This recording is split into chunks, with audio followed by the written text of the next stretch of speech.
Hello, everybody, and welcome to the Imris Saga Advent of Calamity, the finale. This is the Air game. I am joined by what should all be familiar faces if you're been watching, keeping along with us on the channel. I've got Madi, who has just joined us on our new show, The Infinite, which will be on tomorrow morning. Come and watch that as well. We've got David, who joined us for both the Fire and the Ice games. Say hello, David.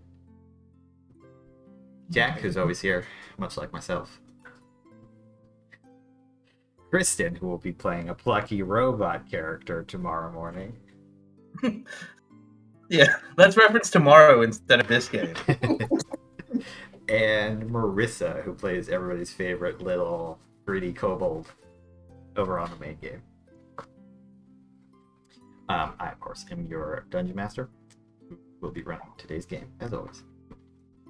I appreciate that you don't set the bar high for these introductions for me to follow.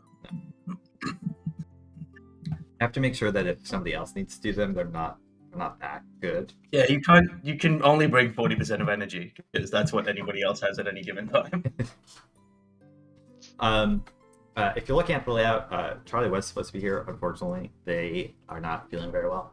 They have a pretty bad migraine going on, some other stuff. So maybe they'll hop in later, but we will endeavor to shoulder on without them. And I think the party's chances of complete and total death have doubled with their absence, at least.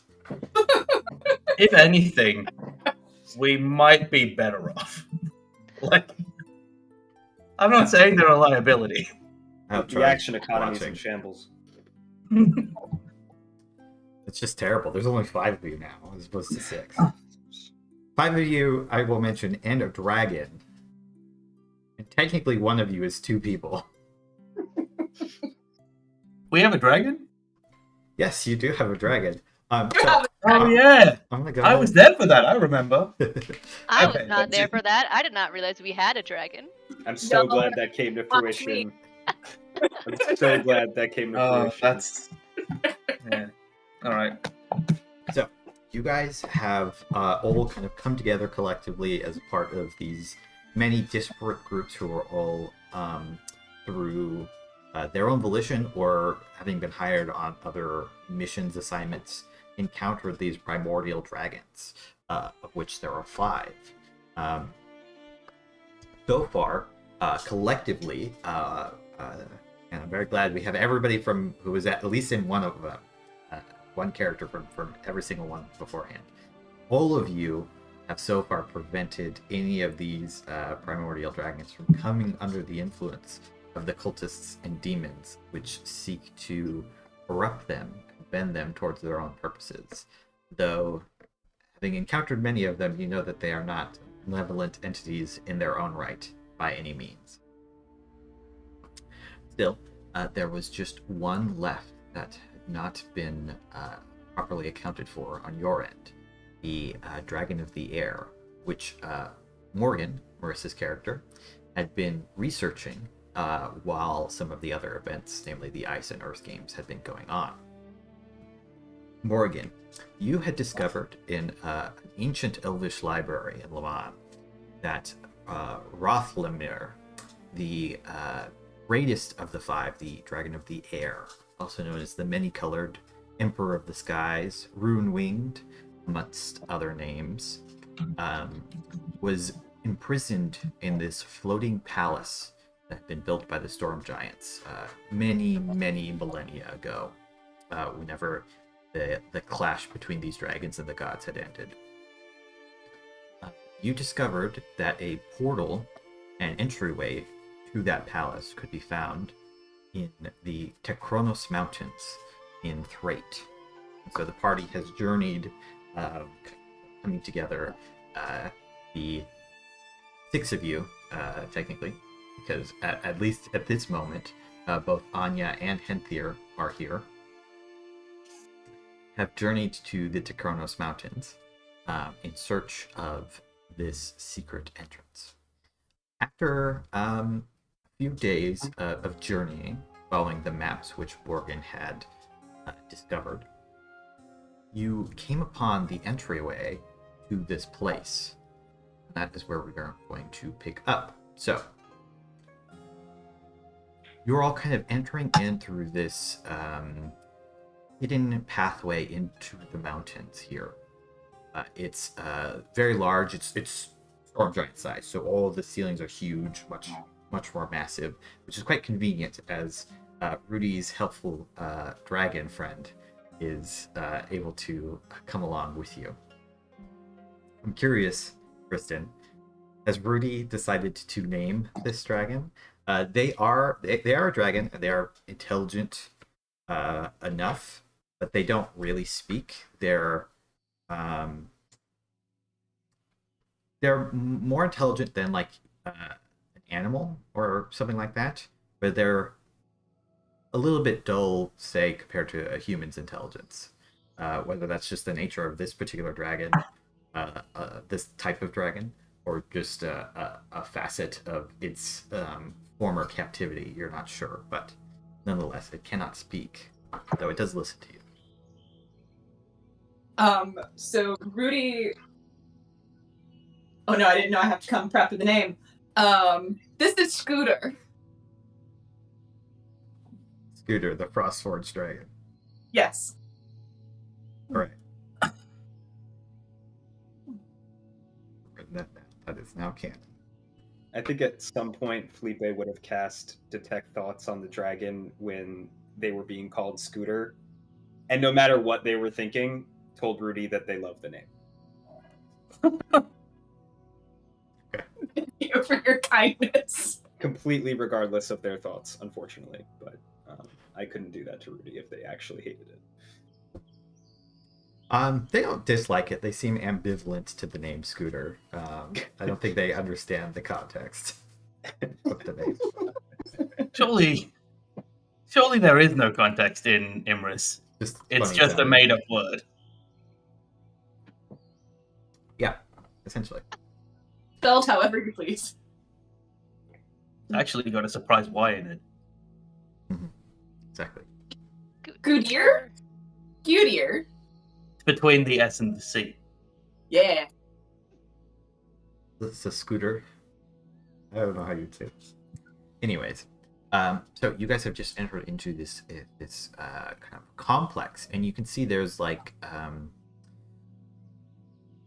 rail, like they were moving things in here along these strange metal tracks, things like that, all leading up to at the end, once you kind of explored into this empty building, there is a circular chamber wherein you have come upon a small group of demons seem to be guarding a large portal door, which is around a sort of there's a sort of dais, which seems to be almost a control panel, in front of which is this massive circular door, which could easily fit all of you entering in at the same time abreast, and probably even people at once. It is quite massive. Coming up upon these demons, you're kind of looking them over, and as you're seeing them, they seem easy enough for you to dispatch with your dragon friend. I'm just curious what your approach is going to be. So these are low enough level demons that I will just let you guys describe how you want to tackle them. There's about 10 of them, but easy enough for the 6 of you to dispatch. Gipre will use her Hammer of Mira and use some blessed strikes and just kind of smack them all to bits. Okay, Gipre's just like going in hot. I think at the same time, Anya like flicks her wrist, and like across like in the other section, Anya's spiritual weapon appears. And while you would think that it's like a pistol, it's actually a slightly bigger gun that fires only at melee range. But then she's just like, as soon as anybody else starts doing stuff, she's just unloading barrages of bullets. I think it's almost never better for me to use that spiritual weapon than shooting something, but it saves 1 bullet a turn. So. I think- Anya's just shooting. I think that Morgan has a dislike of dragons inherently from some of her backstory, but I think that she's like putting buffs onto this dragon and is just gonna like send it out there. Like, I don't want to fight the demons myself. You go do it. So, probably casting a bunch of cantrips onto the dragon. Rudy will have dismounted Scooter if they were ever on Scooter to begin with, and will be railing on him tooth and nail. All right. Not because I want to conserve those. And I think I imagine Felipe, like cartoon style, he's just sitting cross-legged behind this chaos, flipping through all of his notes and findings on the rune wing thus far, as like in front of camera, demons are just being thrown in front of him, and there's like blood splattering everywhere, and like people are being ripped apart. And Felipe's just reading the whole time, and he'll like shoot a firebolt out if he needs to, but he's trying to save his strength if this is an easy fight. And is very confident that Rudy and Scooter and Henthir, having seen them all in action, can probably take care of this on their own. Henthir does not find this to be worthy of expending the energy on. Yeah, There's 4 young people that are like around to deal with this. That's kind of their point. Like, he'll show up if it's important, but he is like maybe making tea. Not even doing something useful. In that case, I'll do one of these on the ground next to me, like, Henthir, pop a squat. We'll get in there if we need to. He like looks down and so far, but he will sit down and he like offers you tea as he makes it. I have this delightful mental image though of like every so often Felipe like giving a wave to Rudy, and then they flip so that you can use one of your cool up close powers and flip back. Awesome. Ring. Yeah, I love it. I love it. We see this. Oh, go ahead. I like that we're still connected via that, despite all the horrible things that have happened. I will never tell you to disconnect me from it because it's too good. It's too good. We see this group charge into combat with these demons, all very kind of classical, like red-skinned, tails, horns, with bidents stabbing. They all hiss at you as you rush in, like, kill the intruders, as they are quickly mopped down. One of them is taken up in the dragon's maws and whipped around, thrown against the side of the chamber. Gipre, we see just like whack into a couple of them. While some of you could just watch, content to enjoy the carnage as it happens. Morgane kind of going in there with their magic alongside Gipre, and of course we have Rudy raging out upon these demons. I feel like Gipre would be turning up every so often back to him, like, look, I'm so strong now. Look at me, Dad. Henthir is surveying the battlefield, particularly because having not really fought with Morgane or Arya before, but is very like supportive of your ability as extremely powerful entities in the world to destroy small people. Like, not small people, but like less powerful people.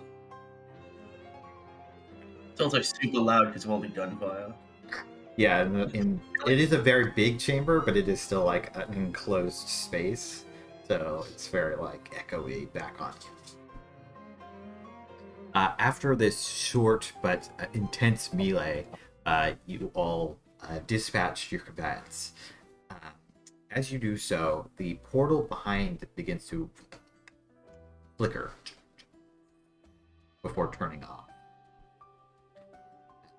Looking around, wondering how to reactivate it. Can Henthir make an Arcana check or help Felipe make one? I would love to make an Arcana check on the Sure. portal. Yeah, Felipe, go ahead, make it with advantage. Yeah. Cool. I forgot how to roll with advantage, so I'm just gonna roll again. That's fine. It's a shift click. Shift click, that was it. Okay. Neither are very good, but 18. Okay. You're kind of looking this over, looking at the panel, and you're like, you know that this panel must be how to activate it. but you're trying to figure out why it turned off, and you're not quite able to get that. You're kind of looking it over. You think you might need some help, some additional help, as you and Henthir are not quite able to quickly figure out how to turn this on. Miss Fane, maybe you have some inkling of how this works? And they asked Morgane. Yeah. Do you want me to just do an Arcana check? Yeah, if you wouldn't mind. I think she'll just kind of like lightly shoo you out of the way so she can take a look at Absolutely the the panel. best Arcana checking up the body, I think. Whoa! 31. Morgane, Whoa! ever the expert in all things knowledge related, you look at this panel and you're able to. It's kind of this weird magical computational device that you're having to activate. It seems to be bound to a number of crystals. But you've seen some diagrams of these once or twice in some books, and you're able to kind of figure it out quickly. You do note and realize that in order for the portal to remain open, at least one person is going to have to stay behind in this chamber, linked with this central dais. Okay. So I think. And Oh, go ahead. you get the distinct impression that you won't be able to open it again from the other side. Okay. So she kind of turns to everyone, claps her hands together, and says, "Well, I have good news and bad news. The good news is that this portal will be easy to fix. The bad news is that one person has to stay here and reopen it. We won't be able to open it ourselves from the other side. And I personally do not want to be trapped in a potentially demon-filled prison." I think Henthir is starting to try and think her way through, and Anya just steps toward this. This is not a problem. And she pulls out of her pouch that she kind of keeps most of her bullets in, these two giant orbs. She says, while I was doing things for my god Kodal, I did these. And hands one to Henthir and says, I will stay. And if you need me, I will be there. I took inspiration from your ring, Rudy. Switches places. That's a handy trick. I don't like the idea of you staying here in any capacity for any reason, like for any stretch of the imagination or time. Anya smiles and says, well, it is not. Perhaps my entire point on this journey was to hold the door for the five of you. Well, Anya, it's very noble of you. Good luck, and we'll see you on the other side. And I'll hold out my hand to shake Anya's. Yeah, she'll shake Felipe's hand. And he'll cast Long Strider on her as he does so. Just be like, can't leave you with too much that'll last that long, but that'll last a while. Make you a little faster. Cool. Now for both Kristen's stake and for Rudy's, can you re-explain what these orbs are? Yeah, Anya will explain that basically they let me switch characters. Okay. Once. They transpose and- the two people's place in space and time. Yeah, exactly the way that your ring works, but over a greater distance and far less frequently. Okay. But yeah, so I can switch between Henthir and Anya once. Okay. And then Henthir will be outside the door holding it for us. Or be dead on the floor there. In which Don't case, say that. that's bad. Also, Felipe is extremely impressed with the 31 Arcana from Morgane, and just like a little kid is like, yeah, so I heard you were at the library, and I just like after this, I would love to pick your brain. Like super interested in all of this old stuff. I mean, like we're in a cloud storm giant fortress. This is amazing. And just completely awkwardly starts rambling. I think that Morgane would be annoyed if it wasn't someone trying to pick her brain for some knowledge. So I think she's mildly annoyed, but says, yes, perhaps once we return, can pick my brains as much as you like. And gives you an awkward pat on the shoulder. Yeah, you got it. Business first, for sure. Oh, this party is just 2 grandparents and a bunch of children. Hmm. I just realized. Good on you. I realized that about 5 minutes ago. I was thinking in 2 brains until the moment that Anya became a door opener. Hold the door. Once again, Rudy is distressed because they are losing Anya, who brought them into this adventuring space. But I think they're probably going to do their best to not let Anya in on that. Sure, I will roll an insight check with Anya.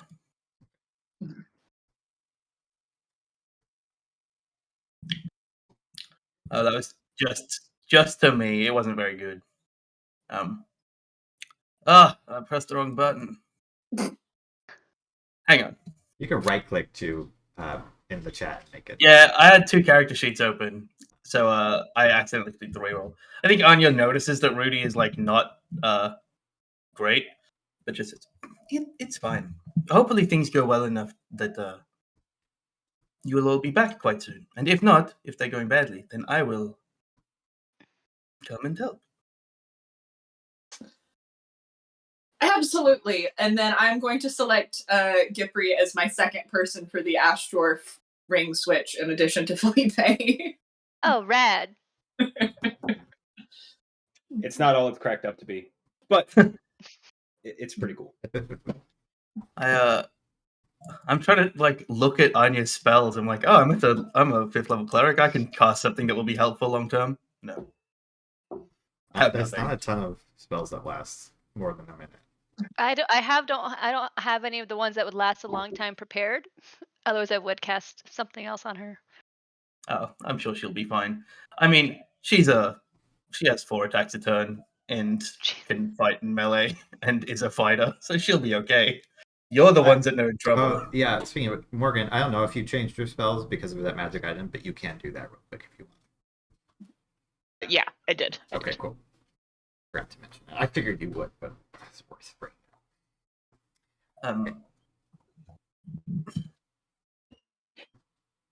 But yeah, Anya will connect to the door in whatever way is necessary under Morgane's directions. You have to make contact, but at that point, it just requires you to be in the room. Morgane will also quickly show everybody, just in case, how to reactivate it in case it goes down or when the switch happens, so that you're able to hopefully be able to get out. You know that, Morgane, you can tell based off of the way this is constructed that most kinds of teleportation will not work, except for if the doors open, they should. So this transference, because it's so instantaneous, is probably the only kind of teleportation that can work at this instance. But the rest of you ready yourselves before passing through the portal.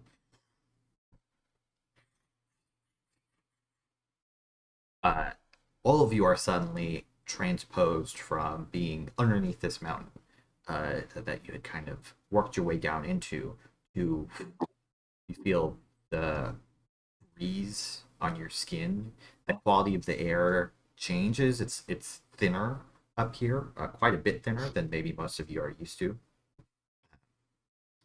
You kind of glance around and you can see all around you is sky.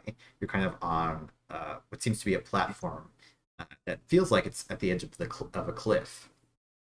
You can see in front of you a long hallway leading to a grand set of double doors, on which are carved 2 of these storm giants, both of them kind of holding this door, where the handles are. Gipre is certainly not used to being up on heights, especially particularly not this high, so she's definitely like a little freaked out by feeling like she's so close to falling. It's a little bit of like wooziness. You maybe Tunnel vision.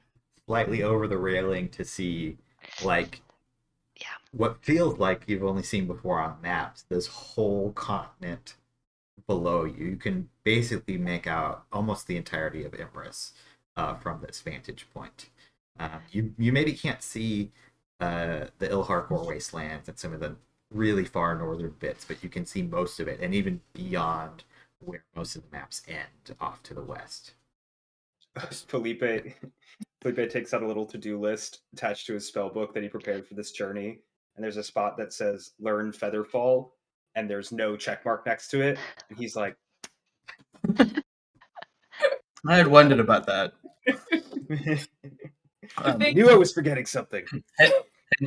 Henthir says to Gipre, it's perhaps for the best not to look downwards. Yeah. I'm gonna take a few steps back now. Definitely a little nauseous. I have found, based on my time learning how to deal with dragons, that if you center yourself not by looking down, but by looking straight ahead and just allow your physicality to sort of determine the 360-degree elements of everything, as just a trick that I've been like doing mentally when I've been on my dragon. And also here's like a tea leaf that you can chew on that should help with the nausea. Thank you so much. Really appreciate that. Can I make a history check with Grim Psychometry against this door, where I get advantage if it's about something I think evil? Some of these features are insane, and I'm sure I get advantage a different way, but I don't remember it. I think yes, I will allow it. This. Right. Let me just double check that I don't get advantage anyway. Some of these things are real weird. Grim Psychometry. When making an intelligence roll to recall information about a darker part surrounding an object you were touching. Okay. Advantage.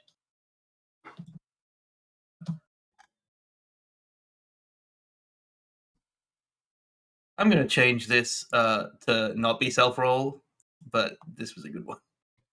Whoa. Yeah. You take a moment to observe your surroundings. You can also see, if you look off to the side, other parts of this floating palace.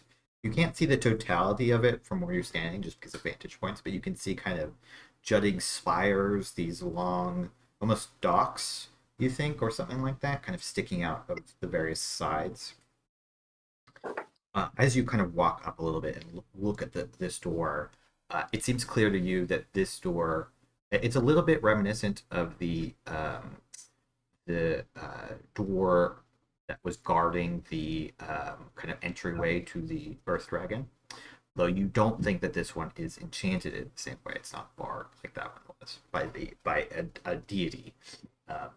You imagine this whole place is designed as a prison, but you can tell it was made by storm giants based off of certain design elements about it and everything like that. You know that storm giants are very rare nowadays. It's said that they used to be a lot more common and that they had their own civilizations, but slowly over time those dwindled and were mostly forgotten. It seems to be a remnant of this whole structure, which falls in line with what Morgane had been reading. This particular door is an entryway door, and beyond will probably be the central I'm looking for. Kind of like the central rotunda, out of which you can find all of the other parts of the palace. I think Henthir, kind of looking at it, and a little bit more melancholy than Henthir is at the normal times, even though he is slightly tinted that way anyway. But the storm giants, were once a grand civilization. He's like touching the door, and like trying to work out where you would push to open it if you had the capability to open a door this big. He said, but they have, as most things do, faded from history. As everything. And as he says that and kind of steps away, he points to that spot to Rudy and says, I think if you push it there, it will open. I will do so. And Rudy will push on the door where they have been told to. Sure, make it. I have -2 strength. That's all. Like, it just is an insane thing for me to be doing that. It's quite I would have tall. still made. This is like a 30-foot stone door. So go ahead and make an athletics Yeah. check. I'm sure you will crush it, but This is my one not one of the game. I'm ready. And then Felipe just opens Whoa! it. Genius. You called it. That's amazing. You called it. you strain and struggle against the. And it kind of slowly moves slightly, but not far enough. Your Frostforged dragon will push its hand like right above you, and you can roll with advantage. Would you like some help? I Rudy? don't know where I got this dragon. Oh, who's making okay. I will let you know that I rolled 3 Hell. natural ones in a row the other day. Oh my god. 3? Yeah. I had advantage on a thing and I rolled a natural 1, and then my next roll was a natural 1. Jack, I forgot to tell you. Yesterday, I did the same thing again. I rolled 44, and I got 4 4s. Alright, you need to not get things that give you 44 damage. It was crazy. Anyways, between the dragon and this very strong Garrik, you slowly push this door open before it swings. Henthir's commenting to the nerd section. I think I may be pointed to the wrong leverage point on that door. Maybe, perhaps. Beyond this large door, you can see it kind of opens up to a balcony, and it is a rotunda. There's a large dome up above you. You're kind of on this balcony, but there's a floor below and a floor above, another balcony floor. It goes off. It's basically a giant T. There's the entryway you just came. The hallway continues onward, and it continues to the left and the right as well. Down below, this is a very big chamber, easily like 500 feet or more in radius. There's a large statue in the center. It's a statue of Mira, of the goddess done up, flowing, and everything. See, there's also ancient benches and everything like that. It seems like it's reminiscent of a Romnian forum, this kind of almost gathering place where people might go about and do their business. There are fronts that probably once belonged to stores and various other things like that. Though it was called a palace, Morgane, you're starting to think that this was probably more of a multi-use facility area, almost a small city unto itself. As you're looking about, you can see as you begin to walk around, areas that probably were like apartments for these giants up above you. You think you can see some signs. They are all written in giant. Any of you speak giant? Only take giant on every character.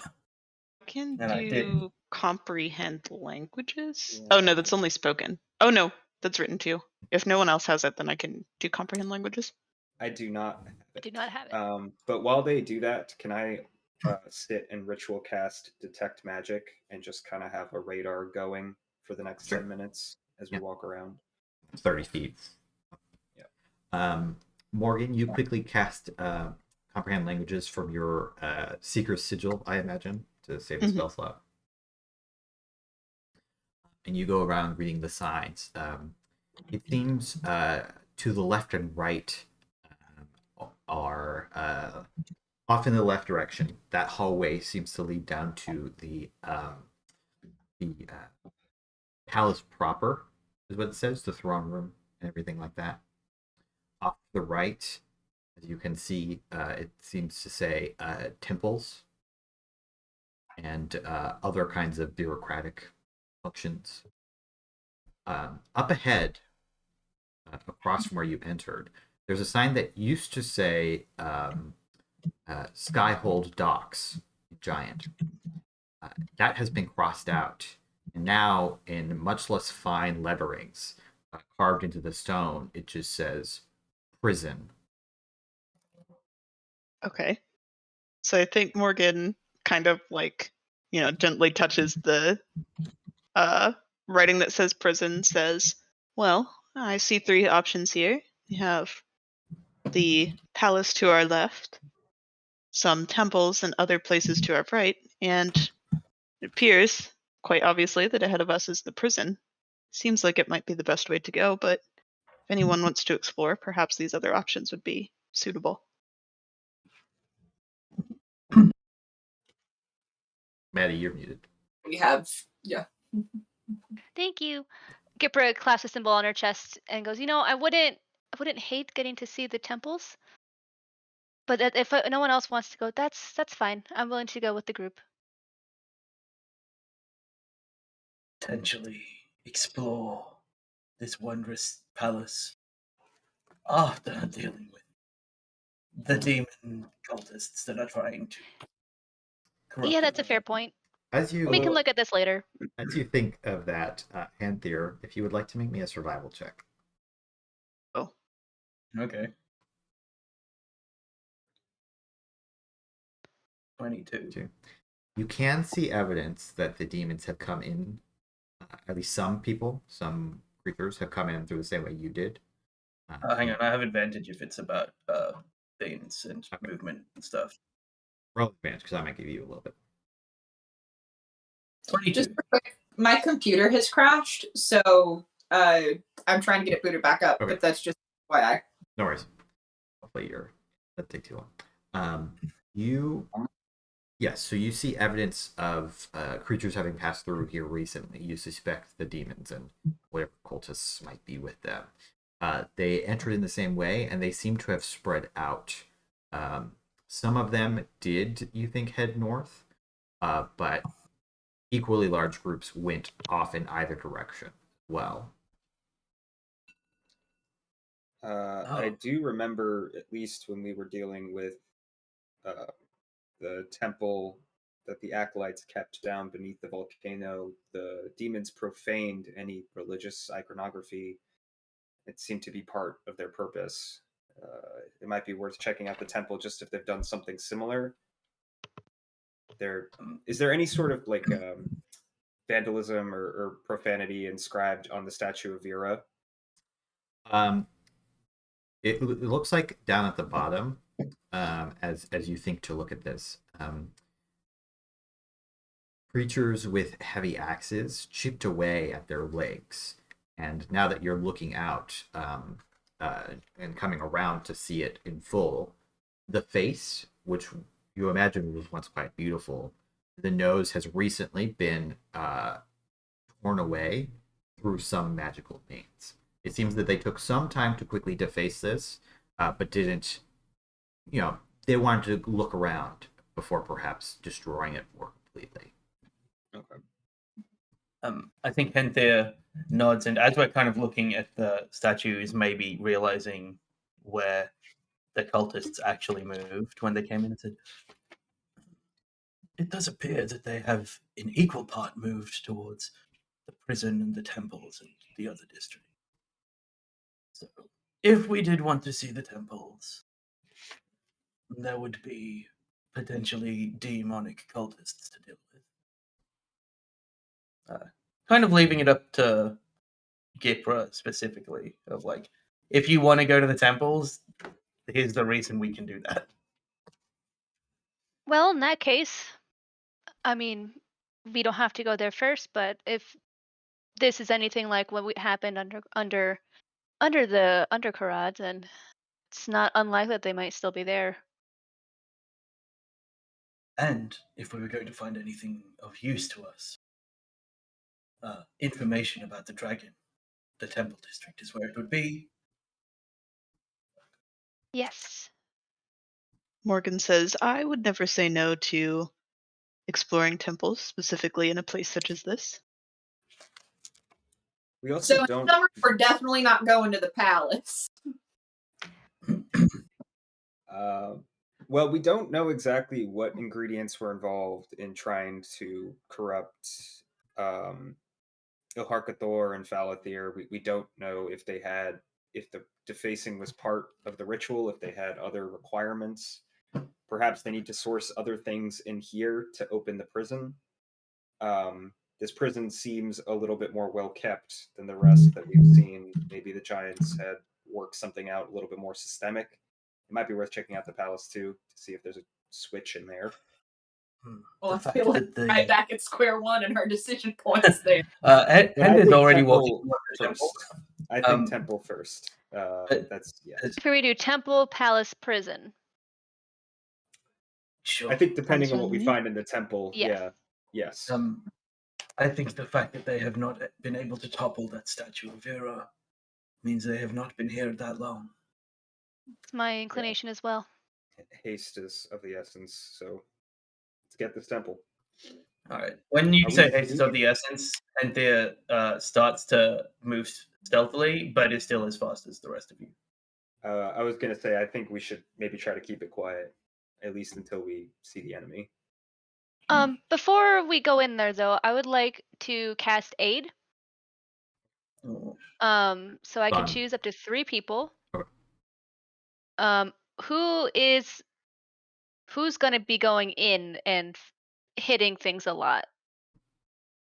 It's Henthir and Rudy and Scooter. Okay, so I will Or cast maybe Aid. Felipe. I will cast Aid on Henthir, Rudy, and Felipe. So you guys, Fantastic. we will cast it.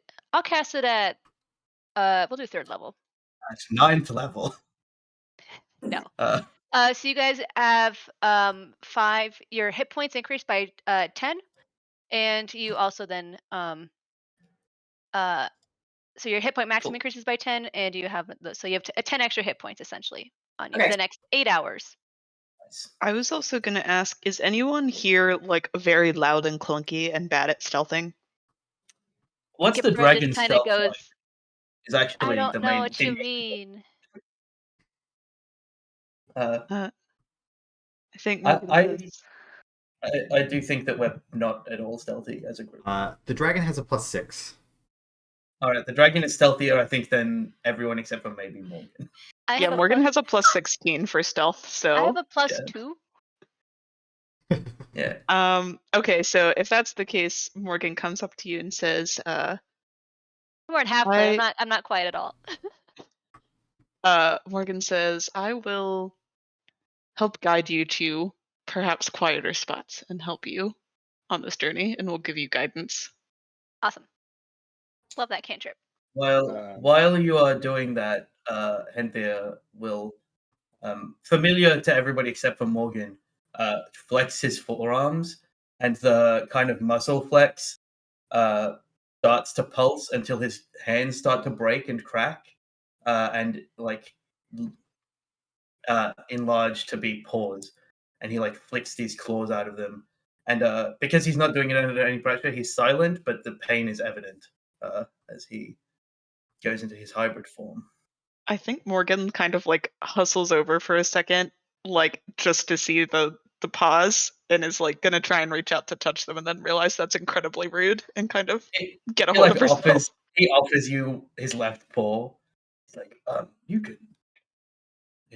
It's not as nice to touch as a real lion, nor as a real person's hand. Because while you can see that it looks furry, it's actually just like hair, in a way that is not as pleasant as you would expect fur to be. But then as you're watching the like wound start to reknit, and he heals. She's kind of muttering to herself and takes a quick look, but then says, right, I think as you said earlier, time is of the essence, so shall we continue? All right. Yes. But yeah, I think moving stealthily is a good idea. Felipe will cast Borrow Knowledge on himself, so he becomes proficient in stealth. Okay. Why don't I get everybody to make me a stealth check then? I'm still trying to get back into the foundry. Either you can roll that for me, or I can like get a real dice. You can roll physically. Okay. Yay, got an 18. Thanks for the guidance.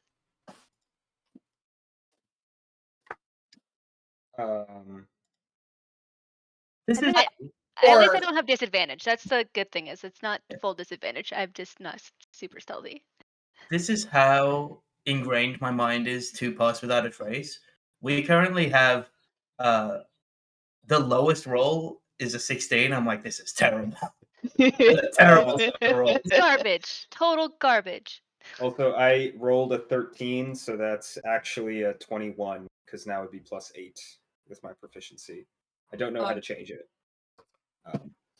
The raw roll for me was 4, and I think I have a +2. Uh-oh. But your dragon might pick up your slack. Yeah, roll d20 for the dragon too. I mean, Okay. the Morgan had a natural 20, so that counts as like 2 successes. This is what happens when you bring a rogue along. They're just good at things. Morgan, how are you so good at everything? Felipe, you said Expertise. It's that expertise, man. Morgan as a character is really interesting and could have been this insane, reliable talent rogue, but is a cleric for most of it instead. But so many expertises. Andrew, what were you saying? Sorry. yours was actually 22. You said, right? 13 plus 8, so 21. Yeah.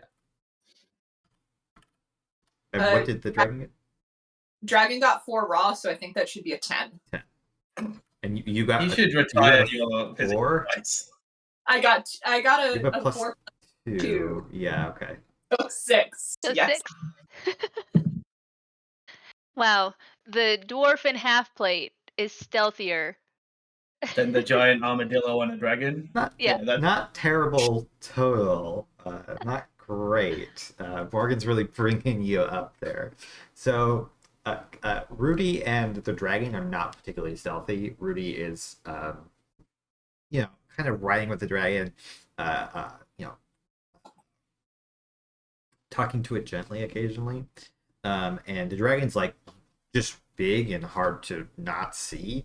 Its white scales kind of glittering off of all this white marble. There's lots of light in this chamber as well as you're walking through. Lots of like architectural effects that are made to bounce the light around into all this white marble, which sparkles and shines. So it's pleasantly bright in here, despite there being no torchlight whatsoever and you being fully inside. You walk along, passing through all these shops, kind of sticking to the eaves of some of these areas.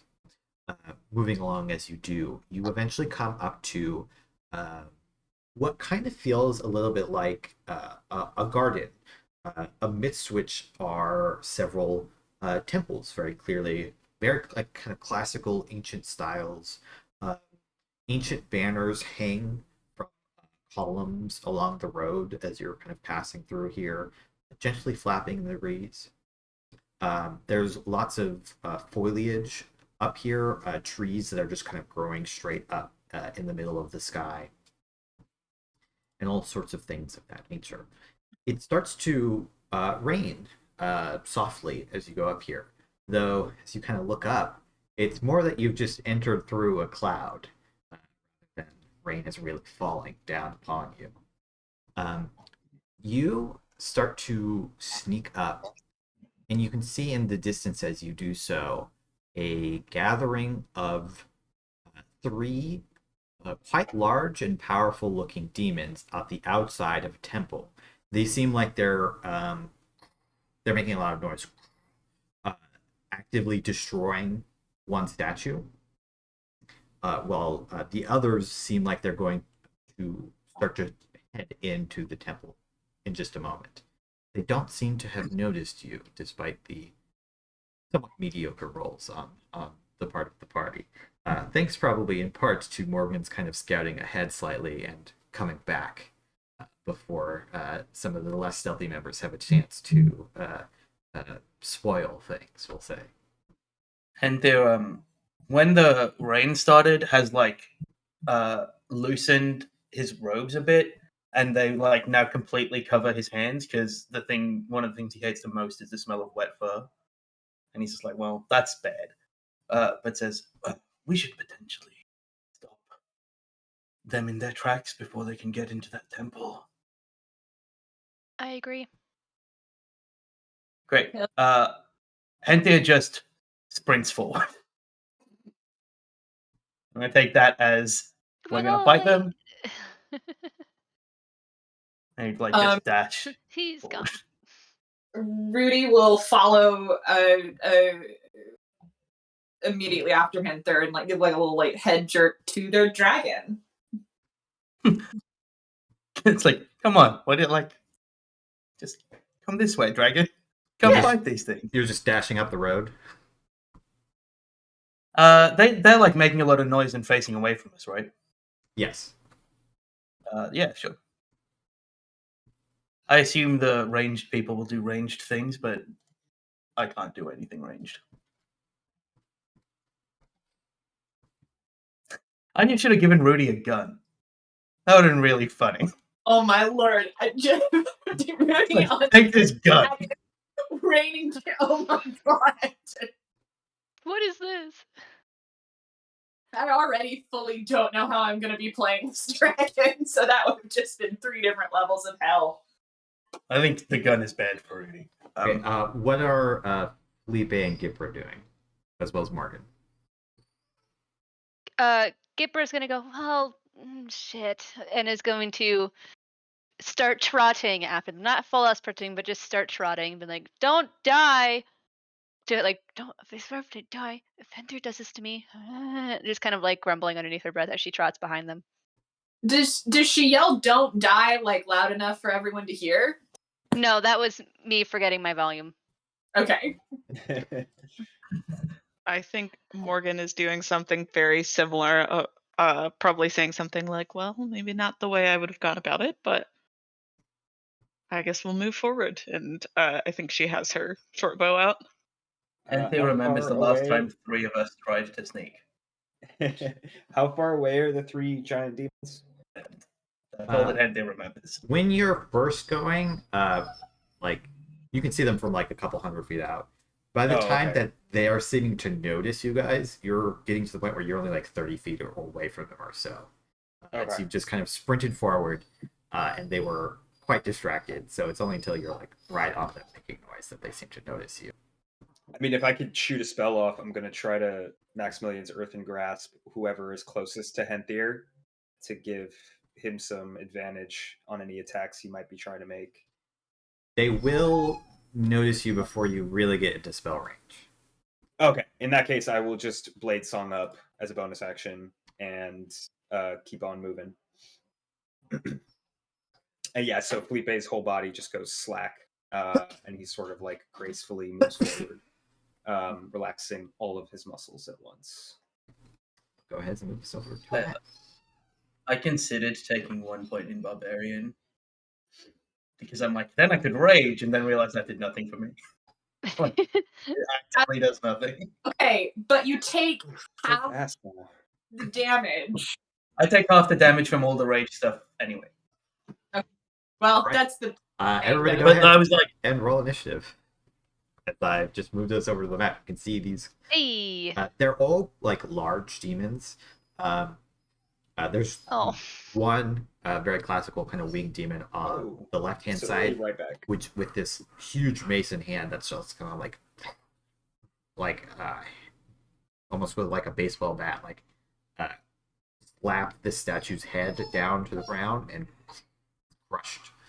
The other two, this large armored figure seems to be getting ready to shoulder itself into the temple itself, while the other one, this mini arms figure, is kind of just watching the guy or the armored figure.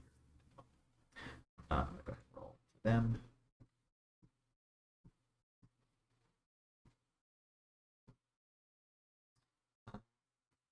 Roll pretty.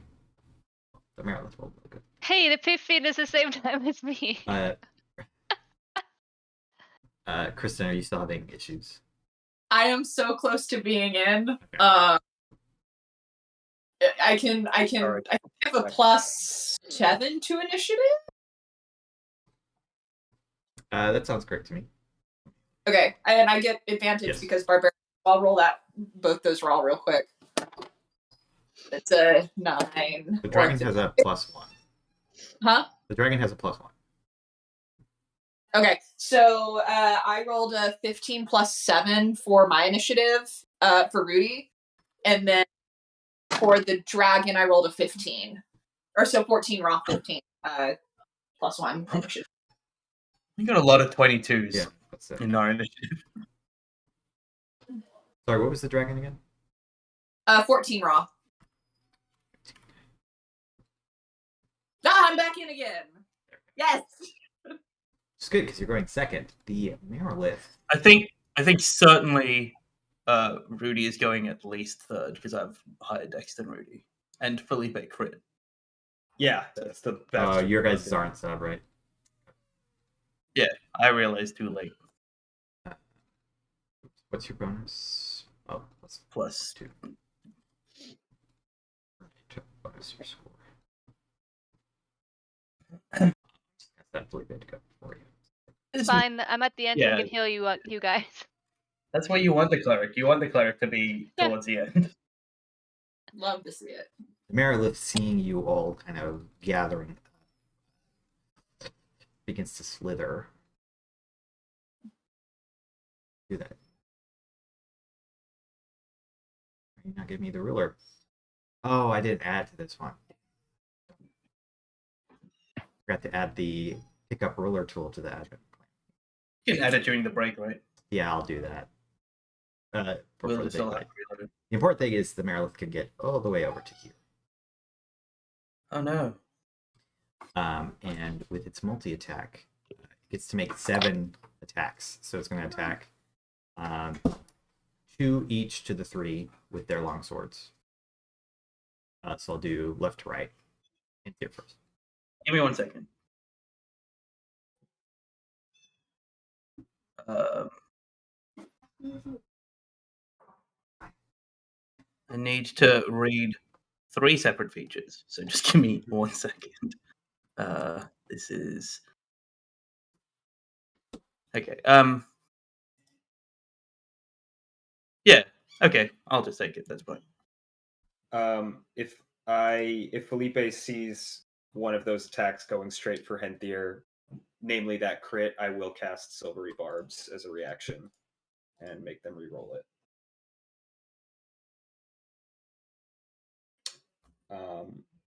Why does Silvery Barbs roll? Oh, so that is the because it roll. has the roll. Still hits, but it's not a crit. It's not a crit. Okay. Which is important. Who do you give the advantage to? Who the advantage to?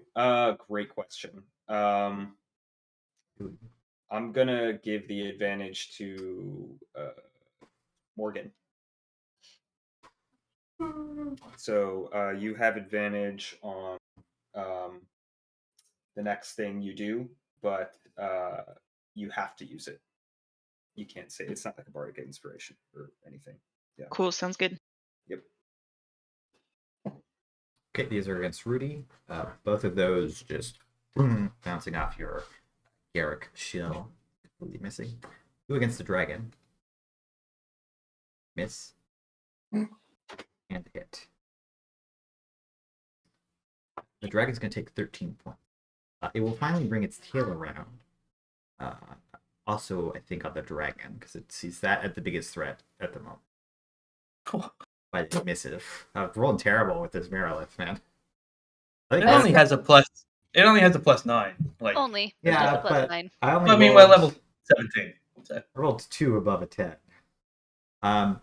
So yeah, it and surprised by the defensiveness of its opponents. Most of its blows miss, but so many arms, so many blows. Some of them are bound to land. Both Henthir and Scooter take 1 hit.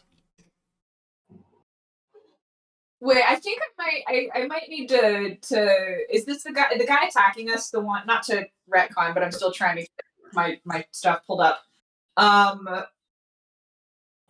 I think one of my features forces disadvantage on any attack that's not me if it's within 5 if I'm within 5 feet of it. That let me look. I can't remember. There's a couple Is things it a like that. signal? I don't remember if it's always up or if you have to hit them first.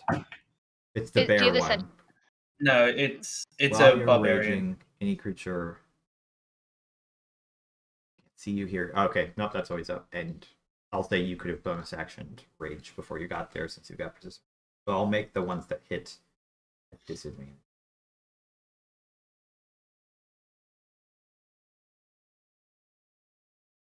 That turns that into a miss. They all miss. It misses everything. It just these 6 arms, each with a blade, all miss their targets, as the tail also misses completely. As you guys just go through it. It's then going to be Felipe's turn. Great. So there's a lot of big boys on the board. I am going to dart forward. Oh, it may be that Foundry has crashed for me. Sorry, 1 second. Because the game is still showing as paused. Oh no, never I just unpaused it. That's fine. There we go. I always forget to do that. It's all good. I'm gonna move right there, and I'm gonna target this creature to the left. Okay. And I will cast Hold Monster on it.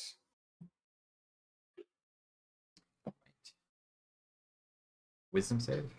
Yes.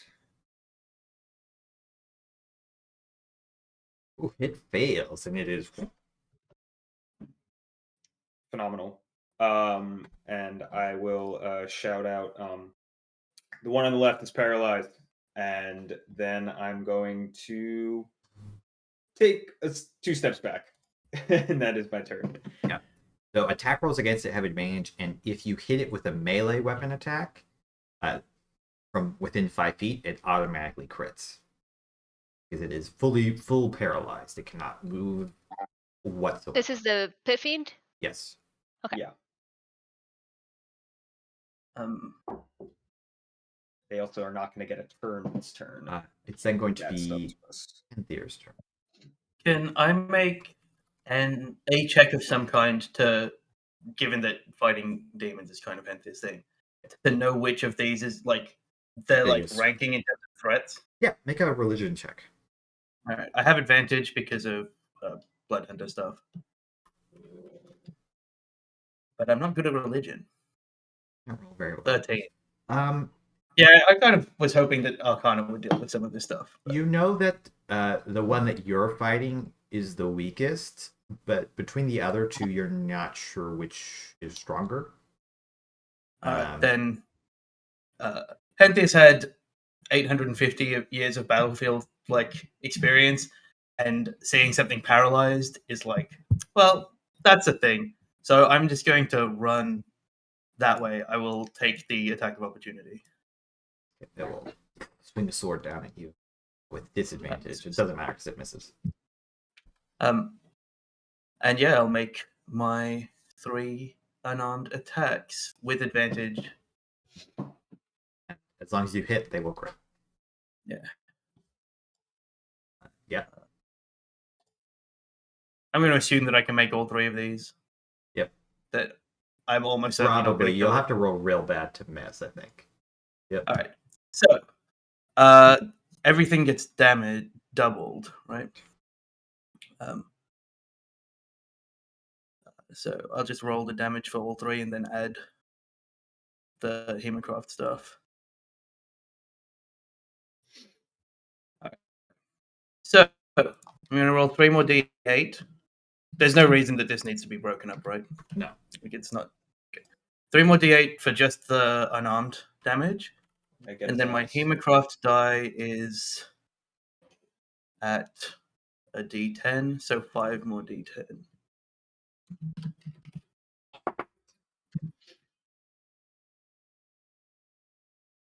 So it takes 18 plus 11, 29. 27, I think.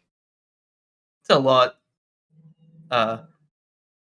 29 plus 39. So yeah, 77. You didn't even roll particularly well. I didn't even need to use my thing that does that. Yeah. I was so ready to do something different, but a paralyzed enemy to Henthir is like great. So Henthir just runs up, and my right is on lightning.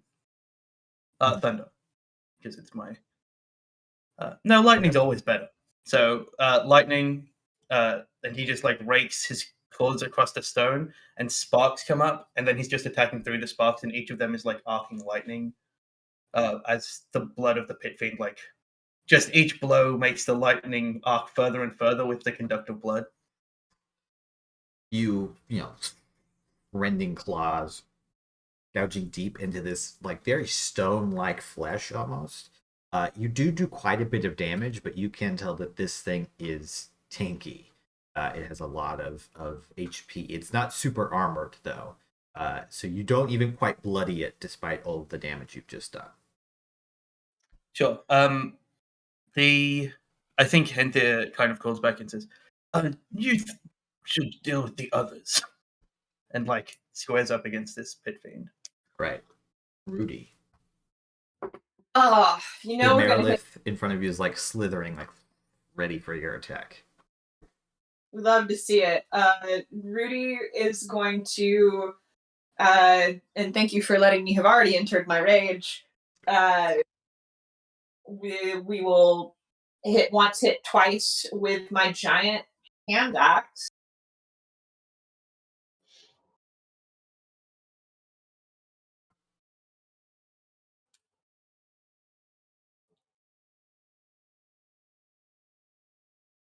Did those roll? Yes. Another crit failure right there. Love to see it. For the one that, and then we'll also do a digging claws attack as well. Okay. Yeah. Both. Well, the one obviously misses, the slamming into the floor, the road next to you. Mm-hmm.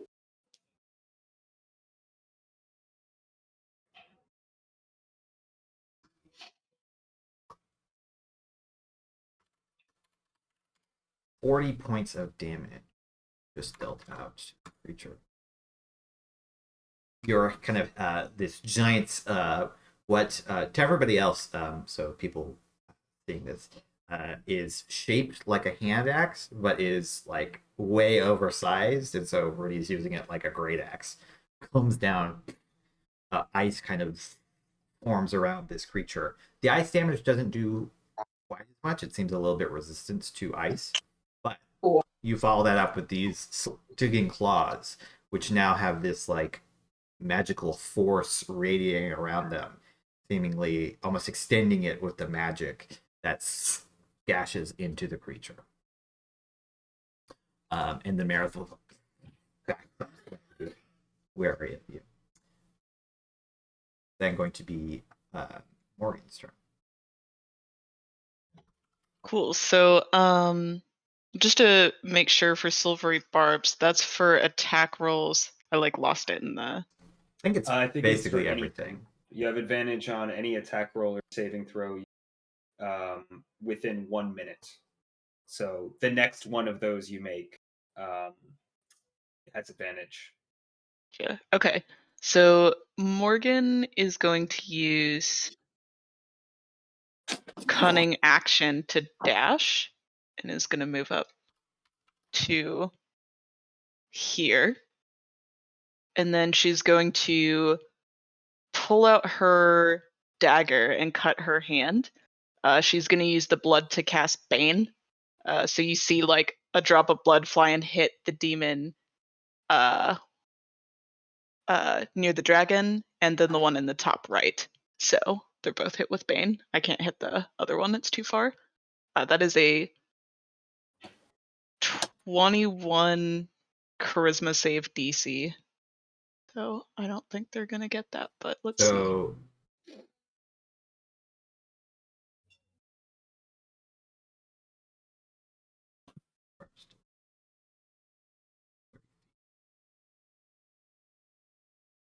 Yeah, you can't. There's no spot that you can.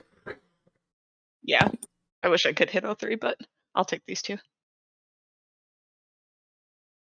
That's a fail. The Marith does succeed, only because I rolled pretty well. Okay. But the other one is baned. What does your bane look like?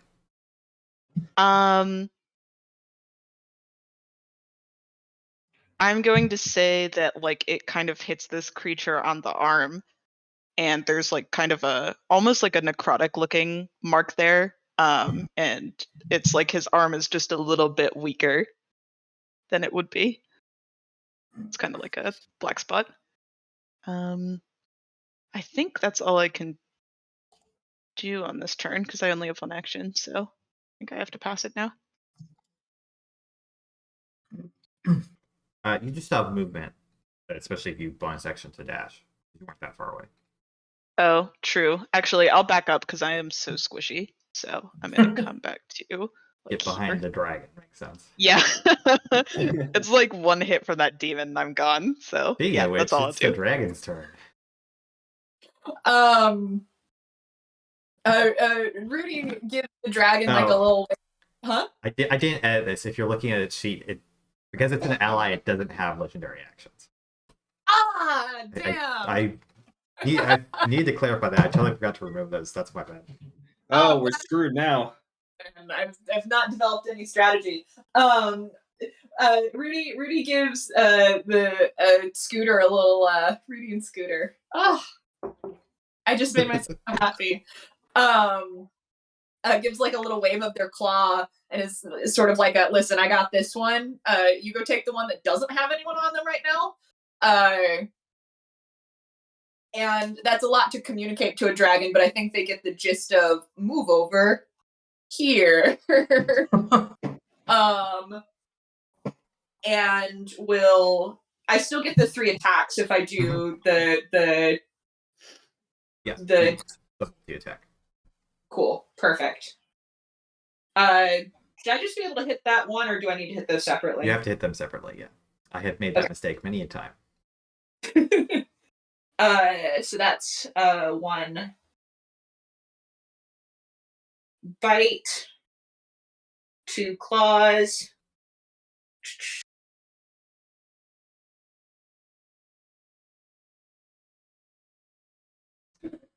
So the bite obviously misses as this armored Archon kind of raises up a large shield, but the claws grip around it and rend at the flesh. Go ahead, roll damage. I'm not rolling that.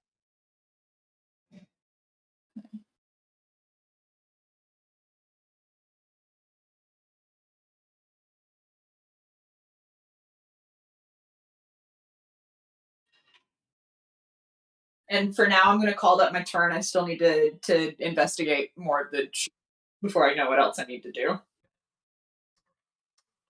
Done. The Archon, now dragging in front of its face, pulls up this massive sword.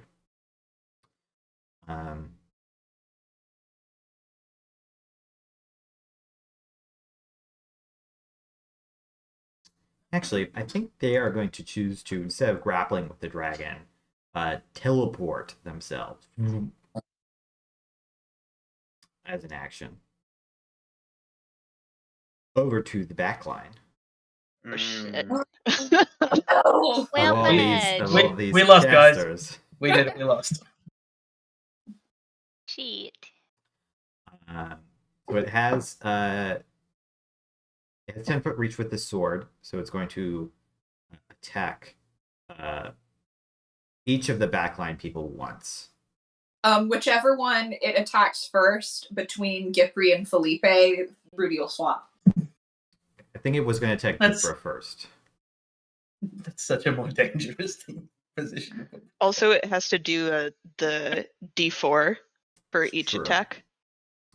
Hopefully that will save me from... It does miss Gipre. But you can still switch if you want. If you're letting me in hindsight make that decision, then I will back take it. Then it's going to attack Felipe. Bring it. Hell no. All right. Oh, cool. This is terrible. Sure, these are actually powerful demons. And then, oh my god, Oh. it just lays about. He doesn't want to do it. Completely. It's got plus 12, He doesn't want to do it. He feels bad. Every attack? It just like, you're all like dodging out of the way, these swords just slamming into the ground next to each of you. It does then also, as a part of its multi-attack, get to cast a spell that takes 1 action. I love monsters. They can teleport, multi-attack, cast a spell all in 1 turn. Gipre just Level puts her shield 17. up and just goes. Gipre's just has her ships deflected and just sips the last of her tea from Henthir. It's going to cast a Destructive Wave. Counterspell. All right. Just 3rd level. I love that mega wave. I do need you to roll that. You got it. That's an int. Roll. Counterspell people, I should be describing the spells before I say what they are. Ooh, not great. That is not. It's just barely not enough. It's 5th level spell. Damn. Lucky for you guys, this thing doesn't care about friendly fire, so it will hit the Maryland. Lucky. I need you all to make con saves. Oh. Lucky for you, this thing just does 10d6 damage, but doesn't care about its one friend. Ooh, That's a second plus 10. crit of the night. Let's Holy go. That's pretty good. Hold on, sorry, I'm looking at what my shield thing does. I think that's dex saves, not That's dex save, yes. poop. Hey, not bad. So only Morgan fails, so only Morgan's going to take the full amount. Damn, and I'm the one that has the cloak that can like send the spell back at it too if I succeed. And Bummer. also the one that's concentrating on something. That's true. Okay, so that is. This will be necrotic damage. So you're also knocked prone. How Uh, How much damage do I take? Not, I didn't. It's 35. So half would be 17. Yes. Okay. Sweet. So the 3 others only take 17 and are not prone. I also need you to. Surely make- Rudy takes half of half. Yes, Yep. Rudy does take half. So 8. So you've chunked through 8 of Rudy's health. Good job. Yeah. Oh, we got plus 10 from Gipre Yeah. also. So- Yes, you guys all have 3 of you have plus 10 to your hit points right now, and not just you Okay. can heal up to that as well. Hell yes. Hold monster Oh, stays up. Roll for the Maryland. That's nice. Yeah. So, So you're if we still good. Oh, if we wait. succeeded, we take half I did of roll that. already. Sorry. They succeeded. If you succeed, you take 17. 17. 17. Unless you're Rudy, which case you take 8. Actually, wait, just to double check, was I supposed to have advantage on Oops. a saving throw? There from the. Yeah, you were meant to Yes. have advantage from You some were. rebobs. Okay, let me try one more time because maybe I'm not completely fucked. Not with the plus. Never zero. mind. Go ahead. I'm and sorry I make- wasted that. You do need to make another con save though to maintain the spell. Oh, I do. Can you even succeed on it? Because it was half 17 that you needed. Yeah. Damn. Half total damage. So you Oh, just shit. barely fail. I like to think that your Bane is why it failed to hit every time anyway. No longer weaken. Even though it was unnecessary. But it felt it. Just for It felt the flavor. magic. It's like, They're going to be Gipren's turn. That's a big turn. All right. I don't Well, like this guy. shoot, that changes what I was gonna do a little bit, but that's fine. Mad about that. She's gonna bonus action, spiritual weapon at what the heck? Where did it go? 4th level.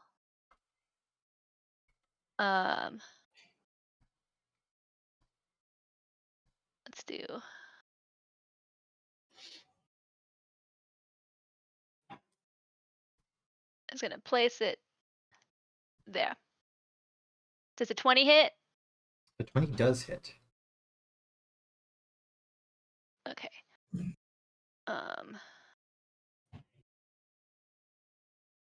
Let me do damage. This is actually fine. Rudy and Henthir 1v1 other things, and you 3 take on the biggest problem. Although I'm pretty confident I know a lot of the stat block of a Pit Fiend, because I played one once. That's so sad. I rolled a 2 and a 1 on the damage dice. Oh. So 8 force damage. Oh. That's Did you- so sad. Did you only cast it at 2nd level? I cast it at 4th level. So you can. Oh no, that is only 2. Yeah, it's only 2d8. That's so sad. That's fine. That's just my bonus action. Otherwise, and then she's gonna cast and go, shit, and she's gonna bring out her hammer of Mira and attack with that. Bring in the hammer down. Natural 20. Critical. Really had a There we strong go. feeling that was going to be a crit. I'm not going to say anything because I don't jinx it. But Thanks for not jinxing it. Okay, so I get to do damage. Oh my god. Don't forget your So- blessed strikes. Plus my blessed strikes. that didn't apply the crit correctly. Hey. It should be an extra d8. You're gonna then roll Yeah.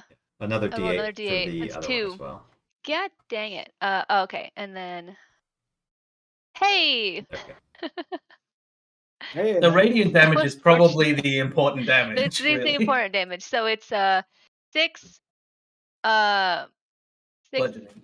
bludgeoning and 15 radiant damage.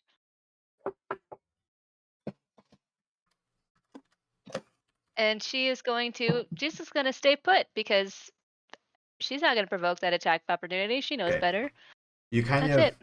pull this emerald hammer back right onto the center of its breastplate. Right there. There's a large crystal on it which you smash the hammer into and through. Radiant energy bursting into the creature. So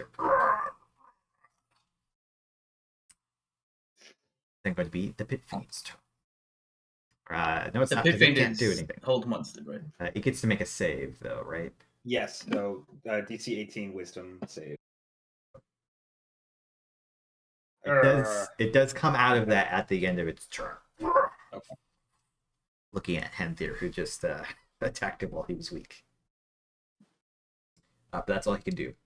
The Merilith is just going to focus on Rudy. I'm just going to make 8 attacks against Rudy. It gained an attack? Sorry, 7 attacks. 6 long swords, 1 tail. I just added 1. 1, 2. Every turn it gets 1 extra attack. It's a Hydra. That's so many attacks. And 7. This is going to do like 4 points of damage to Rudy, don't worry. Not going to be a lot. So you have a 20, so 2 miss. Sorry, 3 miss. 1. Let's roll some damage.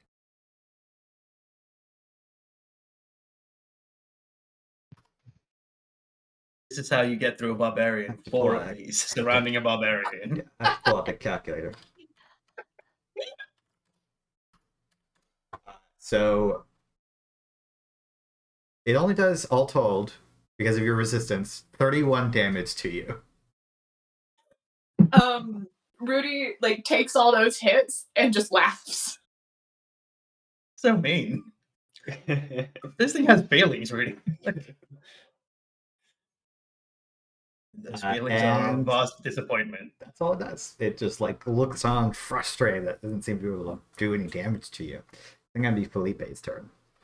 Okay, standing his ground, Felipe is going to extend his open left hand that isn't a spear, and a little inverted purple eye appears on it, and his own eyes glow purple, and he shouts out a word in a language beyond the cosmos and casts Raluthim's Psychic Lance straight at the big armored warrior in melee with us. That's a DC Int 18 save. int save. Oh no. I'm hoping you're stupid, buddy. He is stupid, but he rolled pretty well. Silvery barbs, because I have my reaction back. Okay. I got 1 move, everybody, and It's a good move. It's a solid move. oh damn! I rolled 2 19s on silvery barbs. So close. Not when you Doesn't while work. you're rolling those 19. Does not Okay. work. So it still takes half the damage, but it isn't Yes. incapacitated. Yes, that's correct. Which is unfortunate. So 12 psychic damage. It does kind of grip its not 1012. Yeah, that Oh, much. God. That much. The psychic lance pierces Imris and the entire planet shatters. Then we have a different problem. He grips his head, but like comes out of this psychic glance, taking it, locking eyes with you. I am going to fuck. I don't want to run in that direction. Is this area right here difficult like terrain to hop over? No, but because it has 10-foot reach, you will take an attack. Yeah, that's totally fine. I just don't want to be clumped up. So I'm going to Okay. run over behind this big pine tree here. It Yep. does hit Yeah, you with its great That sword. is- What was that, 30?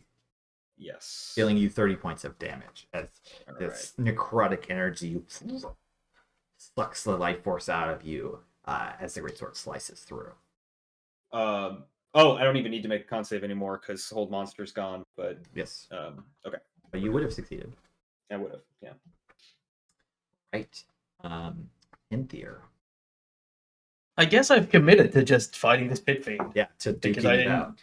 Because I probably, even though I as Jack feel like the other thing was a bigger thing, Henthir's like, this is a pit fiend. Pit fiends are like the epitome of evil. I will start off with Henthir seeing he wasn't really paying attention to the pit fiend until he felt like the magic dissipate and it start to move in a more natural form. And seeing the way in which the fight is going at the back line, realizes that this might be like an actual problem. Kind of in a moment, that cracking sound that is normally on his hands just bursts across his whole body as his bones and spine elongate into that full form, and he drops to all fours in his now were-lion true form, and I will make some attacks.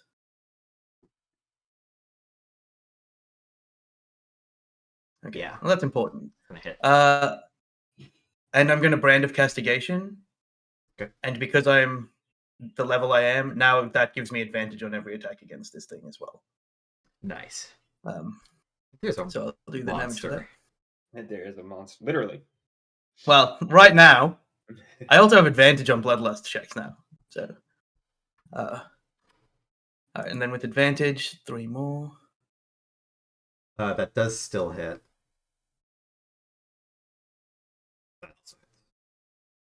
And then the last one. That additional. Why don't I crit on 19s?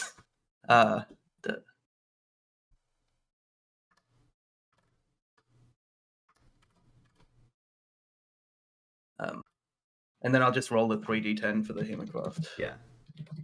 And give me 1 second to double check that I'm not forgetting a bonus from somewhere. Well, I'll let you do the math. Unarmed attack damage dice are doubled, so I should roll another 3d8. You gave me this. I know. I mean, It's a once a day thing. everyone else has super cool shit too. Yeah. So an amount of damage that I can't be bothered mathing. I assume you've done the math. I didn't total it up. I subtracted directly. It's like I think almost 100, if not more. Wow. Do that math real quick. If you didn't pass the save, you would 25, have just done 40, like 200 50. then. Yeah. Ridiculous. Yeah. 83. All those would've been 50, crits. 71. Yeah, 83. Yeah. Oh well. With this, as you're like unleashing this flurry of unarmed strikes, rending into it, the last one. You look at the damage you've done, and it's covered in massive jagged things. But it's only I, just barely gone to bloodied with that last strike. I step away from it. To let it attack you. Yep. Okay. It's going to try to bring its mace down on your face. Doing so. Yeah, that is. What's that? 29 points of 23. damage? I resist the first half. Okay. But it takes 10. And then I step back into range. Looks. While that happens, it's then going to be Rudy's turn. Cool. Rudy, after laughing very cruelly at this monster, will go, listen, I get it. It's frustrating. I've been doing this for a while. You'll be fine. And then I will take my 5 billion attacks. Oh no, where did my inventory go? With the Rudy just throws all of his items away. Oh my god. I love your first attack every turn. rolled It's just so like, many Yeah, ones Kristen, so far. you have been consistently unlucky. Very This ridiculous. is great. have you considered this giant's axe might be cursed? Do hit with the second one. Somehow or another, I have lost everything on my character sheet, and I don't know how this has happened.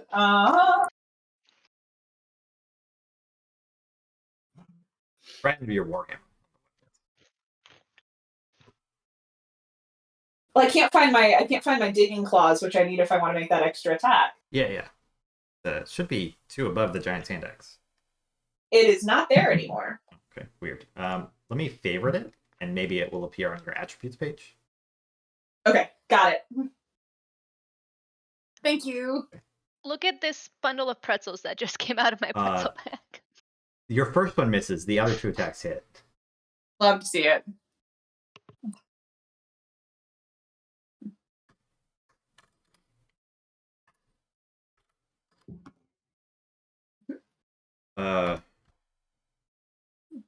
The math on bloody sometimes is hard.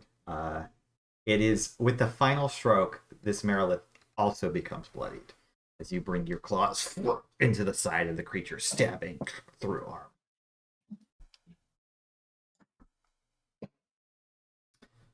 Right.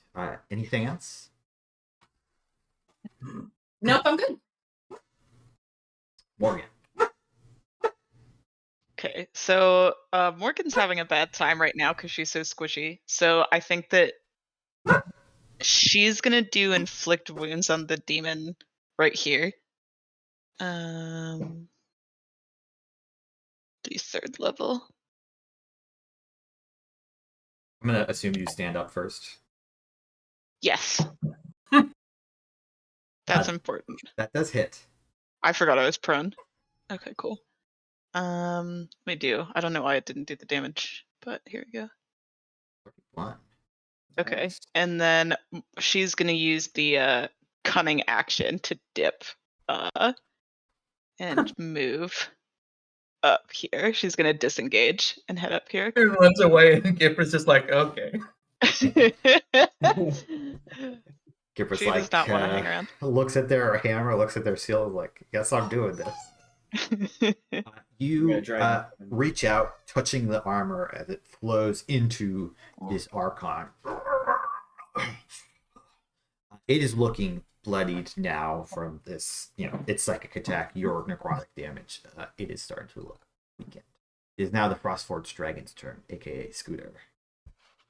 And just so you know, your breath weapon will recharge between combats. If that factors into your decision making. Breath weapon is a bit sticky right now because there are a lot of people in my way. A lot of people, that's true. I will. The dragon lets out a frustrated roar. The demon that it wanted to attack vanished from its sight. And I will have that roar represent Frightful Presence, which is a DC 14 Wisdom save on all 3 demons are within the 120 range. 15. That's succeed. I like the idea that a pit fiend would be frightened of this dragon. That would be very funny. I think it's somewhat unlikely that. Yeah. I mean, these are all powerful monsters in their own right. Like, a dragon's scary, but they're demons. Fine. And the dragon will take its movement to come and support Gipre for its next turn. Oh, you can still make attacks after that. Can I still make attacks? Excellent. Yeah, that's like a free thing you can do. Cool. I've never been a dragon before. How many? Pretty cool. Same amount. You can do the bite and the 2 claws. Oh yeah! Oh, this is excellent. But my first ever Imris character's whole aim was to be true polymorph into a dragon. Actually no, those all hit. Oh hell yeah! It is, despite its massive armor, it is not as defensive as the Pit Fiend. That is an incredibly good roll. Yeah, 32. On the freezing bite. Wow, that is big damage. Some good rolls. The bite rips into the neck of this Archon, tearing away metal and flesh. As you can see, exposed underneath is this black, red mixed skin and blood and now gore and viscera. It rends twice, and you all get the distinct impression that the Tyrant Archon is nearly dead from this. It's like holding out as the blood is trickling down its armor. Then going to be the Tyrant Archon's turn.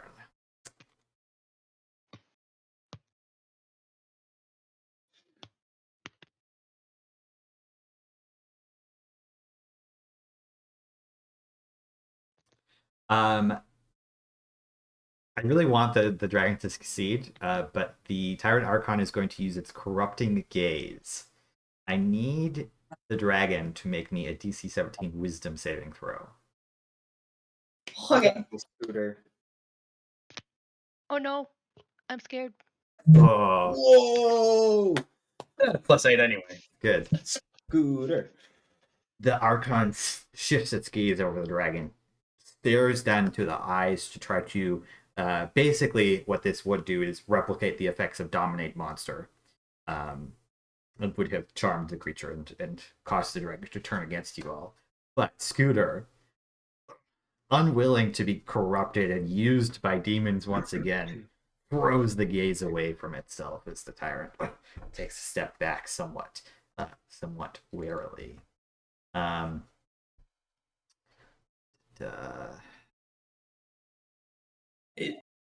a bit of this that feels like we're fighting 3 different villains in 3 different animes. The tyrant feels like a JoJo anime like villain. It's like, oh, you resisted me.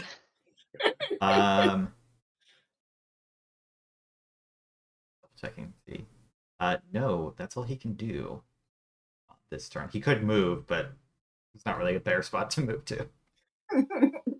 It's then going to be Gipre's turn, as you've now sandwiched this tyrant in between yourself and a dragon. Yeah, so that means I get advantage if I do a melee attack, right? Do you do flanking? There's no flanking. No flanking? Dang. That's fine. First up, spiritual weapon, a little bang bang when I can find it.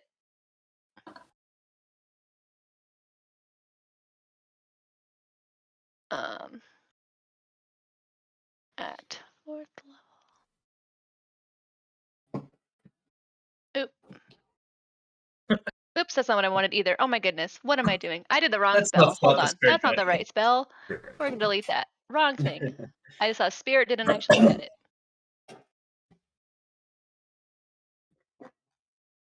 All right, here we go. 32 to hit. Yeah, that hits. Sweet. 10 force damage. And then she's gonna whack it once with the spiritual trap and whack it again. It goes down to one knee with this blow. 19 to hit.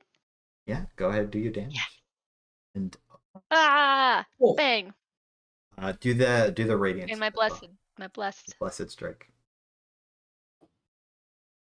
As the creature falls to one knee, your hammer rears back. Describe how you dispatch this Archon. She just goes, and it's not like she's casting Totem, but she just goes bang with the spiritual weapon, which is also in the shape of a hammer, and goes, no, your nose needs to be crooked the other way, and just whacks it across the face. Right. It as you hear the neck falling forward, dead. Total.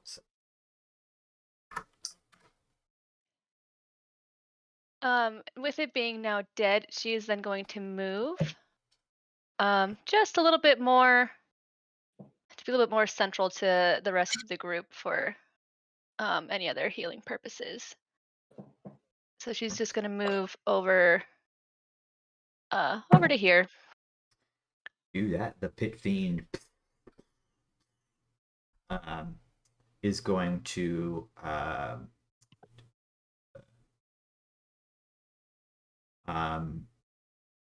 attack Henthir. What? So it gets one bite, one claw, one mace, one tail. Sure. I will open with the mace, do the bite, and the claw. Oh. Oh. All right. Oh boy. All right. Oh no! My goodness. I was gonna potentially react to the first one, but like having seen the others, it might not be fine. But that's fine. I'll just take them. Okay. The mace deals 37. Well, yeah, resistances. Oh, I'll work that. That's fine. Also, it takes 10 for each time it hits me. Yeah, I'll trade my. I need you to make the con save on the bite. Con save. Give me 1 second. I would have been able to ask Charlie this, but I can't now. So I have to look up an Artificer Infusion. I still have that infusion, I assume. Yeah, probably. Which one is it? Armor of Magical Strength. No, it's only strength stuff. All right.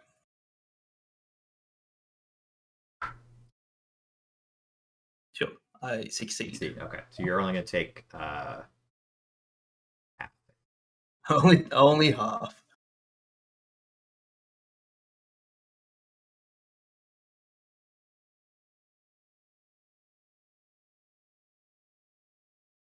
Actually, no, that completely negates the rest of that.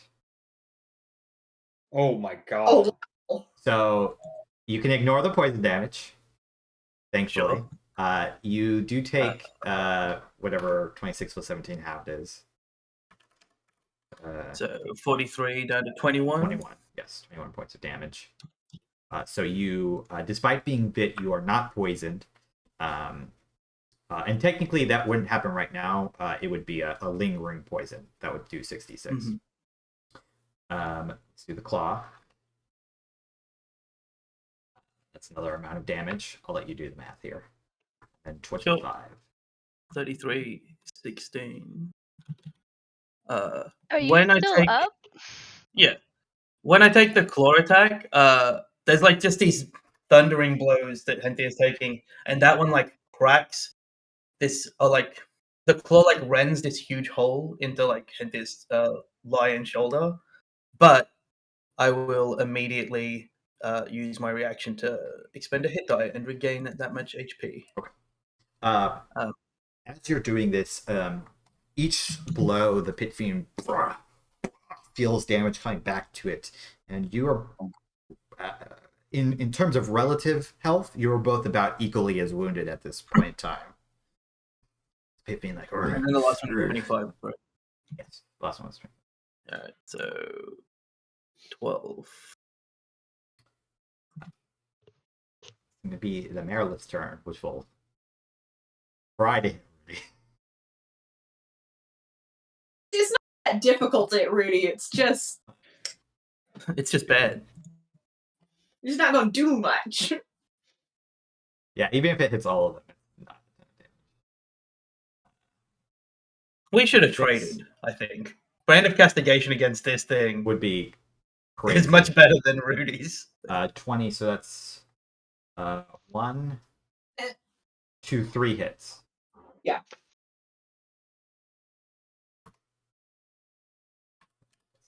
Plus for a measly 16 points of damage.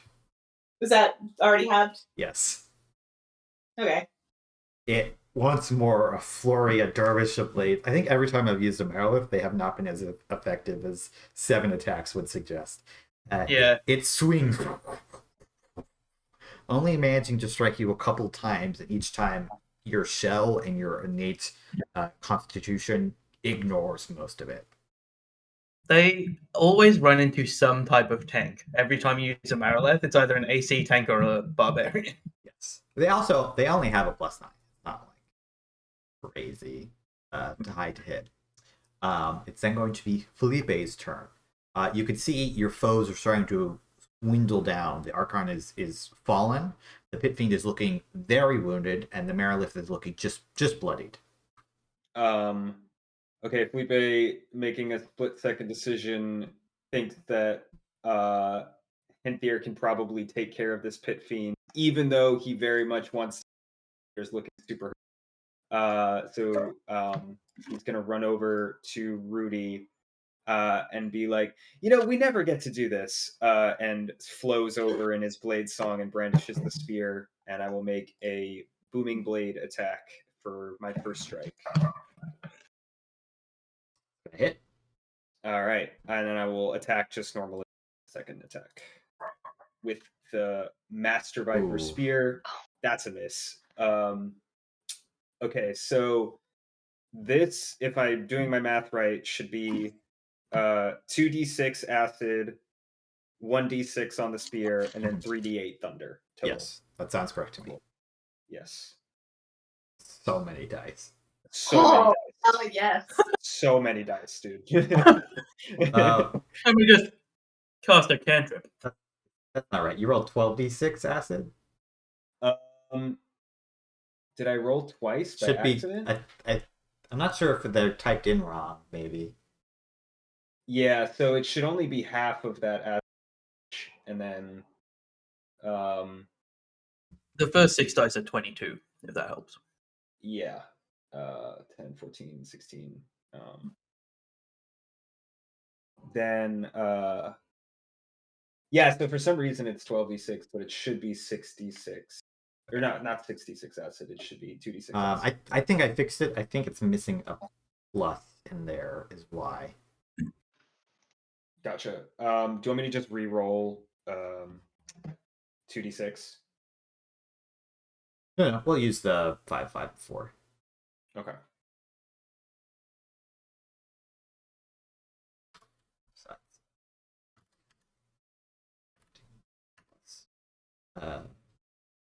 The 48 is correct, though, right? Oh, that'll be if it moves. That's if it moves, yeah, and that is correct. Yep. It's only 24. Yeah, and I don't know if it's showing my bonus in here, but it should be to the damage roll a +4 For your now, mod. for my intelligence. Okay. Yeah, not sure if it's showing that in here, but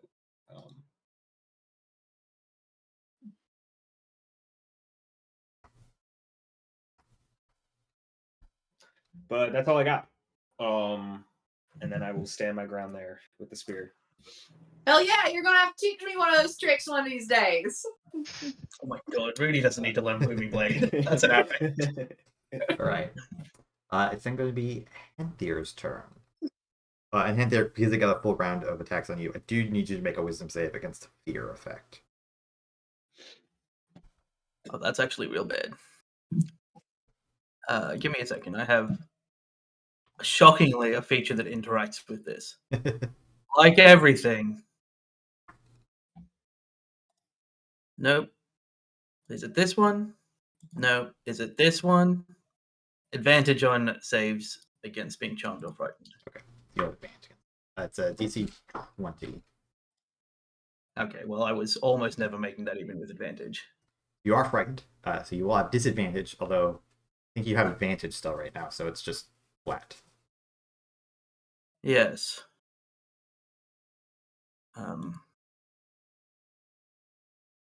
I'll just attack it a bunch of times.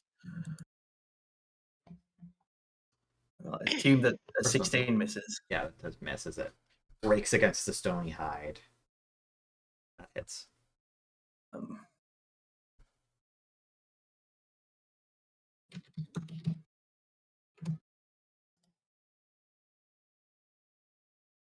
That one's 18. 21. That hits.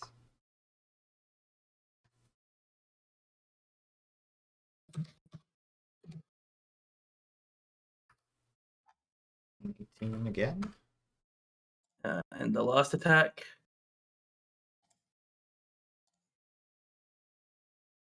17. That does miss again. Hmm. You're slowing down slightly as you feel you're not piercing all these attacks, suffering under the effects of the frightened creature. Did you want to move?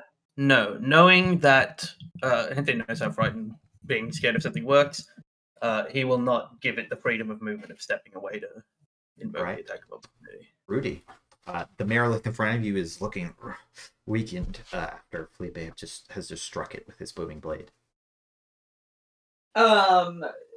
Rudy gives Felipe a thankful wave in addition to the snarky comment from moments earlier, and will once again chip away and probably get another nat 1. Oh, that's a hit. There you go. That's a hit. Oh yes. Andrew, Yes. can I just ask one question as those attacks are happening? Can I circle around this thing as part of frightened? Yes, you can't willingly move away. You can't willingly move closer to it. Okay. You could circle around. Yeah, then I will be over there for bloodlust reasons. The 18 hits as well. Perfect. Okay, just want to double check before I roll that damage. Max. Nice. And then Rudy will move around, not exiting the guy's space, to be right next to Felipe. Okay.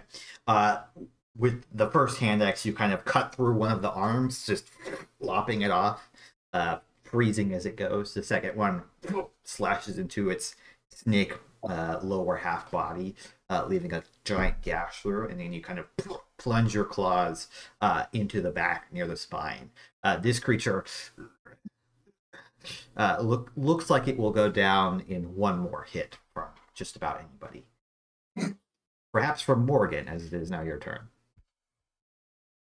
So I was originally thinking was about healing. Are there people that are visibly bloodied? Henthir is very visibly bloodied.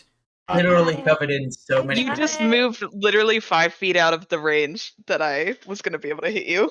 To save all of you from the inevitable bloodlust. Everybody else has taken some damage, so I think proportionally you are the most damaged other than Henthir. Rudy's just been fighting a thing with 7 attacks and is not as damaged as you, who took 35 damage that one time. Yeah, I got hit once and I'm like so fucked up. You're like, oh no.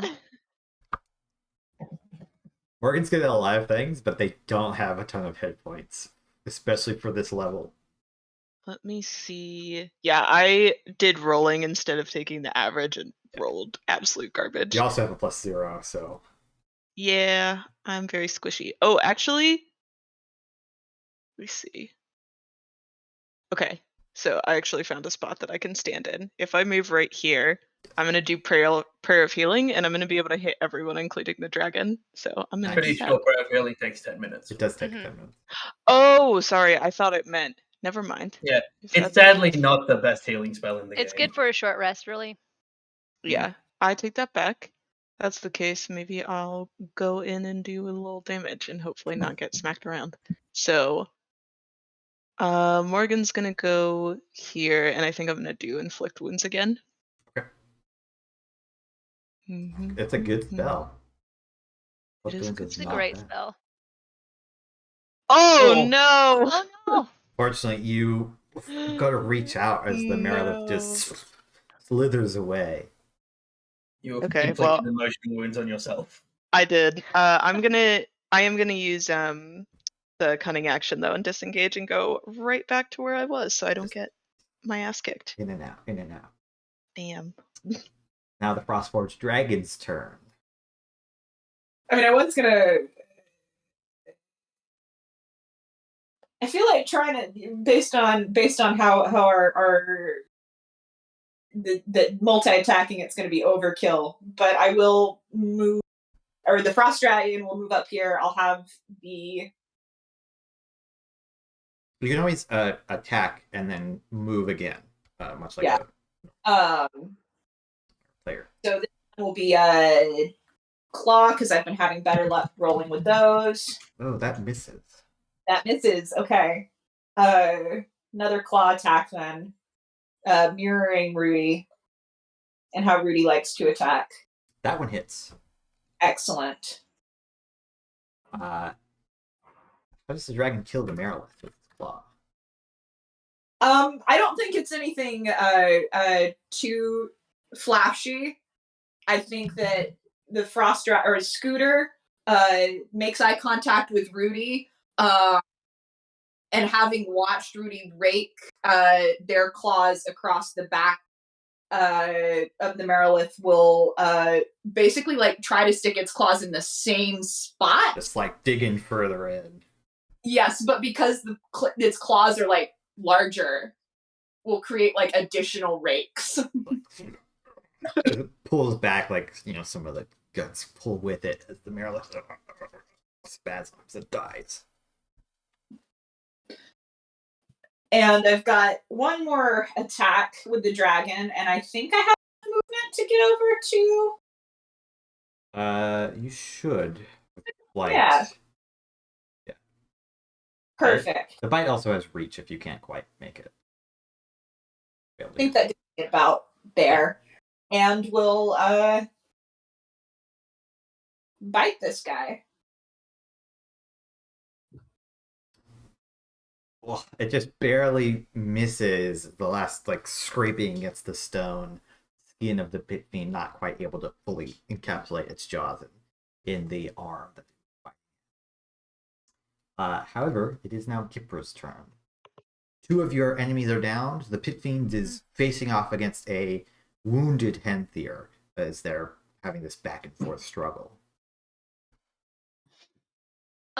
Yeah, well, I will move my spiritual trap on the 20 feet it can move closer to the pit fiend, and it's just not going to do anything. But I'll move it. And then I'm going to move my 25 feet up to, I think, here. And I'm still can't reach Henthir, but I will cast. How far away am I from Henthir, or can I move another 5 feet? From Forget where I where was. you were. Were you here? I was right next to the bench. You've moved 20. Oh, okay. Now I'll move another 5 feet up. That way. So then you're 30 feet away from it.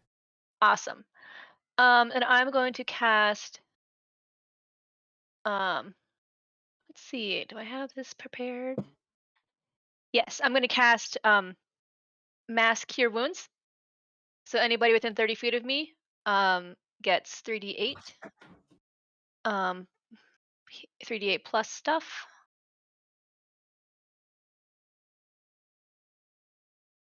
So you guys get 17 healing. So I believe that's Henthir, the dragon, and maybe nobody else. Sorry. You could have moved here and still got. Oh, okay. Perfect, and I'll do that You instead. just can't get Morgane. Say if you look at Scooter, he is not visibly injured in any way. Scooter has not taken any damage. Okay. You just kind of bounce. The magic kind of goes like whoosh and like kind of hits against him, and then he's gonna yeah. Yeah. So You hear a very appreciative purr from behind the pit fiend. doing what I can. That's it. That's our turn. Right, the pit fiend glances around, seeing that both of its allies have been felled.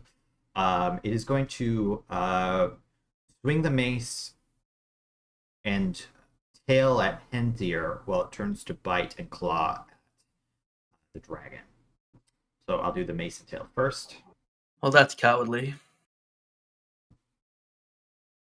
Tail misses.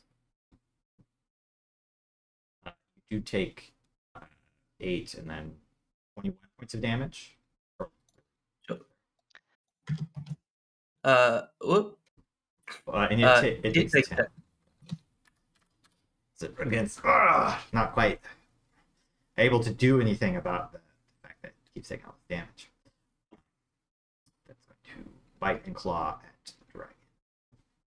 Hitting.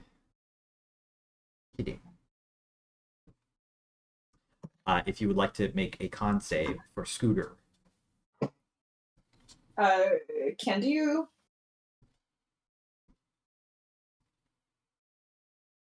Ooh, just barely a fail. So it only takes 17 right now, but it is poisoned. Scooter is poisoned, and they will be taking 66 on their turn ongoing. Okay. They get to, let me just double check. They get to make a save at the end of each of their turns to clear that. Right. That's the Pit Fiend's turn, though, as we get it back around to Felipe. Okay, I think I'm now getting officially nervous. Just squaring off alone against this thing. So my 40 feet will get me into melee with it. And in the midst of his blade song, Felipe is just numb to the fear as he sort of flows over and is going to strike at this thing's ankles. Booming blade again. Hits. I think I fixed it, hopefully. Yeah, I'm going to make the second attack as well with just the spear. And I will be doing both. That hits as well. Okay. So, Booming Blade. That looks better. Okay, yeah. That looks way better.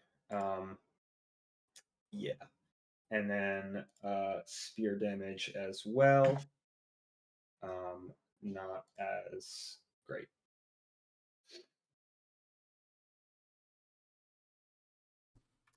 Not quite enough, though. The two blows do wound the Pit Fiend greatly. Holding on to its just massively bleeding forearm, covering blood everywhere. It's then Henthir's turn. You can sense the blood in the air. This Pit Fiend, you almost have it killed. I'm going to roll Bloodlust, even though I don't need to, because it will only trigger this thing, but it will... I succeed. Yeah, I'm going to hit it. Henthir starts trying to lay into it even as his full transformation is reverting and he's becoming hang on, I gotta heal 4 first. Even as he's becoming the hybrid version of his transformation, he's still making these 4 attacks. I thought that was a 20. So sad. It was for a second.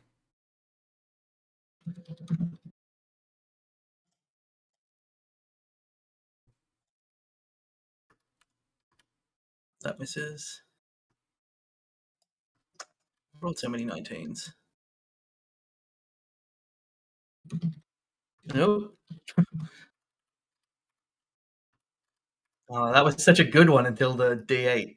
And then the final attack. Now Henthir is standing. I assume 24 hits. Yeah. It is a 19 AC. Now that you've killed it, I will tell you that. Yeah. I'll roll the extra D8. Yeah, there's a not insignificant amount of overkill in there. Yeah.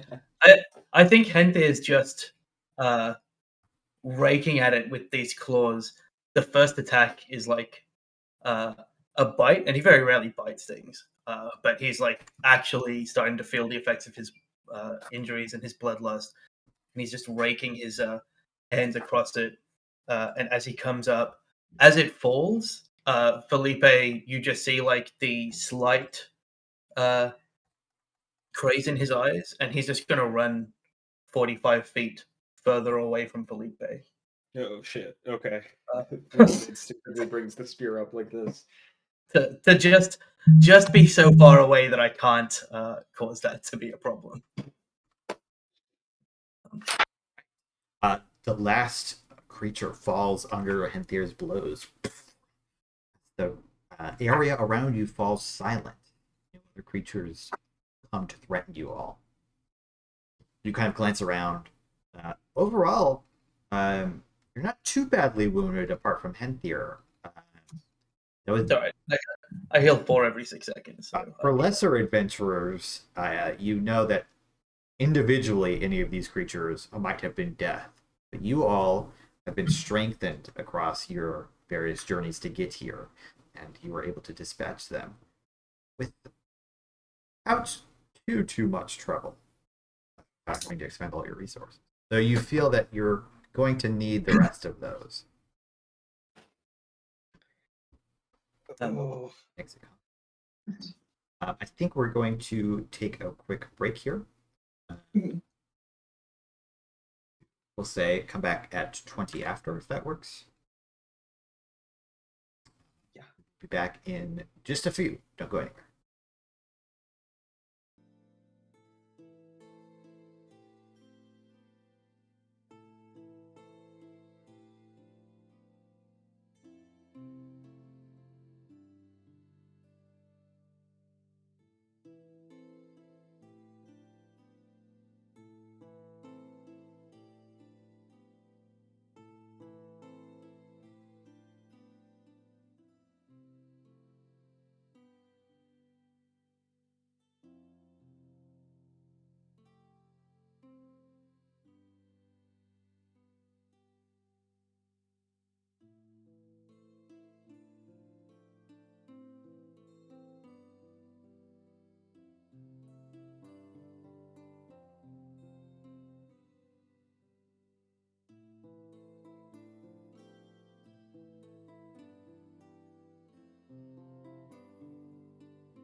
All right. Hello, everybody. We are back. The second part of this finale. You guys have just slain all of these various demons, taking a minute to rest. The dragon, Scooter, still poisoned as it kind of. I already did the rolls during the break. It was failing at first, slowly succumbing to this pretty nasty poison. But Rudy takes a minute to examine the pit fiend's the poison in its mouth. Pulling out your pouches of herbs and everything, you kind of quickly determine what the best way to treat this would be, going to the dragon and applying this compound that very quickly soothes the wounds. Not before it took some damage from the poison, but before it took too much. And of course, thanks to Morgane's prayer healing, you all healed back a significant amount of HP. Henthir, were you healed through magic? Were you just down a bunch of potions? No, my thing that would normally be only when I'm below half health, we talked about as being always, like when I'm in my hybrid transformation. Yes. Okay. I just heal 4 points at the start of everything. Henthir slowly regenerates back from almost nothing. Trying to make tea with giant lion paws until finally, like a couple of minutes later, he's just like, and shakes off like that. There's a big cracking sound. Like blood drips from his hand for a moment, and then it returns to the old elven hand. It's much better. He like pulls out the teapot. Gipre helps you with making your tea. Rudy catches Felipe's eye, sort of like in a "I'm never gonna get used to this" kind of way. Felipe just sort of nods in agreement, but is already walking over to tea. Henthir's tea is delicious. It's like Henthir had to buy a bigger teapot because he was used to just him and Ilya, but like now he's got a 5-person giant teapot. I will also say Felipe will take a just investigating the iconography purpose. You cut out a bit there, but I think I understood the rest of it. You can make an investigation check. Yeah, you got it. As you guys are taking this moment to rest, you find that this scenery is idyllic. It's all, very nice marble buildings, lots of greenery, open skies. The mist is, quite pleasant. It's not like freezing rain or anything like that. It's just cooling you underneath the warm sun. You are sitting here in this moment. You look around. This is, for whichever creatures lived here, they must have had a good life, you feel. Felipe, you spent some time to look around. Do you want to go into the temple, or are you just looking around? Sorry, I'm chewing. If I go into the temple during the short rest, I will take 10 minutes to cast Detect Magic first, and make sure I'm not opening like a trapped door. Okay. You come upon no traps or nothing that registers as magical as you enter. You do see a statue. It is for this particular temple that was being defaced. It is a statue of Parador, god of the sun. Where once he was holding aloft what probably was a sphere to represent the sun, that arm has been cut, and that bit is lying on the ground. You quickly look around, though. You do find in this temple, it's not an overly large temple, especially for the storm giants. None of these temples are quite as massive as maybe some of the ones you've even seen, but it is very fine and very clearly well respected, or at least it was. You find a large, massive mithril and adamantine chest that has already been cracked open, and you can tell that something had been placed upon a cushion inside of it that has recently been removed. An object of considerable size, maybe like head shaped or so. Do I see any writing around the chest indicating what might have been housed inside? There is some writing. It is in Giant. I will call over. I can't remember if it was Gipre or Morgane who comprehend languages. Yeah, it was Morgane. Of course, it was Morgane. Why did I even second guess it? I will call over Morgane very respectfully. Like, Morgane, I think I need your expertise over here. There was something in this chest, but I can't read Giant. Yeah, Morgane will kind of hustle over there and start taking a look. Okay. There is an inscription that is placed on the chest where it has been ripped, but you managed to kind of put the pieces together to read it. It says,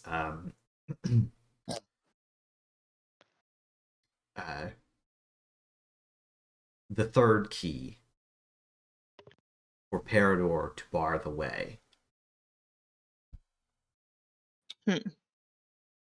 Can I maybe do an Arcana check to try and figure out what that might be referring to? You can make an insight check, I think. Insight. Not very insightful. You're not sure. You suspect that probably this key has something to do with the prison, but you're like kind of looking around and you're just not sure what form this is take. If it's a literal key, if it's something else. Clearly, there's two others.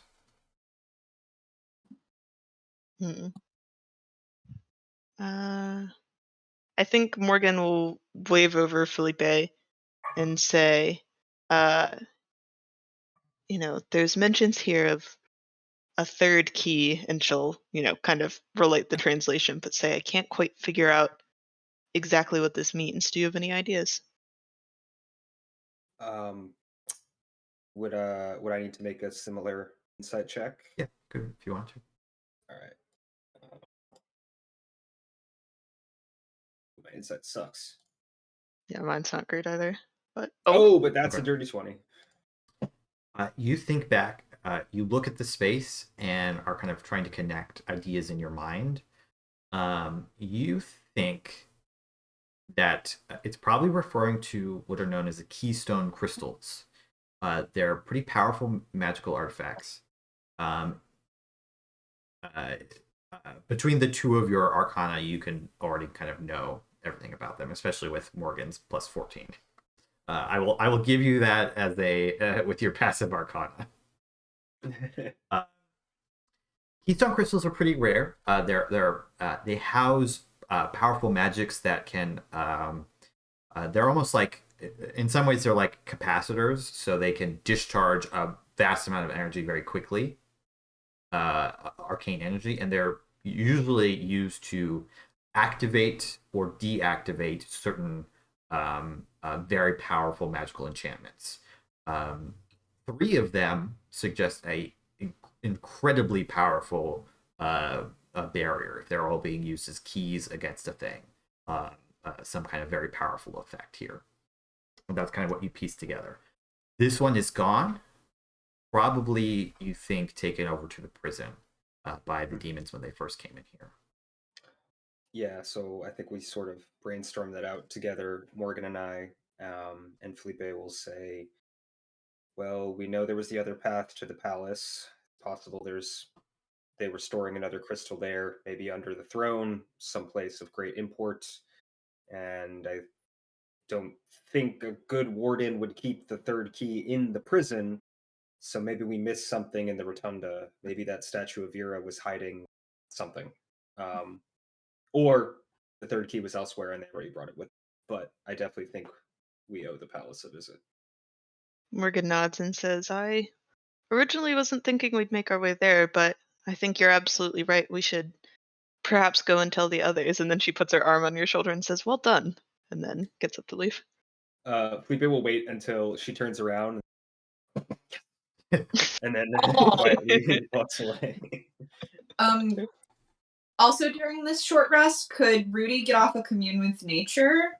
Sure. Which is also 10 minutes because of ritual casting. Yeah. as a barbarian. The two Yeah. of them. Yeah, go ahead and do that. What are the this is not a question mark.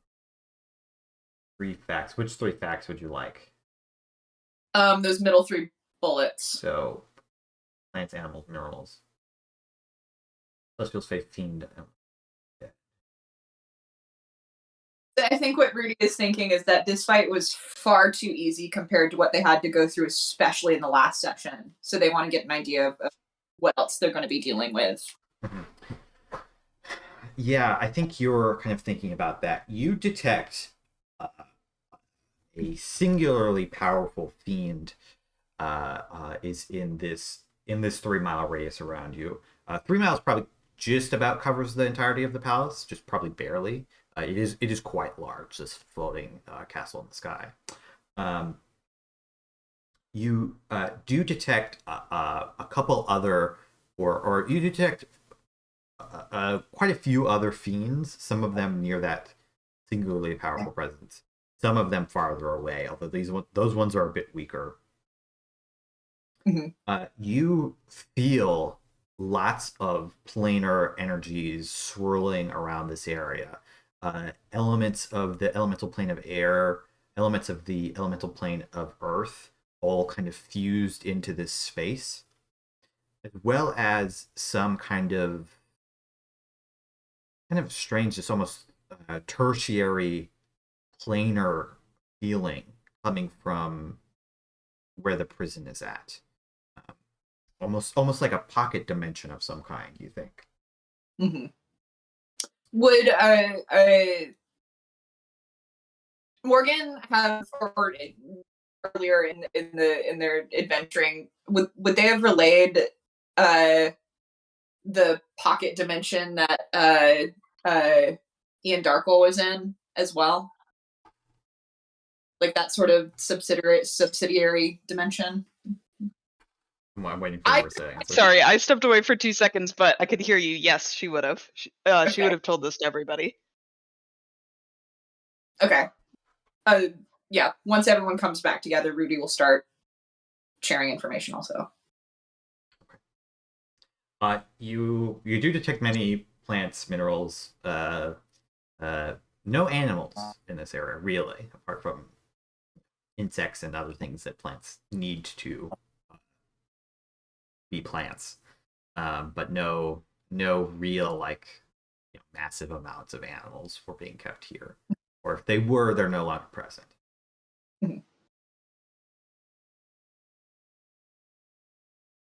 Yep.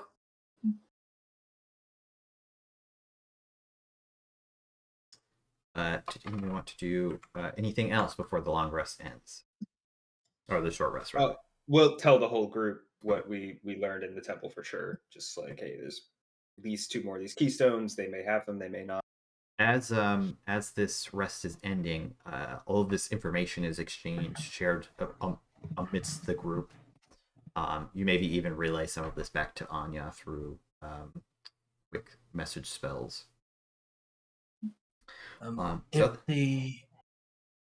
If there are keys in other locations, we are not so far ahead of them that we might beat them to a key. Can we search these bodies and make sure none of them have a keystone? Thinking of that real quickly, you give a more thorough search of the bodies. None of them have a keystone crystal. Especially with Felipe's detect magic, there's no way you would miss that. If we go anywhere other than the prison, they may already have amassed all 3 keys. Yeah, that is a very... If they already got to this one, an extra hour. Yeah.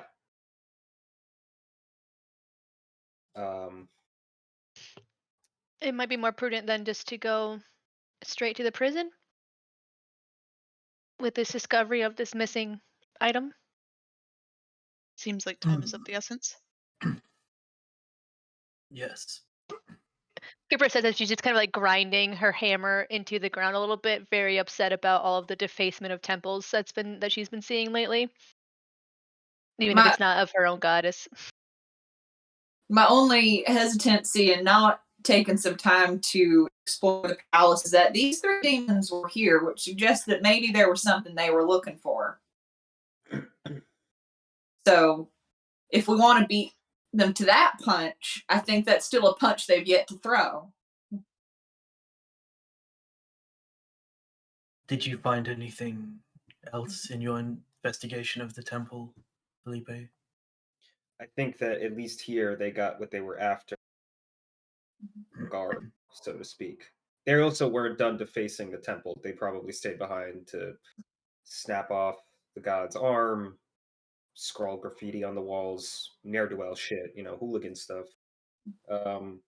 Demons are really just big hooligans, when you really think about it. But it is very possible that they haven't found what they were looking for elsewhere in this palace.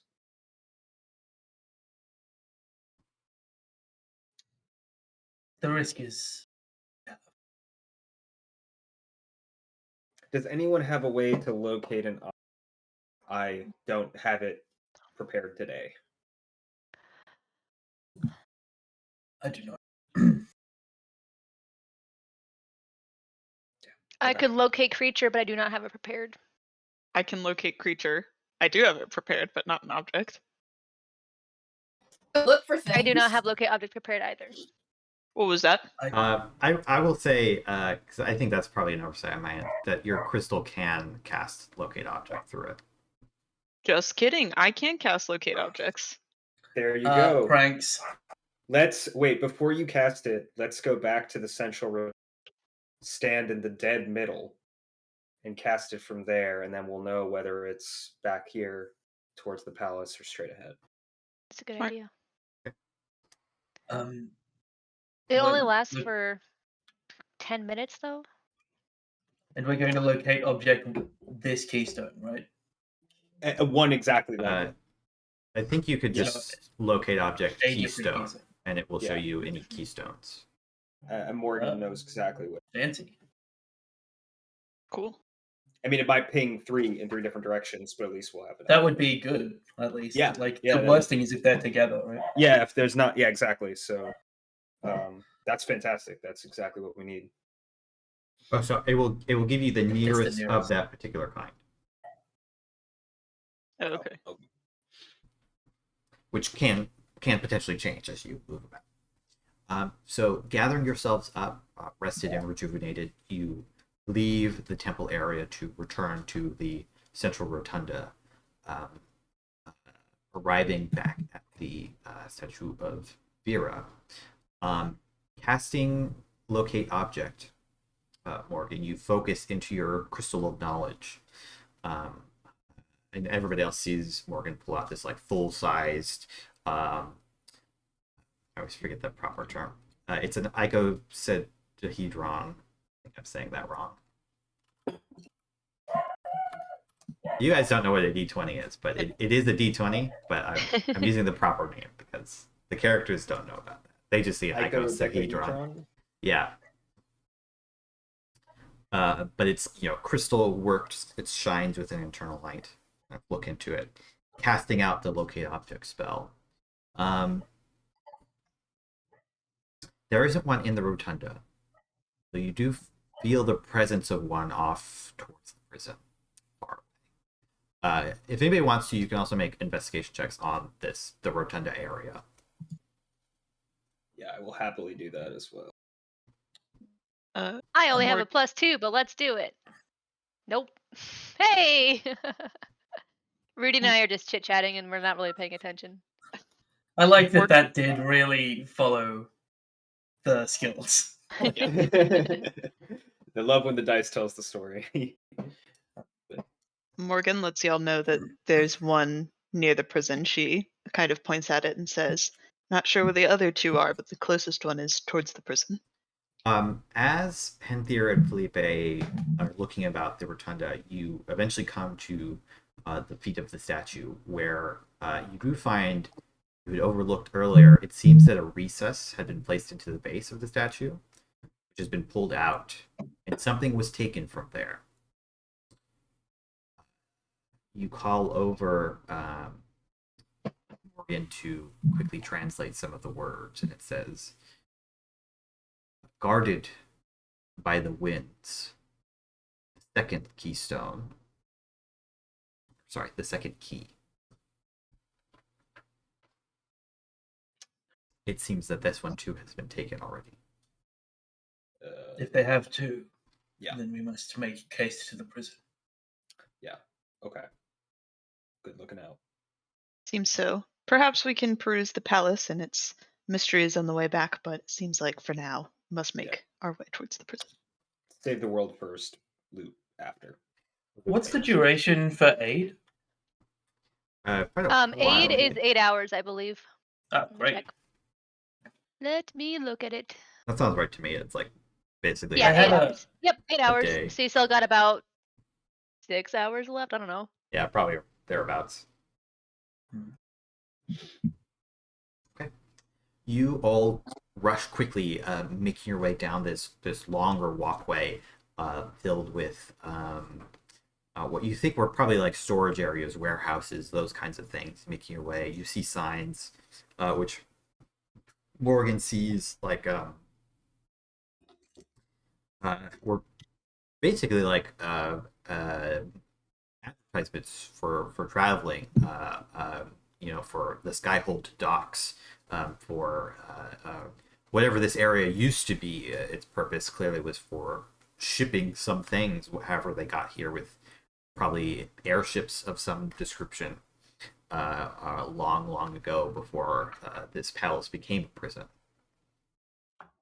You eventually find yourselves staring down a small horde of demons who stand in front of this great double door gate, which has 3 keystones placed equidistant, one on each door and one in the center where the doors connect. The doors are closed. And Rudy, you do not see any demon that would match the presence you felt earlier, suggesting that it's already beyond the door. You guys can describe how you tear through this horde of demons, as none of them are powerful enough to overly challenge any of you. Gipre is gonna kind of crack her knuckles. I can't do that because I can't crack my knuckles. She's gonna crack her knuckles, kind of crack her neck, and be like, and kind of swing her hammer around once in a circle, trying to be suave, but kind of fudges it and doesn't really go in a circle. Kind of goes like in a half circle because she's not that dexterous. Goes, who wants to smash some heads with me? Hell yeah, let's do it! Let's go! Her new best friend, Rudy. I'm just gonna cast Toll the Dead. This time I will be vaguely helpful, but just from a range. You go, sorry. Okay. Yeah, Morgane is providing buffs and is also trying to stay as far back as possible, so I'm going to say that she's shooting her special arrows at all of the demons. Felipe's got a fancy new coat, and he flicks with his forefinger a little stitched star off of the lapel of the coat, and it expands in his hand to 7 glowing little stones, and he shoots magic missile at a bunch of them. And I will expend a charge to do that for the coat. Sure. Expend a charge from the coat to do that, and then seeing that it probably does very little, Felipe says, "Let's dance." It does more than you think against these demons. This is a horde. There's like 50 or 60 of these things. But okay. they're all lower level. Like to a party of 3rd level adventurers, this would be instant death. But you guys are level 17, and none of these things can even they can barely hit you. They basically have to crit and stuff, and you're tearing through them too quickly for them to even get attacks. Gipre's like using her hammer in one hand and just using her shield for the rest of it. Yeah. If there's like 60 of them, given that I'm going to use it anyway, Henthir will just activate hybrid transformation and just start ripping apart demons. Then I guess. I think at a certain point, then Felipe just will dance over and go back to back with me and be like, "I'm serious. We got to do this more often." And just like it's always good stuff. Gipre's like almost trying to like make a rhythm with the clangs against her shield and her hammer.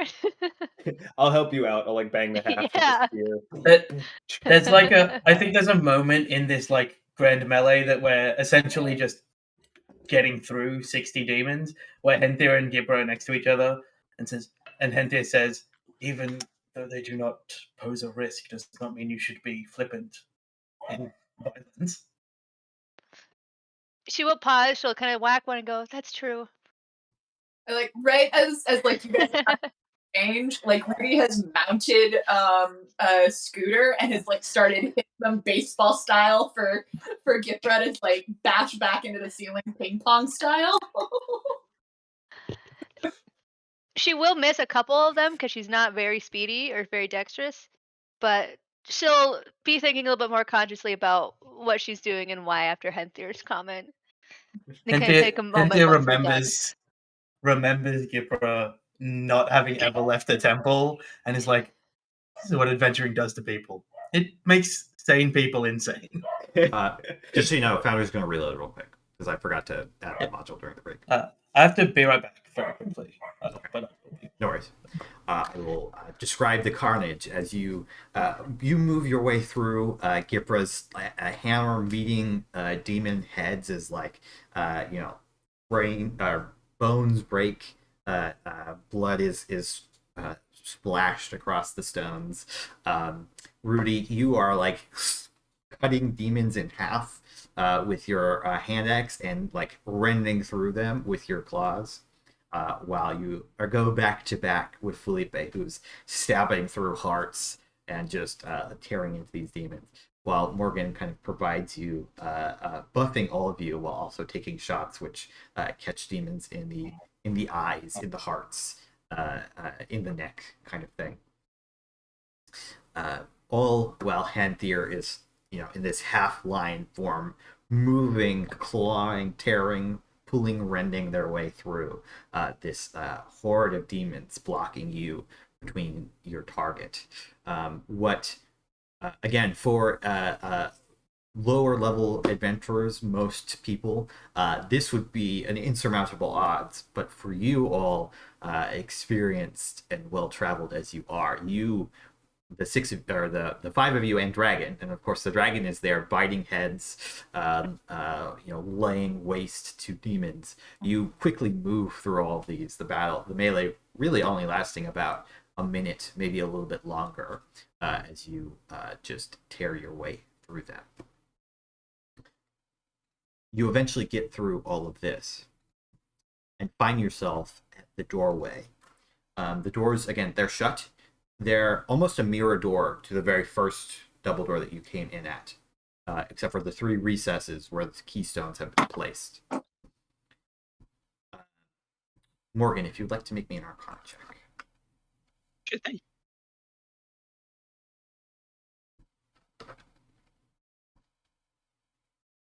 Yeah, okay. Looking it over, you can see the keystones have dispelled whatever magic was placed on this, at least temporarily. If you were to remove the keystones, likely the enchantment would come back. But if you want to enter, you'll have to just open the doors. Okay, I think she turns towards everyone and says, well, it seems like we're faced with a decision here. The two options, we could enter this and face whatever creatures may be inside, or we could remove the keystones and perhaps leave whatever is in there trapped for good. Andrew, can you remind me? You said, or at the beginning of our non-fight, that the super powerful fiend. There was not a suggestion that the super powerful fiend had like passed through this door. Yes, you think that in between your guys' battle and now, the fiend has moved beyond the door. Most likely, because you have not encountered it so far. You're welcome to do another commune with nature, although that will take some time. That'll take 10 minutes. So this is me asking, not Morgane, but like, if we remove those keystones, like it's possible that just whatever's in there is just going to be like stuck in there. We could just leave. It will take the effect a few minutes to come back. It's not like instant the enchantment's going to be back, but yes, you could theoretically do that, although you don't know what's happening beyond. I worry that there's a powerful demon in there that's making deals with dragons. And as much as I love my dragon, that's nothing good for the rest of humanity. Particularly if the deal that they're making is not a deal so much as a corruption and amplification of power. I also worry that this door isn't the prison, just based on what we've seen before. The real prison is probably some sort of demi-planar gate inside, so if they do let the dragon out, this door isn't going to hold the dragon back. The dragon's probably bigger than this palace, actually, so that's apocalypse. But I do like the idea of, if things go wrong, cutting off the head of the snake of whoever's doing the ritual, and then boogieing out of here and trapping whoever's left inside. I like that idea a lot. I think we need to get a visual first because we don't know enough. Yeah. All we know is that they've been defacing each and every temple that they come across to try to raise these dragons, and this has to be something similar, just on a much larger, more terrible scale. How much is the defacing of these statues just demons being demons versus it actually connecting to the corruption of dragons? You can make a religion check. Do I have advantage because it's about Fanes and stuff and their behaviors?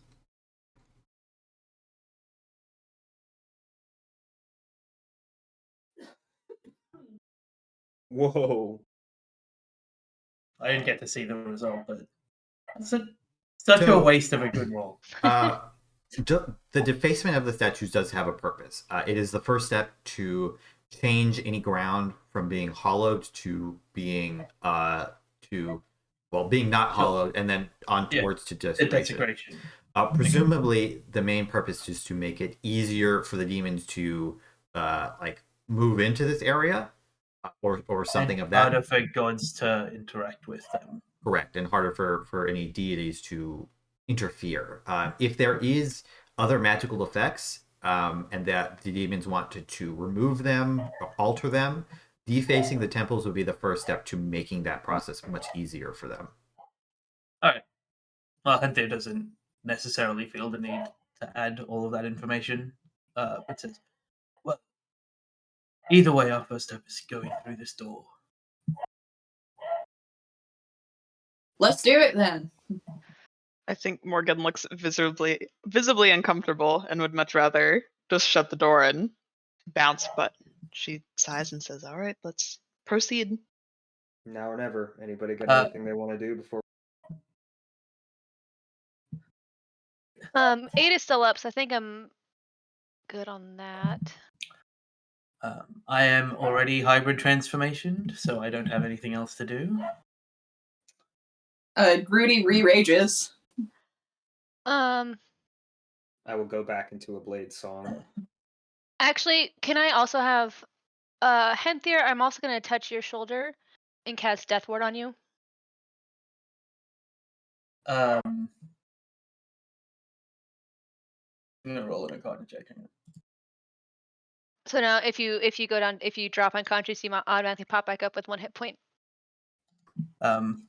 Sure. I think Henthir, you can tell as you're casting it, but he can't really stop you casting it. That he was going to suggest that it could be better used elsewhere, but instead he just smiled and said, "Thank you. Appreciate your and Mira's watching over me." I think Morgane actually is going to cast Bless at, let me do math, 4th level, and then everyone will be blessed. Cool. That only lasts a minute, though, right? Oh, yeah, actually, I was kind of under ready the that to do assumption it that as soon whatever as we'd we, be fighting would be right there, but... Yeah. Yeah, I feel like once we open this, I also think that that's the case, but it might be better to ready it to do it immediately upon. Yeah. Yeah. The Can door we opening. hold an action for when the door is open and we see something on the other side? Sure. I will hold bless with the condition that like as soon as it's apparent that something's about to attack us, it goes off. I will hold haste for the second the door is open. Rudy, I'm going to haste you. So you're hasted. Cool. Between you and Henthir, but I have a lot of attacks anyway. I'm just gonna hold the Sacred Flame cantrip, so I don't have a spell slot fizzle. So let's hold that for if we have action right away. oh, excuse me. I will hold my action to dash forward, which is a thing that I'm pretty sure you can't do. I mean, I don't see why not. No, because I would hold my action to dash, but you can't use movement as part of that. Oh, okay. Oh, good. I hold my action to dash a lot on the spot. You press open these doors, two people on each side heaving, and then immediately ready to spring into action. But you are met only with a grand staircase leading upwards, light beyond kind of trickling down, shiny, glimmering. Oof. That's a little unsettling. I will say that I have fought for centuries, and the worst feeling is having to climb stairs before a fight. As Henthir starts trudging up these stairs. Like, Gipre will come up and link arms with you, kind of, even though you don't need the help, but just to be friendly. yeah, Henthir is like very cordial and like is talking to you about your temple and how things are going. Can I continue to hold haste, or does it go off? No, you can choose not to cast it, I think, at that point. Okay. Can I have Scooter going first and have breath weapon? The breath weapon is like the held action there. The go-to, yeah, you're like waiting till it sees something, basically. You're all kind of moving slowly, so like taking your movement and like readying actions in case something pops up. You, in this manner, you all slowly ascend this wide staircase, and for the shorter amongst you, you almost have to climb each step because they're made for storm giants. It's not quite like full your height, but it's enough that you can't just simply step up. I'd like to change my movement then, because I'm a little dwarf, and Henthir's a half elf or elf, so I actually can't link arms with you because I gotta like. Yeah. I think Henthir is like helping you as much as somebody that doesn't really have any innate strength can. Rudy will offer a shoulder to Felipe. Gipre, you can fly. Oh, that's true. I can. I do a 30-foot fly speed. Never mind. I'm gonna fucking fly. You can fly? I like the idea that you're walking in the air next to Henthir, linked arms. I don't even realize it. Yeah, Henthir takes a second to be like, that's not how this height difference is. It's like, oh right, I learned how to fly recently. It's very cool. You all see their shield, which if you want to describe your shield for that. Oh sure. Let me pull it back up. So it's a kind of a large rectangular tower style shield. It's got a mixture of metal and some stone and some gems inlaid into it, and it looks like the way that it's all arranged looks like it's a mix. It's like there's clouds and then air flowing through gaps in the solid material. It's definitely, and a little bit of iconography to both Mira and Vera on it. A little bit of swirls of wind. Some of this air and clouds swirls around Gipre as they float on up, flying. They do so. You all ascend up the stairs. It's not too terribly far. As you get up to there, you kind of feel, looking about, you're almost at like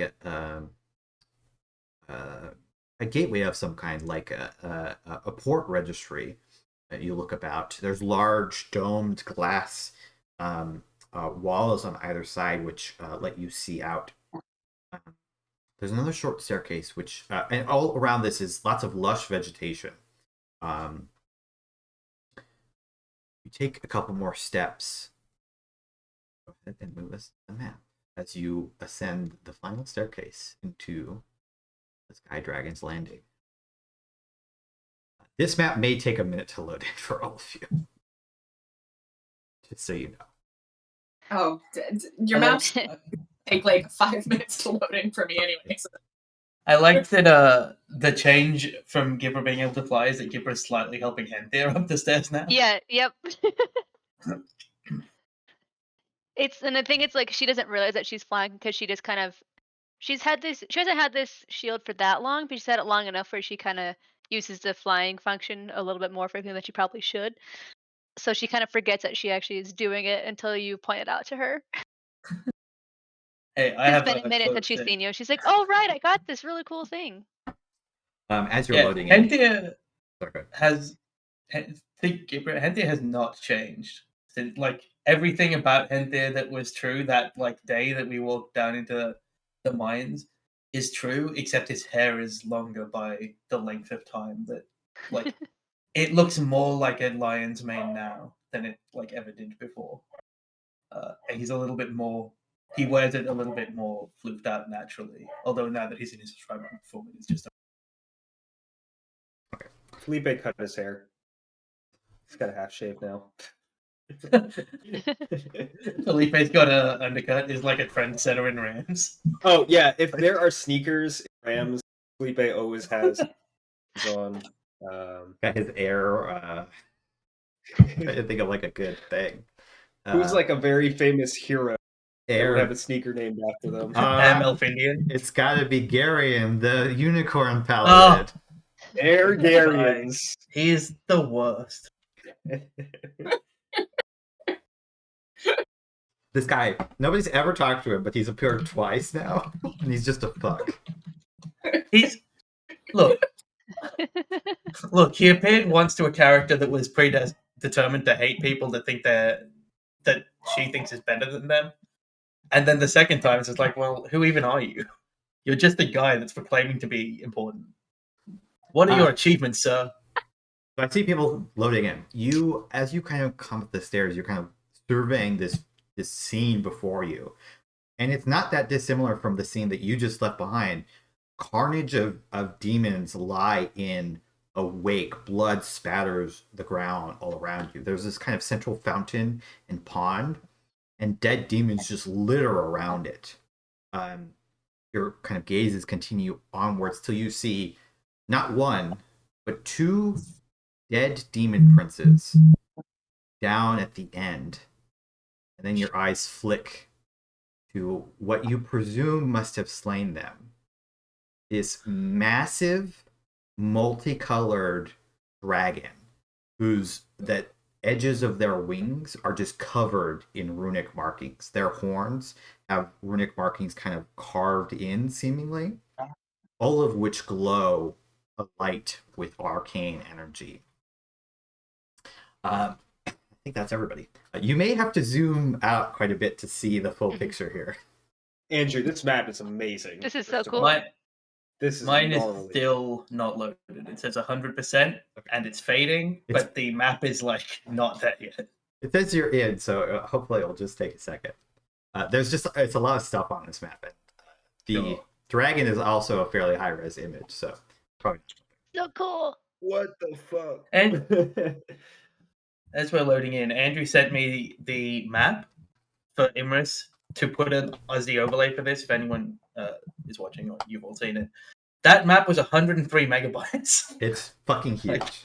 Andrew does these nonsense high-res stuff. I don't know why. It's just for me.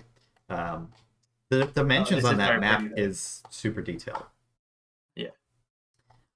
Yes. So I will say I'll do a quick plug. The map is I never know how to say it. CZE, Chezi, and Peku. You can find their Patreon. It's really good. The dragon is I actually edited. It's from Kaora. but I edited it to be rainbow colors. So the normal dragon is not quite, doesn't look quite the same, but they did make the base asset that I used. As you guys survey this carnage and this dragon, like looking over everything, seemingly not injured, or at least not noticeably injured, you do glance about real quick. You do feel like you're on docks, though they hang over air. You can't see below to tell like where you're at relatively, but you can just tell off the sides that they continue down into empty space far below you. The dragon looks at you as you enter and is kind of just like head bobbing, weaving back and forth. In your heads, you hear booming, and you know it's coming out from the glowing eyes of this massive creature. Morsels come here for me. Weaving back and forth. Rudy immediately like reaches out a claw to touch Scooter and get a read on how Scooter is doing. Make an animal handling check. Cool beans. I'm really good at this now. Cool. You are quite good at it. With a dirty 20, Scooter is vacillating between his instinct that he should basically like bow and like show extreme deference to the creature that stands before it, and a sense of impending doom. Rudy whispers, stay with me, buddy. We're gonna get you out of here. Okay? It's gonna be okay. And then face Henthir and everyone in the party who has a higher intelligence than they do and goes, what are we doing? Dragon takes a couple massive boom. Sorry, wrong way. Boom, boom, boom, steps forward. Just slow, like easy, cat-like. Doof, doof. Henthir has met a lot of predators in his life. Is this dragon the way that it spoke? Can I make an insight check or something to... I basically want to know, is this a predator that cannot be swayed from devouring us? Because we kind of came here to fight demons. It was a 17 for a long time. You think that this is clearly a highly, incredibly intelligent creature, incredibly powerful.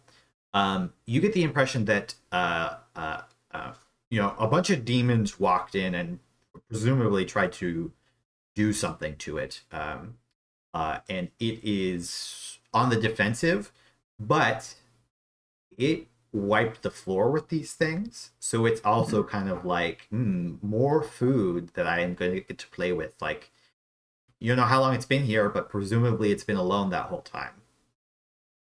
And it's definitely got a playful, predatory feel to it. Great. So giant fucking dragon cat. The best type of predator. I think Morgane pipes up and says, like, she says this very calmly, but it's like, I wouldn't be upset at trying to leave now, I have to say. You all hear this kind of almost like a roaring purr.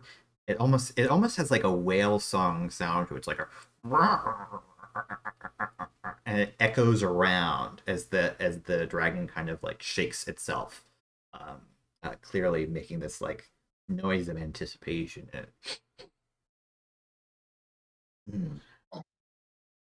Mortal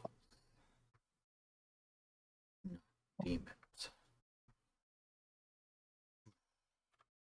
I think Henthir says loudly, like projecting his old voice across the thing, says, well, we did come to avert a demonic cult trying to deal with corrupting dragons, but it seems that you've done that. These fools thought that they could match my power. I was never sleeping with my kid. No. The gods could only imprison me.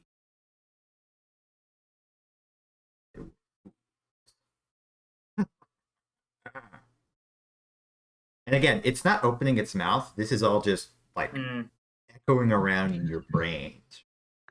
Gipra's But visibly scared they because did. Sorry. when she went with Henthir down below, that dragon was a sleepy boy. So she never had to see it get awakened. So she's freaked the fuck out. Yeah, this is the first like fully, clearly up and awake of these primordial dragons that you've seen. All the other ones were like some layer of still like kind of half asleep type deal. Every time Morgane shows up to one of these, the dragon's dragon's deeply full awake. evil. That's true. The sea And dragon was full awake. The other times it's fine. Henthir says, "Well, as I said, our intention was to fight demons. We don't need to. We have no quarrel with you." Make persuasion check. I'm so fucking good at persuasion. You don't understand. You don't understand how one. persuasive. 4. 3. Most people respect Henthir's age more than this dragon probably does. It takes a couple more steps.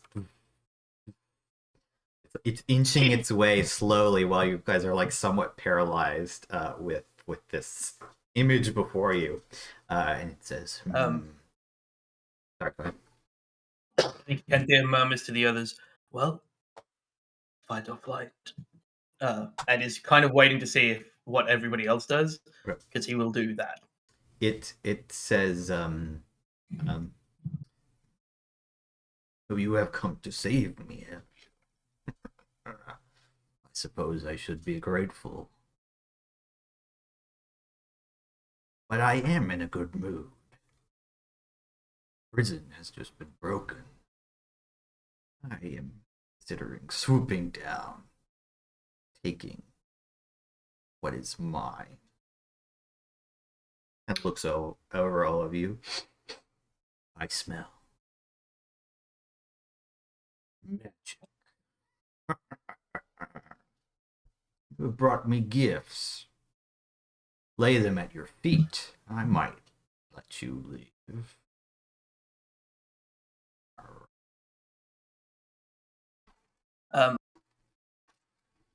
I think Henthir continues murmuring and says, "I think that answered that question." And I will just dash to not be in this group of all of us clustered together in front of a dragon. Are you dashing towards the door or towards the dragon to fight it? Henthir's happy to dash into the room, and if you all decide to leave, we'll still be fine with these decisions that he has made and that you have made. Like, he is so close to dying from the natural aging of elves that he's okay if, like, his death was here. The last of the lions died fighting a rainbow dragon. Like, is there a better story than that? Gipra's just like clutching her holy symbol of Mira and is looking at Henthir because she's known him for quite some time now, and can guess, I think, at what is going through his mind. And it's like, Yes, do I cast certainly- divine intervention? Do I ask for Mira's guidance? The only person that Henthir has really discussed his mortality with is Gipre. Like, the others have seen it because they've seen his willingness to die, but she's the one that he's like, eventually I will die from something. Like, I'm not immortal. 1,000 years ends. But yeah, I just run separately so that we don't all get breath weaponed in a second. As Henthir takes off, Felipe is just going to say, like normal tone, thinking this thing probably hears me. Rathlammlir, Rune-winged, peace.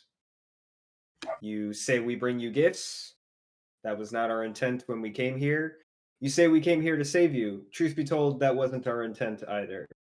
A lot has changed since you were first imprisoned, and I'm going to be fully transparent with you. This isn't your world to take anymore. So this place is pretty baller. If you want this palace, it's all yours. I think you took care of the demon infestation problem. But I think we're gonna head out and we'll go our separate ways. Henthir starts to move as you the rest of you maybe start to back up. Felipe kind of like, hey, well, we're gonna leave. Like, it is going to start casting a spell. And I think we should probably enter initiative at this point. Oh shit. Okay. Blood the will spell go is off for friends. everyone. Oh yeah, haste goes off on Rudy, by the way. Okay, Rudy will be. I'll let the Sacred Flame fizzle out because it's not worth it. I got a fountain in my way, and it's just a cantrip. Also good. Two really Hey, good I initiative rolls am tonight. above a 10. Oh, and it rolled. All right, Andrew. Well, that's good. Wow. That's the one you wanted to Yeah. roll a natural 33 20 on, I initiative? guess. My plan to run Oh out the my door is gonna God. go out the window because I'm Oh no, like, Morgan, now you're where I was. I'm supposed to have a advantage on initiative rolls, and I don't know how to make that happen. You can just roll again. Yeah, Oh, there's a way to do it. it won't let you roll initiative again. You have to roll a d20 plus 7. Okay, Because of cool. Will do. This happens every week in the other game. Forget most. This is the first time I've run through that, so I know that I have initiative. Oh, Rudy Hello. just starts shouting 1d20 plus 7 into the void. Good try, good try. There we go. I was debating if I wanted to try to do Divine Intervention or not, but I guess I ran out of time to try that feature. I mean, honestly, both of us have it. We could each We make do. impassioned You could pleas to just our gods on our divine first intervention. turn. Are you multi-class with something else? Yeah, with Rogue. rogue. Rogue. Okay, that's what I thought. I'm like, Just a little bit. Oh, Just if a you little could bit. roll for a scooter, please. Oh, yep. I get to do that also. I guess so. Yeah, we do have 2 chances really of Divine Intervention working. You guys do not go before Rathlammlir the Manycolored. They No one would. Yeah, I did crit when they have a really high initiative bonus. They immediately begin casting a spell. I think Felipe, you're just too far to even hope to counter spell. Oh yeah, there's no way. Yeah. Behind all of you, completely blocking off your exit, appears a check the dimensions.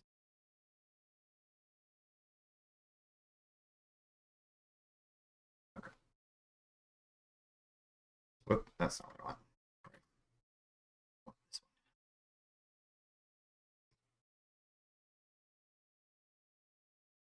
Yes. A 5-foot thick wall of pure shimmering light appears to fill the whole space behind you. Unless you dispel that somehow or break through, you cannot retreat at this point. Awesome. Is it a wall of force? It is a spell. At least that's the spell that it cast. It doesn't move. Yeah, I didn't just go meteor swarm. Power word kill on Morgan.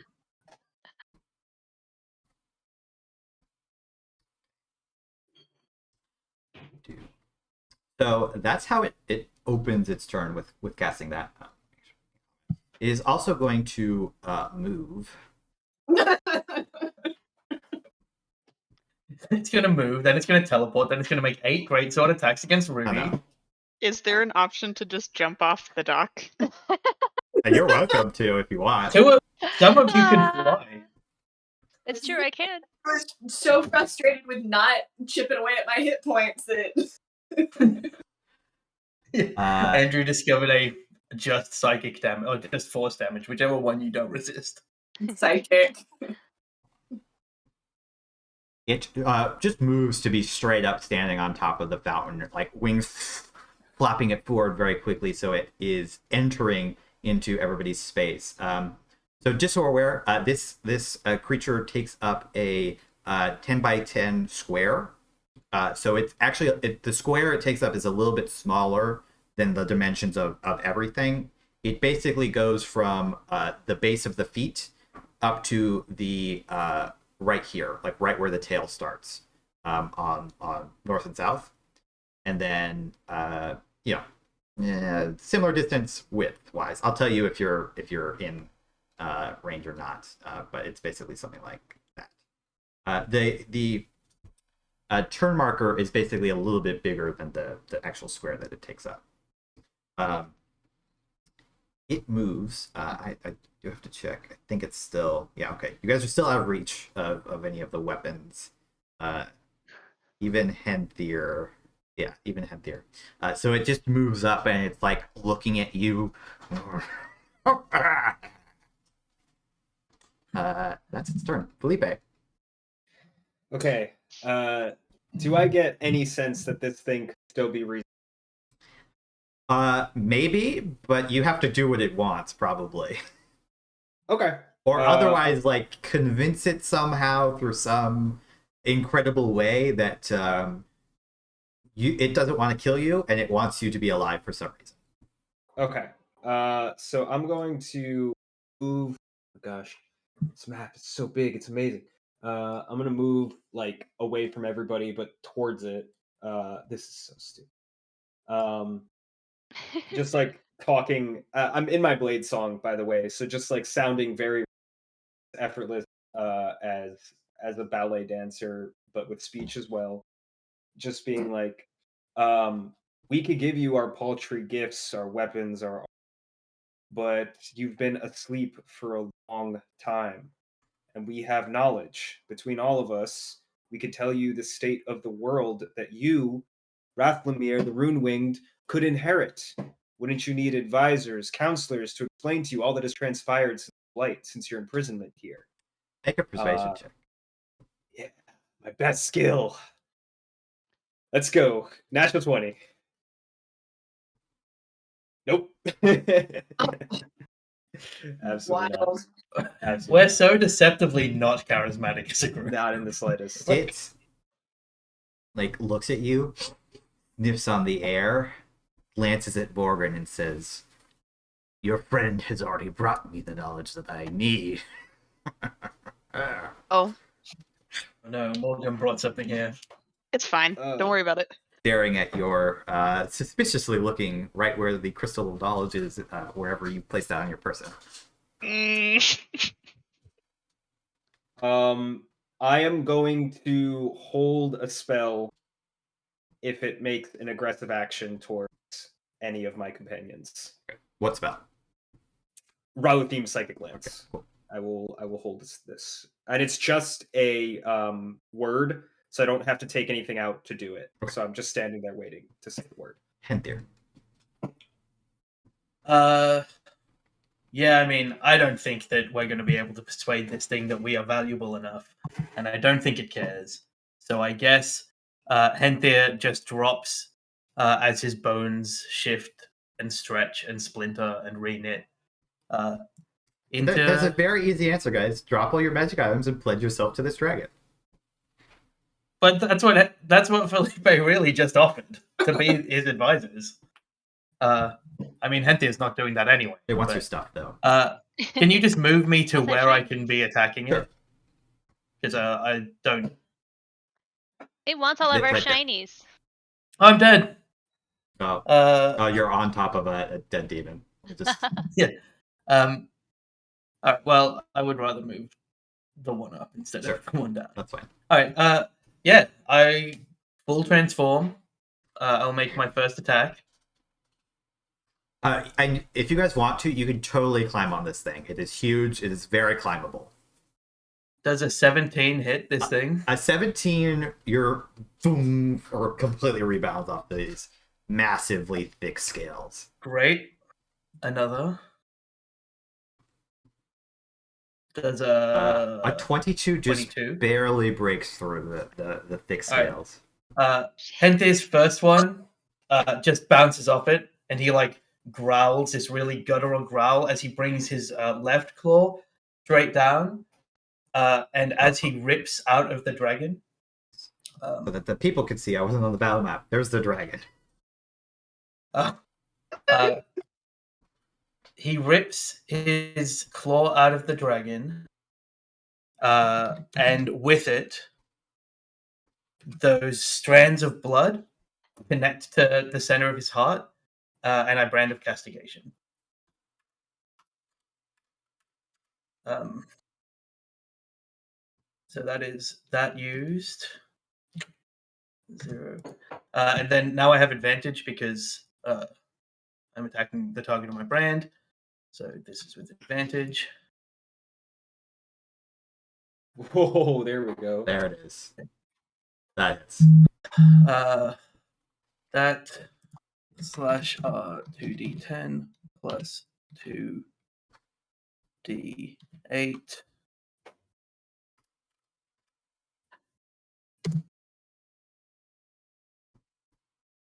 Not the 3 best ones. Ugh. Fine. And then the final attack.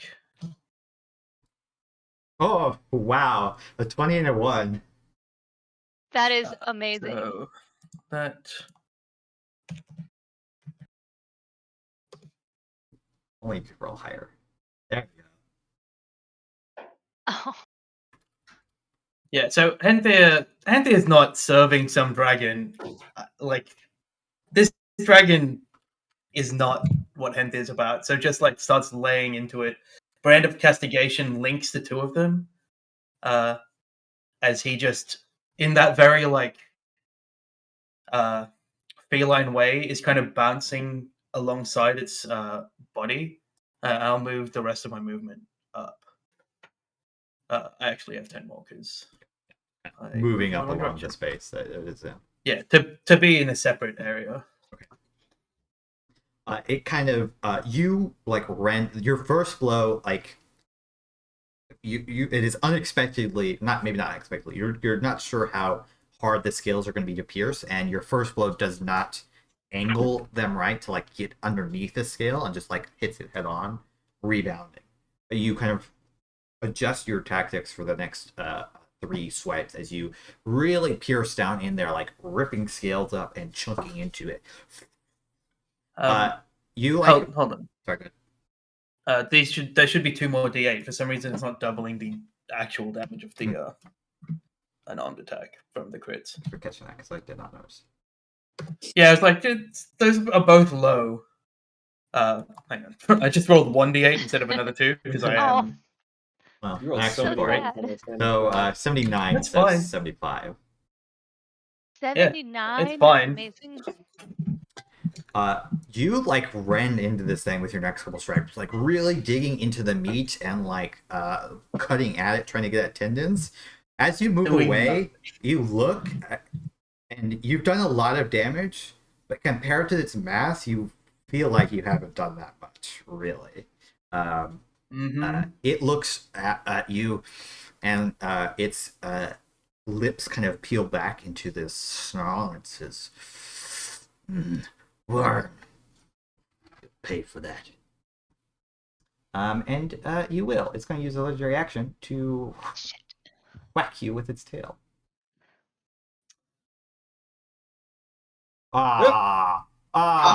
You definitely leap out of the way as it just wipes some of these Belgarush straight off the side. Second to the psychic lance, I guess, did try to attack Henthir. Just to help clear some of the map as these dead bodies fly down, falling off into space. I do have a question about those. Will those be considered rough terrain if you want to go through them? Yes. Okay. Good to know. Good to know. It's a terrible thing to say, but I wanted to know. I would love if Andrew just rolled a natural 1 for everything this That would be tried to do. infuriating. The fact that it's still a 17 is terrifying. Yeah, that sucks. That sucks ass. It's then going to be Gipre's turn. Oh, sorry. I- Felipe, your thing goes off. Yeah, all right. I'll do it. DC 18 int save. Probably doesn't have legendary resistances anyway. I hope it does. Probably not. What do you think? Roll terrible. It does resist though. Oh, okay. All right. Oh, it still takes 11 or 12 or 10. 11 damage. 10 damage. Oh no, yeah. 10 damage. 10 psychic damage. It kind of like its eye twitches slightly. So that hurt. Oh, sorry. I slip of the tongue. I didn't mean it. Gipre, it's then gonna be your turn. Okay. So she's gonna move over to over here on her feet, little feetsies, and she's gonna fly straight up. About I think 20 feet is what she could do then. So she's gonna be 20 feet up in the air, and is going to, since she's far away, she is going to cast something. Let's see.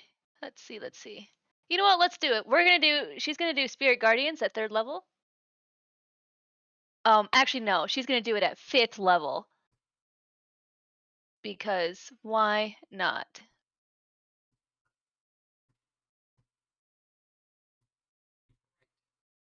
So let me center it on her. Yeah, set it. We're gonna go with that. Okay, so that's just for now, but she's up in the air. So if he starts his turn within 15 feet of me or ends it, take damage. Yeah. If it moves, So that's my action. what do your spirit guardians look like? My spirit guardians look like, I actually spent a lot of time in the temple and didn't really do a whole lot of adventuring until recently. The little creatures that are flying around just look like they're just little mice, because she made friends with the little mice that would live in the temple, because she's a nature cleric. So just little mice, but then you look closer, then they're like Yeah.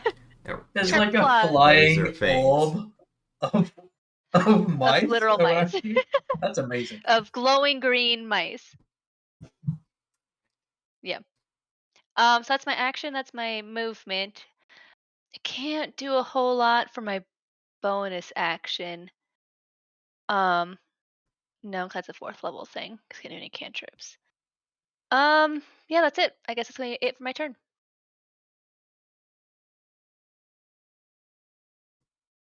Can't do any. I can only do a cantrip as a bonus action. I don't have any cantrips. That's it.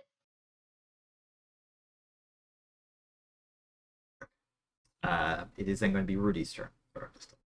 Stuff. Oh boy. Okay. Kristen, don't forget you're hasted.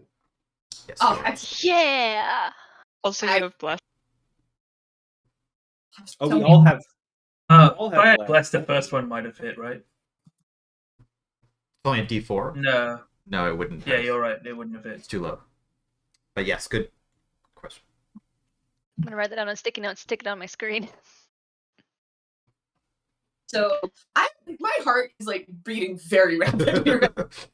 Terrifying. Rudy like has not removed their claw from Scooter. And I think addressing this terrifying being in front of them for the first time, they go, so howdy there. So we know your name, but I don't think you've had the pleasure of hearing ours. My name's Grudrin Torrak, but my friends, they glance over at Felipe specifically for that, call me Rudy.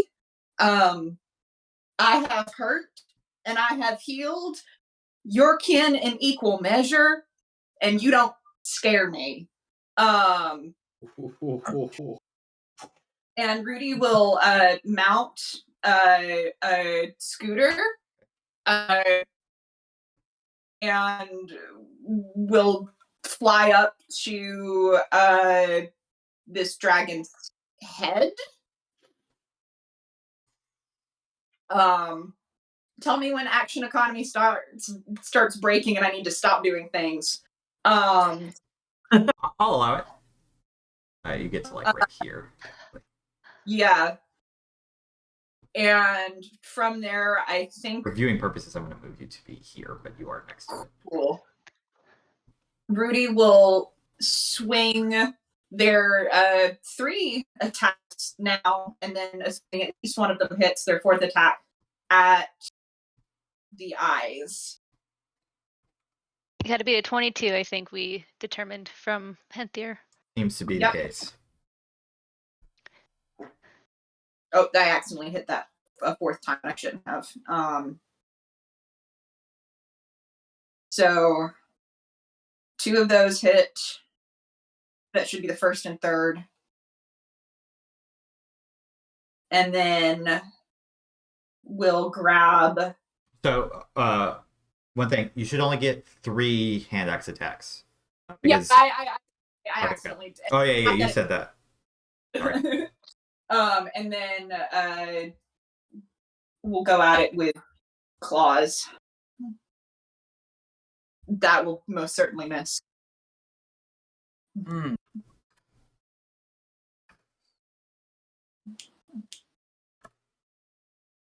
Yes, the digging claws do miss. You take this giant hand axe as they are flying, riding scooter, and just right into the eye. It doesn't hit the eye, it kind of closes, but you do hit, like, the eye socket area as blood starts to trickle. Its blood, likewise, is more like ichor. And it is tinged rainbow color. It's almost like mercury as it seeps down towards the jaw of the creature. Your second one rebounds, doesn't find the right angle on the scale, but the third one hits. You try to claw into it, but you're just like, it moves its head out of the way completely. Mm-hmm. Anything else you'd like? No, I think that's my turn. At the end of Rudy's turn, it is going to spend another legendary action to tail coming up, back around, almost scorpion-like, flip out and hit you. Actually, it can do a bite attack because of the way it works. So it will actually try to bite you. That would be bad. Think what's your AC's 20 now, isn't it? 22 with haste. 22 with haste. That misses. You at the last second dodge out of the way of these massive jaws, which threaten to engulf you, and it is not able to quite get you. It's then going to be Morgane's turn. Cool, neat. Love this. So surprisingly bad. Question about this crystal, because it lets me commune with Alamein directly. That is only for asking questions, not asking for help. Is that right? Correct. That fuels the commune spell. You can use it to like channel your divine intervention, but it doesn't functionally change the way divine intervention works. I think I'm going. Can I make a case that I get advantage on divine intervention? I'll give you a +3. Okay. You mean like a -3? A -3, since I'm trying to hit low? It's a D100. Okay. Okay, yeah, I think Morgan's gonna try that because it will improve your odds by 3, as though it were a +3 level item. Is it your total level or just your cleric? It'd be cleric level. Cleric. So you have what level cleric are you? 14. You So You get a 14 or lower. 17 or It's lower. 17 or lower, I guess, with the 3, Yeah. I'm gonna try it. What? No pain, no gain. Nope. 44. Alamein has abandoned us. You feel as though your god is looking on, but either out of choice or something about this arena doesn't noticeably intervene. Oh, well, that's not helpful. Alamein's like, this isn't a problem yet. I'll be there when this is a problem. I that was a whole action, so I think all I can really do is move like further back. I think she's just trying to protect the crystal at this point. Notably, it's not a spell, so you can still cast a spell that is a bonus action. Oh, well, if that's the case, You let me could see do if I have spiritual any weapon or spells. something. The Spiritual only weapon one I have... or healing word, that kind of stuff is bonus action. Morgane turns on us and healing words to dragon at level 1. I don't know what domain you are. I think some of your domain spells are typically bonus actions as well. Yeah, depending on your I domain. only have a couple. I Yeah. will.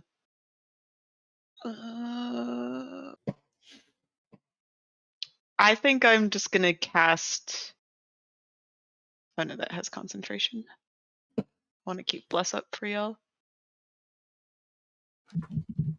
There's nothing I can cast that would keep bless, so I think I'm just gonna move and end my turn, like I said. You back up basically to get flush with the wall of light. Let me make sure that doesn't do anything.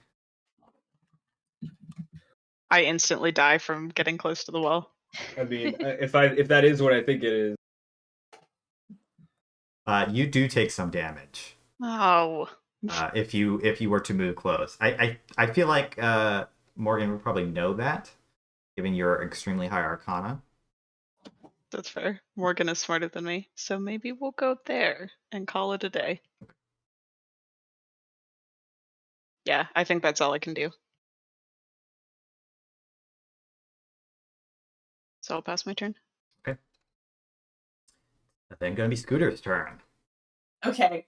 I just realized or remembered, or since it was the attack that I had was a 21 would have hit if I had remembered bless. Sure, bless. Yeah, you can go ahead and roll the damage.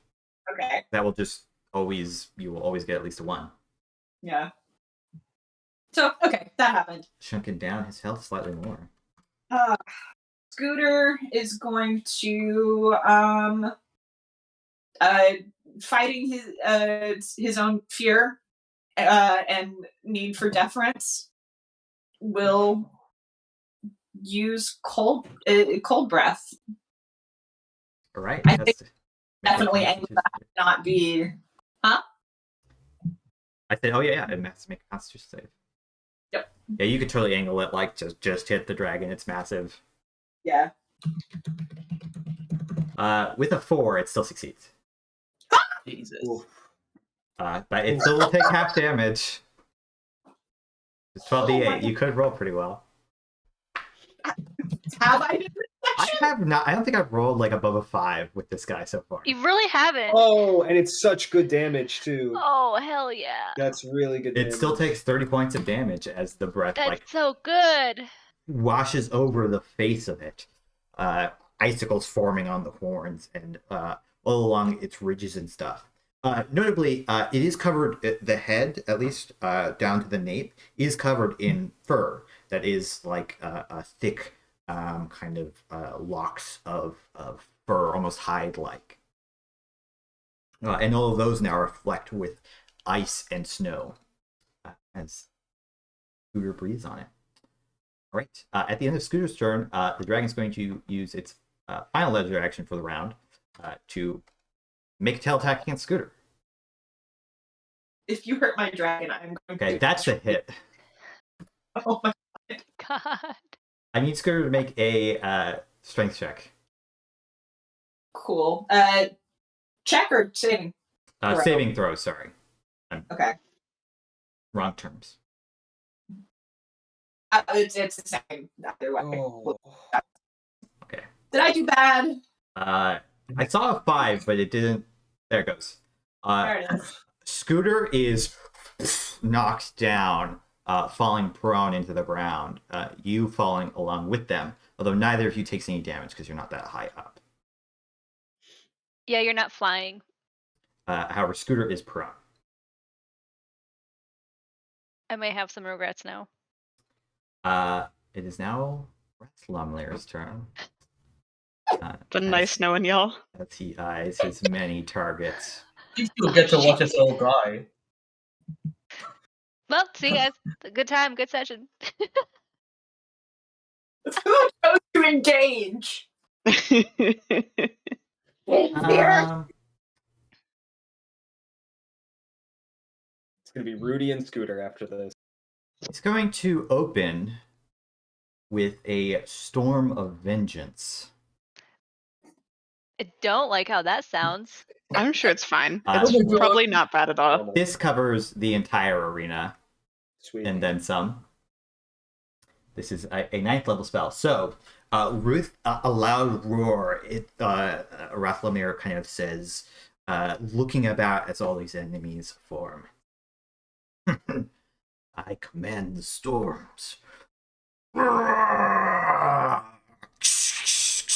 Lightning and clouds begin to fill the air and space around you. Furious, churning storms centered right on him. Lightning flashes and thunder booms right in your faces. The wind in this arena picks up into gusts swirling around. I need everybody to make a Constitution saving throw. Did he cast a spell to do this, and can I try to spell? He did cast a spell, and you can counterspell. I'm gonna try. I mean, it doesn't matter. I can't do it unless I roll high 'cause- enough. So Yeah, you are close enough now. yeah, so I'm gonna just do it 3rd level and try the. I am blessed, right? Uh-huh. Bless works on. It does work, so you will get a D4. Okay. Oh, come on. Oh, Oh no. You absolutely terrible. But like the arcane wave that is generated from this 9th level spell just washes over you, and you're not able to prevent this from happening. Okay. Everybody else did so well on their Wow. con saves, and then there's Gipre. Ugh. Oh, and I'm still blessed for the Roll. con save. It's the 2 clerics. Oh no. I've rolled 3 crits this fight. Felipe, Oh, you do succeed. so with it. Wow. Everybody who's blessed, don't forget. Well, I guess that We're all didn't matter. blessed. Hey, Yeah. that brings it to a 10. A hot 10. Nice. Oh yeah, I forgot that I blessed myself. Did Henthir? Yeah, Henthir and Morgane. Okay. So, 18 isn't bad. Morgane, Gipre. You're the only two that fail. Yep, it's the 2 clerics. That makes sense. That worked. Oh, Yeah. no. So the two of It's been real, Gipre. take 11 points of thunder damage, and you are deafened for 5 minutes. That means that you cannot hear, and you automatically fail any ability check that requires hearing. Just as well, your companions cannot. You cannot hear anything your companions tell to you unless they're using magic or telepathy to communicate it. Cool. Can we still cast spells that have somatic or verbal components, Yes, though? you can still speak aloud. You're not prevented from speaking. You Okay. just can't hear. We just can't hear it. Okay. Cool. And everyone else takes half. No, I think everybody else doesn't take any. It just says 2d6 thunder damage on a failed save. Yeah, so you're all fine for now. Although stuff will continue to happen as it continues to maintain concentration. And do remind me as you guys are hitting Oh, it. I need to do my con. I need to do my con save I for will spiritual forget guardians. about concentration. Let me do I my think, con save for mine. I need to do that for bless. That's my bad. Yep, I'm good. I keep spirit guardians up. Bless goes down. Sorry, Are y'all. you? I forget you have no bonus. I was gonna say you also get blessed, but that's. I used to not have a bonus, but I got one now. Okay. I have it up. I was sticking it up on my screen for spiritual guardians. Well, bless saved Felipe from 11 points of damage and caused 1 attack to go through, which is not a bad outcome. It's then going to be Felipe's turn. I will be right back. I desperately have to. Okay. I desperately have to use the restroom. I'll be right back. Well, I'm gonna move. Well, shit. Uh, This Fine. changes my plans I a little bit. I had a sinking Yeah. feeling like, okay, for this last one, Andrew's gonna have us fight the dragon instead of fighting a couple demons trying to free the dragon. But I was like, from the ice one, it was so big that there's no way. Never mind. Well, We're we doing never it. fought the dragon in the earth one. We had to fight. We didn't fight them in any of them, No, except we didn't. for Yeah. the water one. The water one was a tense moment that we all dealt with well. Yeah, this This is a problem because both of your clerics cannot hear your cries for assistance. Yeah, the only thing that I could, well, I don't know, if this dragon isn't very wise, I could try, is it Gaius on it? Yeah. That's a good spell. That takes like more time than a one action. Yeah, I'm just gonna try to keep. I'm gonna get closer Oh, to it yeah, so you you're can right. just kind of stay within little like pokey range with my spirit guardians. Oh, yeah, because that's a whole minute. I would just get kicked off the side. Well, give me a second to make the dragon make a wisdom save in a minute. Back. Just I buy got me a minute. Buy me a minute, everybody. Buy me a minute. I Have mean, no 10 effect. rounds worth of stuff. Yeah, I'm Leave it sure it would away. be fine. Nothing bad would happen to me. I wouldn't get stomped. I'll have healed 40 points in that amount of time. God. Everything's fine. All right, Felipe. Yes. So I'm going to move over here to this platform. And clearly its gaze is now turned away from it's no longer paying attention. So I'm going to cast Synaptic Static, and I will put this where it definitely doesn't hit any of my allies. So there, I guess. Yeah. And it has to make another intelligence saving throw. It does succeed. Oh, Oh But my it it's will on the take half damage. one for a second. 14 Okay, points. so So 14 stressful. points. Damn. Such a good And spell. I could do it again. I also, theoretically. I promise you guys, it does have some bad saves. No, I have one more I could try after. That's it. I mean, I don't want to. I don't have any bonus actions, so that is the end of my turn. Okay. I also have to use the bathroom, so I'll be right back. No worries. Henthir. I'm just like guzzling down water here. We're all amped up. Ugh. Yeah, okay. I will make 4 attacks. Da, da, da. Oh, My first ones are always bad. You go for like the haunches, the hindquarters. Barely misses. I don't have bless anymore. What if all of these missed? Oh, yeah, that does not hit. Oh God. God. No. No. That one hits. I did it. All right, What? I'll do a bit of damage. That.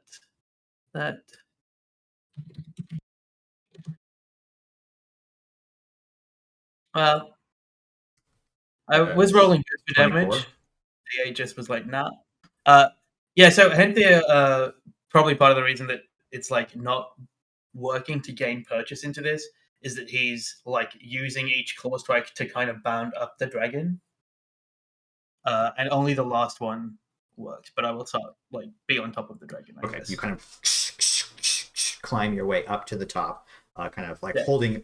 grabbing onto the fur as you do so. It's then going to be Gipre's turn. Okay, I'm going to move. Let's see. I need a ruler.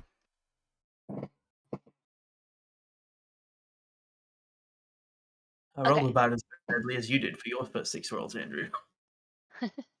Okay, so I'm still staying 20 feet up in the air, and I'm gonna move. I have 30 feet of movement, so I'm gonna move. If I move here, oops. Does that put him within 15 feet of my spirit guardians, his head or anything? Yeah, nay, do I need to move 5 feet closer to him? I think you have to move 5 feet up. Okay. That's correctly. Then I'll do that from at 30 feet. Yeah. Okay. So he will be within that. That's my movement. I'm It's assuming I'm not. It's such a large and weird token. I'm not going to be too picky about Yeah. AoE stuff. Okay, cool. For my action.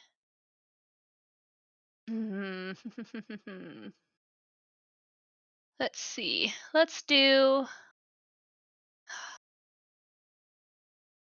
Oh no, that's all. Actually, why don't we do this? Concentration. If it visibly looks like you are next to the creature, we will consider that being next to the creature. Unless it's for the purposes of the creature doing a spell effect, in which case I will use its radius. Okay. Yeah, I feel like the advantage that we get from that is not that significant. No, Yeah. not really.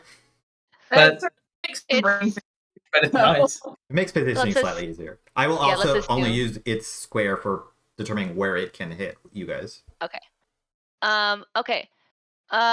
Then in that case, since I'm floating by its head, I'm gonna do inflict wounds All right.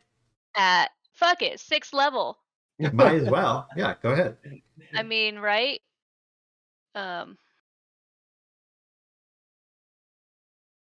This is not the time to hold back, I don't think. No. God damn it. But it doesn't hit. Oh. The dragon pulling its massive head out of the way as you go to try to grasp onto any part of its face. That's my turn because I don't have any bonus action spells. Rudy. Okay. Okay. Mounted combat is something I have never bothered to figure out how movement works on. Can I use my movement for Scooter to stand back up from being prone? Or do I need to wait for Scooter's turn? I will basically say, to make this slightly easier, because the mounted combat rules are kind of weird, you can use your movement to direct Scooter to do his movement, essentially, but that will have taken up his movement when his turn comes around. Okay, That makes sense. kinda. I'll use You'll get Scooter to stand. yeah, Scooter is standing, and then with haste, I will take the extra action is the dash and use that to like get flying again.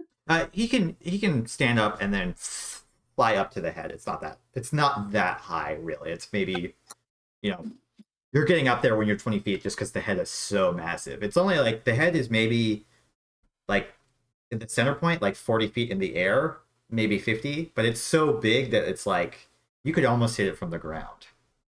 Okay, perfect. So for my first attack, I am going to make this a reckless attack.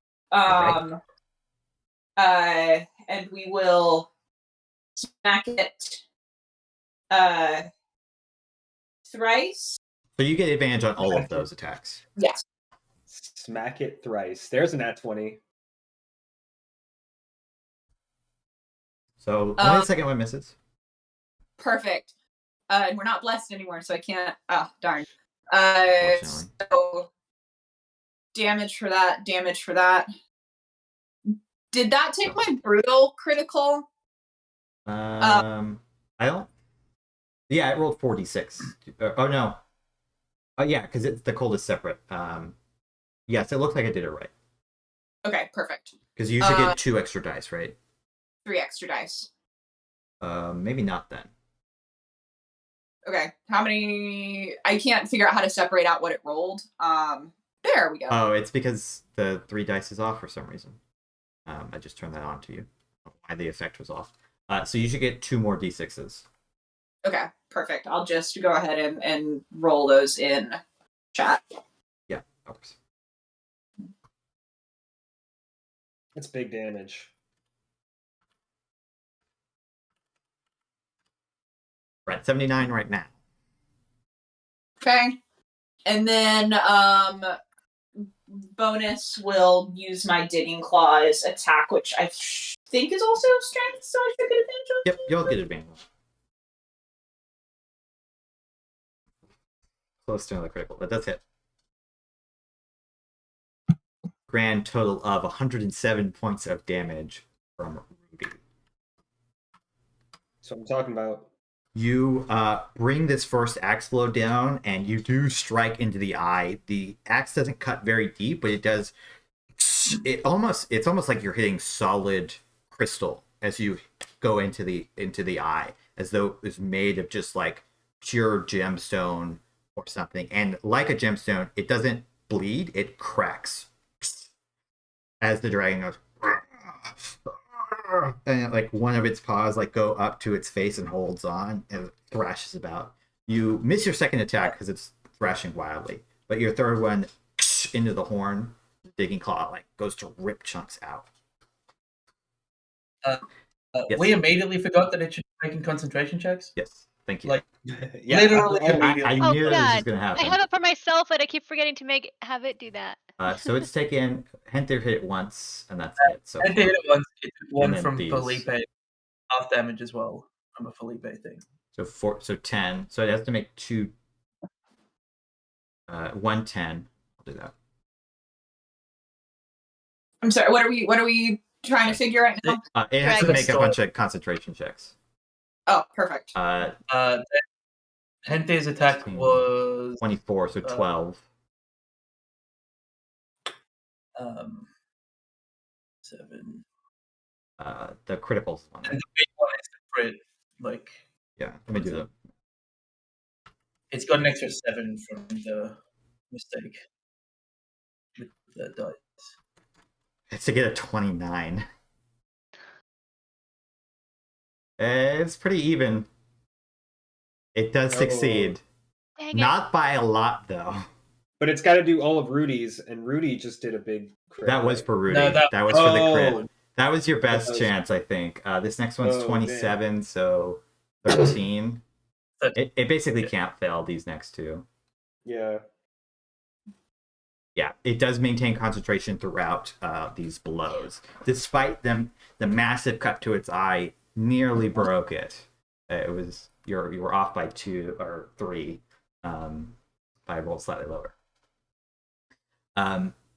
It kind of thrashes about and it's holding its head. It is not bloodied, but it is visibly wounded at this point from the damage that you've done to it.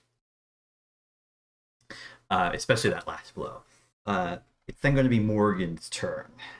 You can see, Morgane, that your party is dealing some damage to the dragon, although it still is massive and has a lot of damage to take. Trying to think what my other options here might be. Since Alavane is just casually watching and not helping.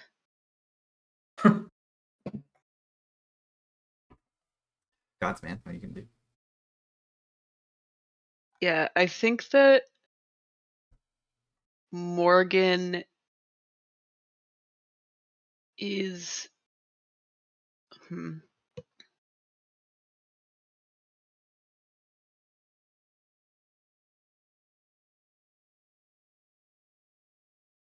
I think that she's so upset that her plea went unanswered that she's gonna do like the highest level of inflict wounds that she can. So she's going to use her what was it called? The cunning action to dash up to the dragon, and she'll be up kind of by its wingtip, so she can hopefully still. Gonna go to like reach up as the wings are. Yeah. Grab it. And she's using her glove of necromancy, which gives her a plus. Well, actually, I guess it doesn't matter for inflict wounds, but yeah, she's gonna try and do it as high as she can. No, it does +1 to it the attack roll. So whatever this is should have. Oh. Wow. Same as me. You. The dragon's wing moves out of the way, not able to connect with it. Damn. I think that's I can't disengage either without getting the opportunity attack, and I Except don't for want like the crits from the marshals, the rolls have been really low across the board for this fight. that. Oh yeah, We're Okay. not doing so well, us spellcasters. that's all I got. At the end of your turn, Rathlammlir is going to use all 3 of its legendary actions to summon its rainbow lances. I don't like how that sounds. That's not a good sentence. Just as a reminder, any attack like made not against me, because I think I'm within 5 feet of him? Question mark. Should be at disadvantage. That would be great. This is unfortunately a saving throw spell. Or Okay. saving throw effect. So only gives me 1, but it should be 4. So let me just make those. Basically gonna get hit.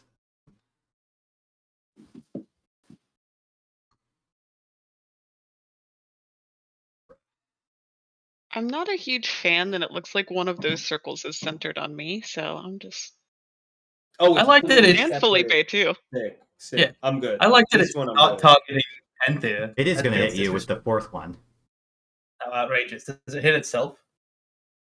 It is unaffected by its own rainbow lance. Sad Well, that times. sucks. Oops. I get So I need my shield everybody. helps. So technically, even though Rudy and the dragon are in 2 circles, you can only get affected by it once. So you only have to make 1 saving throw. But everybody has to make one because I was able to hit everybody. Okay, so if I dodge this, it goes back at it, right? If you dodge and you use the treasure hunter's code. Okay, I am gonna use the coat. It's If fine. you My have to shield will dodge help. it first. Also, Finally. Okay. God damn. I that- still only take half damage because of my shield. oh my god, no! Fuck. I also only take half damage. Set the So because of short Morgane's thing, you can only do it the 1 back to it, but it will have to also make its own save and will potentially take damage. It fails its own save. yeah. That's very It's not funny. dexterous, you guys. Write that down. That's dexterous. Wow. I like the idea that Morgane, who has been terrified this whole time, steps away from this rainbow lance and just throws it right back at the dragon's face. Like, what? So Morgan, you take no damage because you succeeded and you're throwing the lance back. The Rudy and the dragon both take 20. Henthir, you take 10, and Felipe, you said you half it for some reason. I set the armor to force during the short rest. Oh, so yes, you only take 10 as well. And Good I also choice. only take 10 because of my shield. I What do kind of have damage? to. It's force damage. So Rudy, you don't resist this. Haste stays up. I'm doing my Okay. con save for Spiritual Yeah. Guardians. Yep. I'm good. Stays up.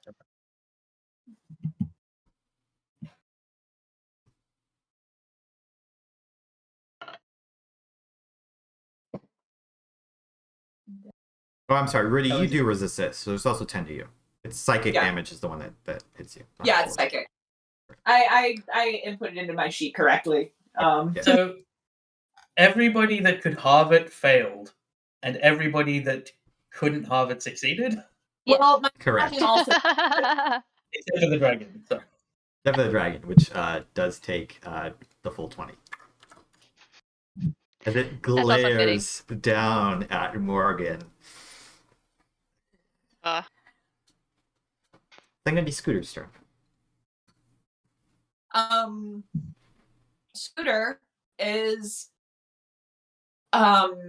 going to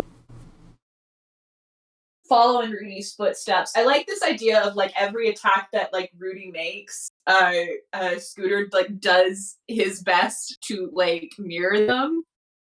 So I will multi-attack here. I do 2 claws and a bite.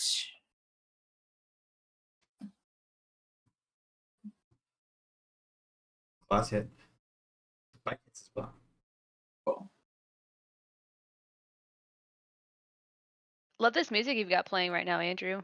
Good. What is this from? This is Baldur's Gate 2. Ah. So. Right, you again. The Scooter misses on the first claw, bouncing against the skull. The second one manages to pierce through, and he kind of holds it there for the bite, which chomps down.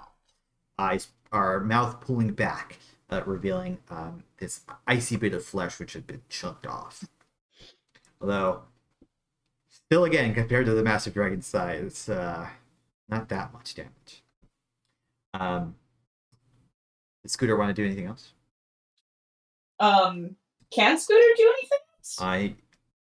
No, you used his movement, so yeah, that's I'm done. I think that's it. It's going to be Rathlammlir's turn. All right. So first thing, the storm Must make a wisdom save.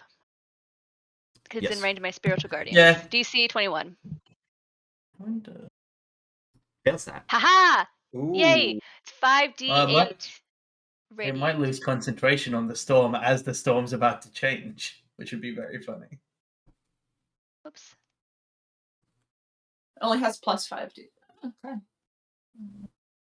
24 radiant damage. Okay, so it needs a 12.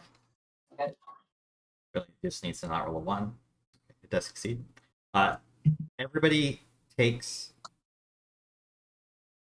5 points of acid damage as acid rain begins to fall down from the storm. Like that just exists to proc the Constitution save for Spirit Guardians at this point. I do need a Constitution save from Gipre. Yes. Yep. mhm. Morgan, I don't think is concentrating on anything at the moment. We're good. Yes, both of you succeed. So it's just a little bit of damage. It's the later rounds are what's going to hurt a little bit more, I think. Okay, so that just happens. It didn't have to do anything for that. It then is going to hit. Looking around, it's going to tail attack Henthir.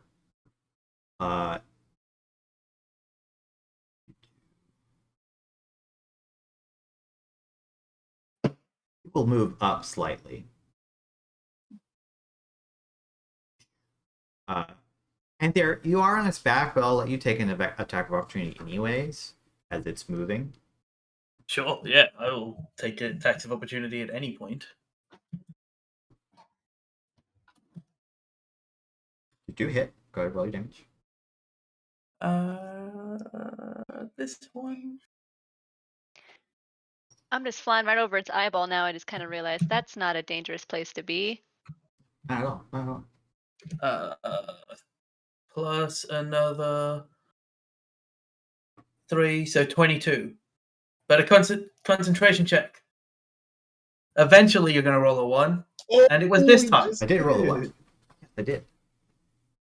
He doesn't choose to use a legendary resistance. I will use legendary resistance to keep it up because I really want that Yes. next round of the Yes. storm. It's the But hey, we perhaps knocked the one biggest out. one. This is great. Dear. This is Way to delicious. go. But we knocked one of his resistances out, so that's good. Yeah. Keep burning those. Any time that you use one on a concentration check is fun. All right, Like, that's a fun one. So it will then. It's now in range with 15 feet of range to claw Morgan. It's finally going to use its. Please no. Hold on. It's finally going to use its bite attack against Gipre. Yeah. So it will have You said a disadvantage. tail on attack this. against Henthir? Yes, I'll do Henthir, Morgan, then Gipre.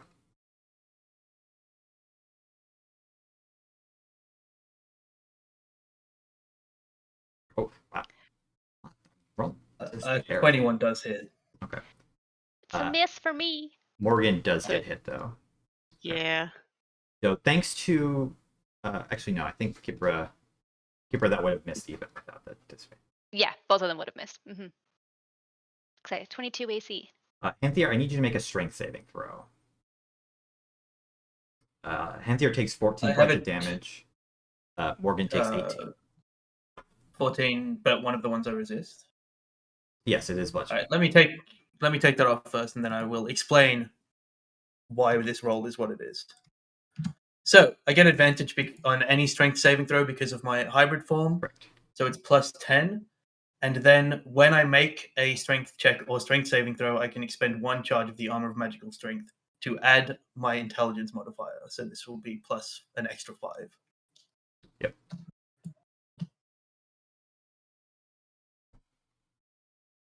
So 24, that's just enough. 29. Oh, 20. It's 29 not adding the 5. Okay, that is enough. You are not knocked prone, which would have meant that you were knocked off of the dragon, I could have just used a charge to not be knocked prone. which is important. It's then going to be Felipe's turn. Okay. He takes 10 points and makes a concentration check. Are you kidding me? All right. Nerd. Legendary resistance. 2 down, 2 down. Okay. That Henthir is just amazing. finds ways to get through this concentration This check. is- It really just has to roll a 1, so I just got unlucky there. Did I see that when the lances were reflected back at it, it seemed very slow to dodge those? Sure. Okay. It's massive. It's like it can't move quickly. I mean, it can move quickly for how big it is, but if you like center something at the center of it, it has to move far to get out of the way. Felipe reaches into a little component pouch and takes a handful of powdered metal, like he's sprinkling salt, flips the spear over, and you see affixed to the top of the haft, there's a little magnetized lodestone. And he just sprinkles the dust on the lodestone and thrusts the spear outward. And I am going to aim right at the center of its body and cast Disintegrate.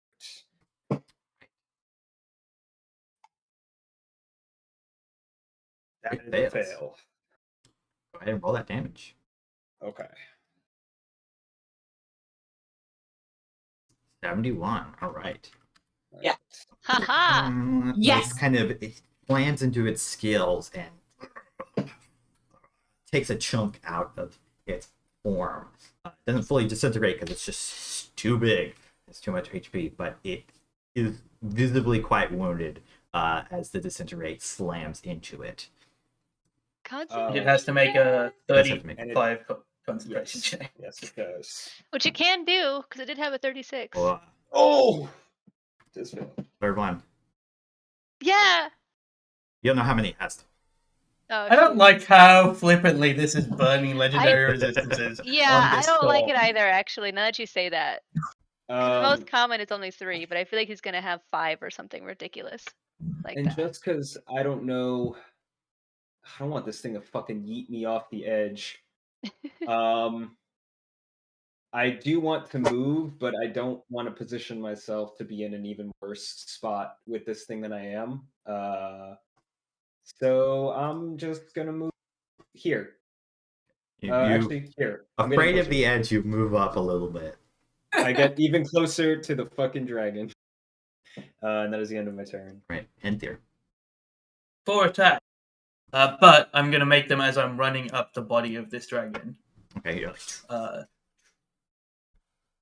to kind of try and get it to try and get rid of, like, focus more on Henthir. Okay. Alright, first one. It's Okay, well. I'm going to roll all 4 of them before I start doing the other stuff. that one misses. Of course it does. I think that's a hit. Yep. And then the 4th one. Alright. I'm going to do this not using the damage thing so we can better see what you need for concentration. So it's D8 plus 7 plus D10 plus D8.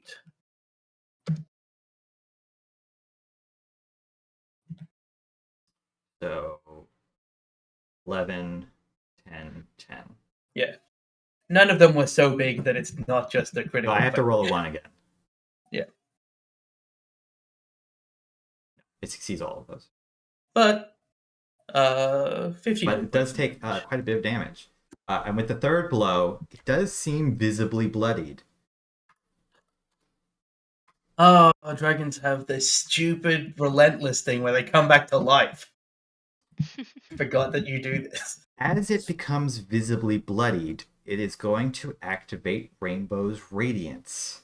So the way I'm flavoring this is that I'll let you inside baseball a little bit. You have technically brought it to 0. It is going to reset its HP back to full.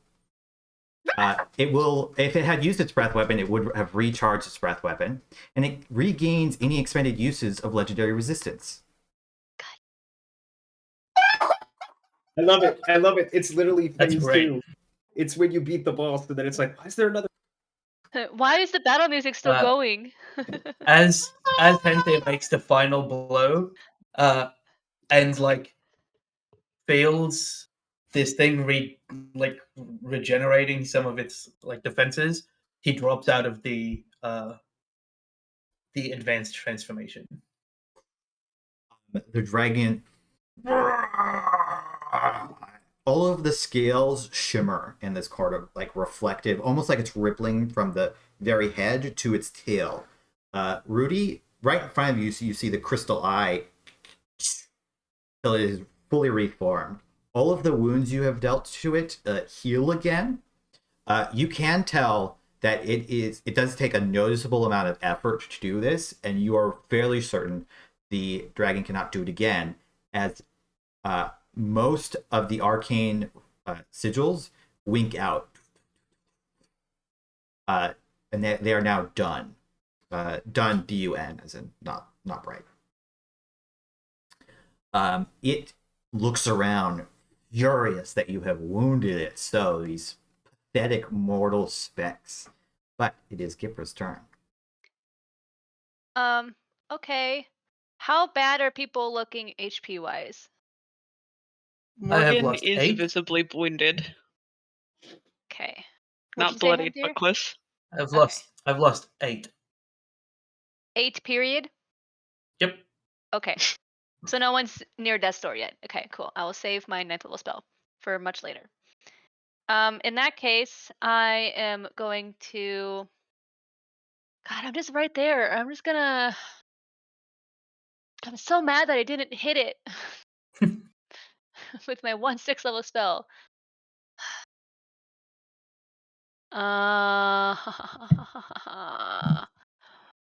It's almost like I have too many options for things to do. Mm-hmm. That's a ranged spell attack.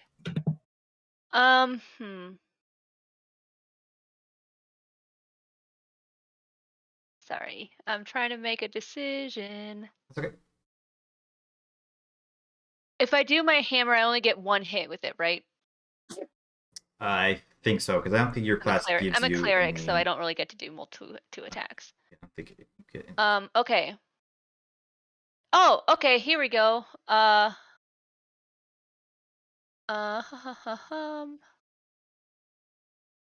guess no, I can't try to. Cause if I do, I can do my weapon attack, but with my spell, my shield, I can try to shove it, but it's a huge creature, so that wouldn't really work. So I'm not gonna do that.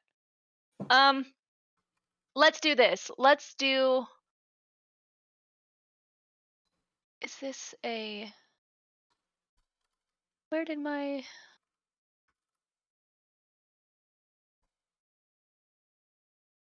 Let's do this. Let's try inflict wounds at 4th level. All right, go ahead and make that attack roll. Yes! That hits. Almost a crit. Finally. All right. Ooh, hell yeah. 47 necrotic damage. That is big damage on 16. It needs a damage. 23. Oh my goodness. 4, 7, 8, 2 9s, and a 10. Just barely fell. And it, Gonna use a resistance? Gonna use a legendary resistance. Yeah. Wants to keep that 9th Okay. level spell up. Okay. You guys have been doing that's- really good with the concentration. I've been rolling kind of poorly, but Yeah. That's my action, and yeah, that's it, because I can't do anything else for my bonus action. okay. At the end of your turn, Rathlammlir is going to make a bite attack against you. Yeah, okay. This should be at disadvantage. Okay. Yeah. Rudy, you wound me with your presence. It misses. Then going to be Rudy's turn. Oh, thank God. Once again, there are so many creative ways I can find to say I'm gonna hit it 5 times. Reckless attack, so all of it will be advantage. I think Rudy will using the dragon's movement will fly over the dragon to here. Okay. Like kind of sliding up to the other side. Yeah. So that should be 3 of the giant hand axe attacks. One of those is a crit. Whoa. Amazing. And then Those two sevens are very sad. one digging Mhm. claw. I think all of. No, the second one doesn't No. hit. Damage. Whoa. You love to see it. That first damage is so sad, but it gets so much better after that. Yeah. Big Yeah. shout out the Foley Same. artists at Foundry for making the clickety clack sound of this. Big shout out. That's Very amazing. satisfying. 40. Almost as satisfying as the real thing. So The second one is 30. 6. and take The second one is 61. Yeah, so it needs a 30 So 30. save. The other two are both 10. Another fail. Chucking it down. It's going to use that. Another one. I gave it a lot of these things. Might as well. Yes. Hell of a boss. Oh, I'm sorry. Actually, that first one was a success, and the second one is also a success. I was doing ordering wrong. You did it in the wrong order. Yeah. Sorry to or make you guys hopeful. I was so concerned about the really high one. I wasn't thinking about doing it. So it does succeed on maintaining its concentration through all of those blows. Anything else? No, that's the full action I'm taking. Okay. At the end of your turn, it's going to try to make a bite attack against you. It has advantage on that. Oh, it has advantage? Good, because I think Yeah. I just missed. That's going to hit. Hate to see it.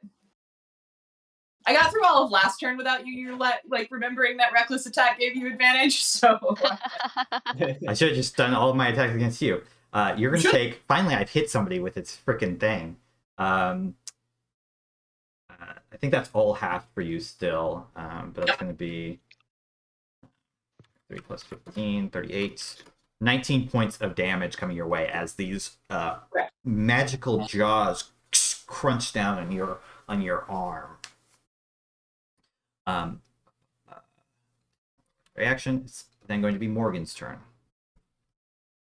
Okay, I think that Morgane has, during the last bits of combat, has thought about why Alamane has not intervened, and she kind of nods to herself and says, Alamane has the knowledge to know we will succeed. That is why they do not intervene. And she casts a Shield of Faith on herself. And then, yeah, she's covered in kind of this like rainbow glow. And then she's going to try and do Inflict Wounds again. Come on. Hopefully this time it works. Does it work? Yeah. That does hit. Yay! That's a Look lot at us of go. ones. Yeah. Bad overall. You roll a lot of nines too. Less damage than Gipre got on the 4th level Yeah. before. But another Constitution. concentration save. It succeeds. I mean, that's still pretty good, though, all things considered, even with those 3 ones in there. You know, kind of hunkering down with its mind, it's able to resist or able to maintain concentration on the spell. Anything else? No, I can't do anything else. Sure. Well, sure if you want to. You can use a legendary action to. I think it's going to bite at Rudy again because it's quite annoyed that you're giving it disadvantage, and it has advantage against you. it does. Feels only fair. Hitting you. This will again be halved. 36, so 13 points of damage coming your way. Oh, yeah. Oh, is that right? Did I math that right? I think it's 17 points of damage coming your way. Yeah, 17. I mathed that. Don't do math on stream, guys. I'm going to be Scooter's turn.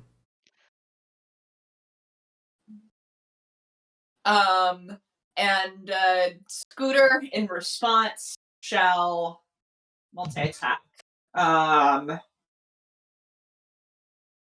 2 claws and a bite. That's a crit. Nat 20! Love to see it. Love And to see it. the bite hits. Damage. 10 and 23, an 11. Yeah. So just don't roll once. Oh, I thought that was gonna be a 1. It was close. I knocked it over to a 1 with the other one. You made it to turn 3 of Storm of Vengeance. So that's 11 and 3 damage. All right. Needs to make a wisdom saving throw. Yes, 21 DC. That's it fails. Yay! Only got a +5 on the wisdom. That is 5d8. Now's what it's gonna use his concentration. I could feel. Ooh, pretty good. 24 need a radiant 12. damage. Nah, that's good. Damn. You guys got really lucky with all those ones I rolled. All right, on its turn, at the start of its turn, it is going to rolls onwards, and this time 6 bolts of lightning strike down from the clouds to strike 6 creatures of my choice. I can't strike anybody more than 1 bolt, but luckily there's 6 creatures it can target. So each one of you is going to need to make Charlie. Wow, how wonderful. I'm going to use. Dexterity saving I'm going throw. to. I'm going to use my reaction Okay. to dampen elements. On anybody on one creature that takes the lightning damage. So. I'll let you decide who needs it the most after we roll. Yep. Is it a dex? And notably, I can't quite see you. Are you here? Yeah. Okay. Actually, no. You can get anybody.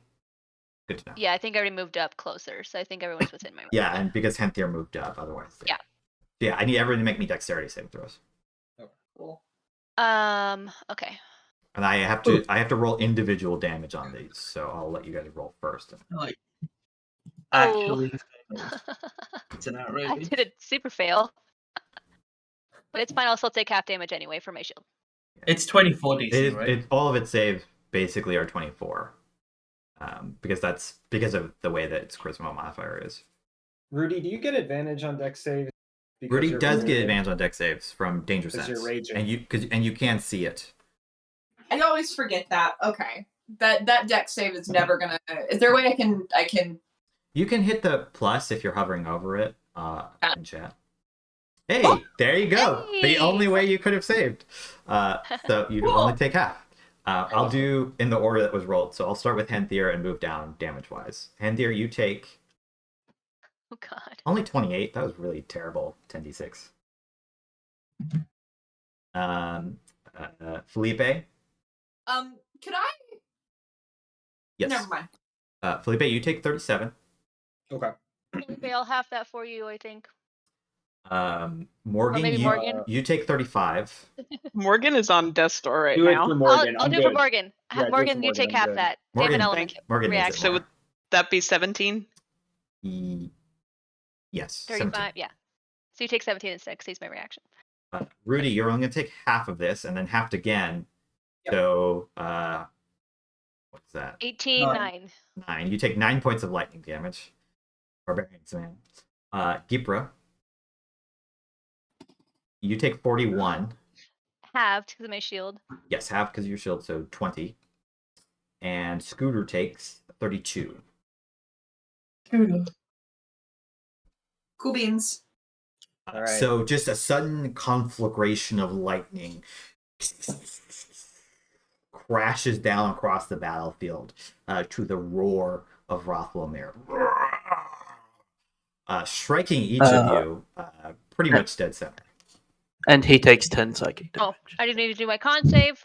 That's true. So I need Yeah, to be. this I is still need to gonna get to get 10 either worse. way. Okay. No, Con save. yes, because you have the ring. That's way worse. Oh, boy. I make it. We're good. All right, this Spiritual just Guardians are got still up. worse. Rudy, bad news. Haste, and you Oh, lose no. a turn. You're stunned for a turn. That's fine. Yeah. All right. Wait, how much did you rolled the 11? I thought Gipre rolled the 11. Even at That would have been advantage, fine anyway, though, because I rolled only real needed to bad. 10. So Yeah. Yeah. I rolled real It bad. has to take it has to make a concentration check. Yeah. So it can't get a 1. Does not get a 1. It does take how 10, many ones you've rolled. it does take 10 damage. I think I've rolled pretty statistically average on that. Yes. It just has a ridiculous It constitution. has a plus 17 because it's got a 28 con and an 8 proficiency con. bonus. I just failed with a plus 17. It's true. It happens. I mean, I failed like 3 times already. So on its turn, it is going to fly back. I think,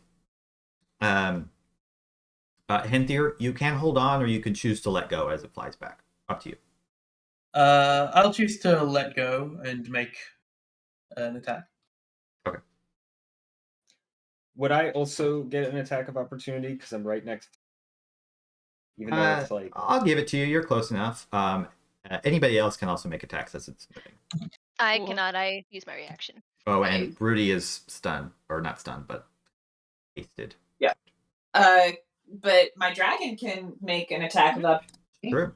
That's such sad damage, but I'm glad that I hit it. Yeah, short sword. You get sneak attack. You do get sneaked up. Oh, I do. So that's a d6, I think. No, you're level 3. 2d6. 2d6. Oh.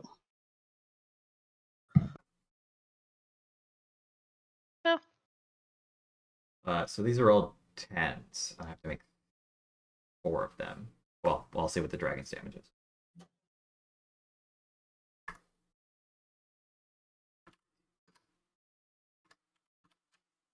Also 10.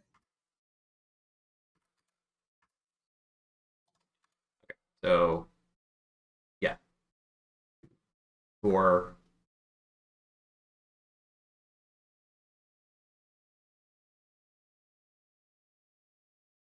no, it does save. All right. it can't move because I hit it and I have Sentinel, which seems stupid because it's the size of a 747. Take a look at that. Hold on. Oh, Is I can it put like in the- larger, larger, It's a weird smaller thing because creatures? everybody It's- takes. It doesn't say Attack of- anything about yeah. the size.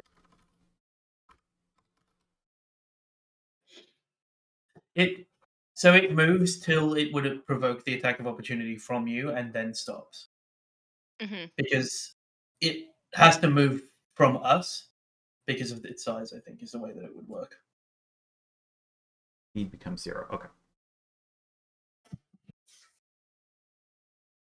Yeah. So moves 1. Let me double check what it's got.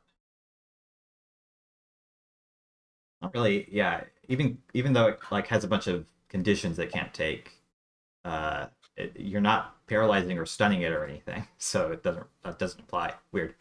It Okay. is a good ability. Feat. Tiny little poke. Hey, ow, stop. And check what it's Oh, got. my foot. He does the Peter Griffin, like, hold of the leg for the rest of his turn.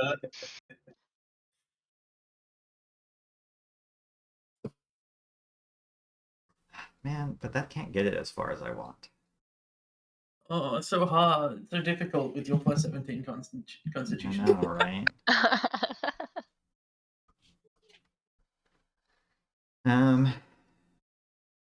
Why not? I guess I'll do it. I don't think I'll be able to as good a breath weapon as I wanted. It will Misty Step. That doesn't require movement. I should have just started with that. That's I like the idea that this very intelligent dragon is flustered by us. 30 feet. That's fitting for this group, I feel like, though. Yeah, I can't get. I don't think I can get everybody now. Let me look at the template.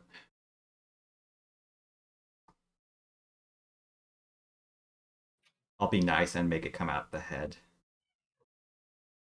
I mean, it is a tip. breath weapon, so. As opposed to It's its frame, which I think I could get Felipe in as well.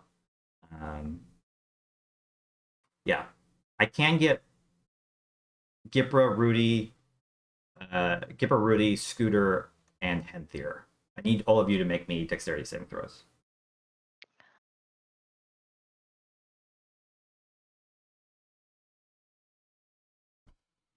Henthir, that's a Oh. success. I've rolled a Did mine not go? 5 and then 2 19s on these deck saves. 11. All right.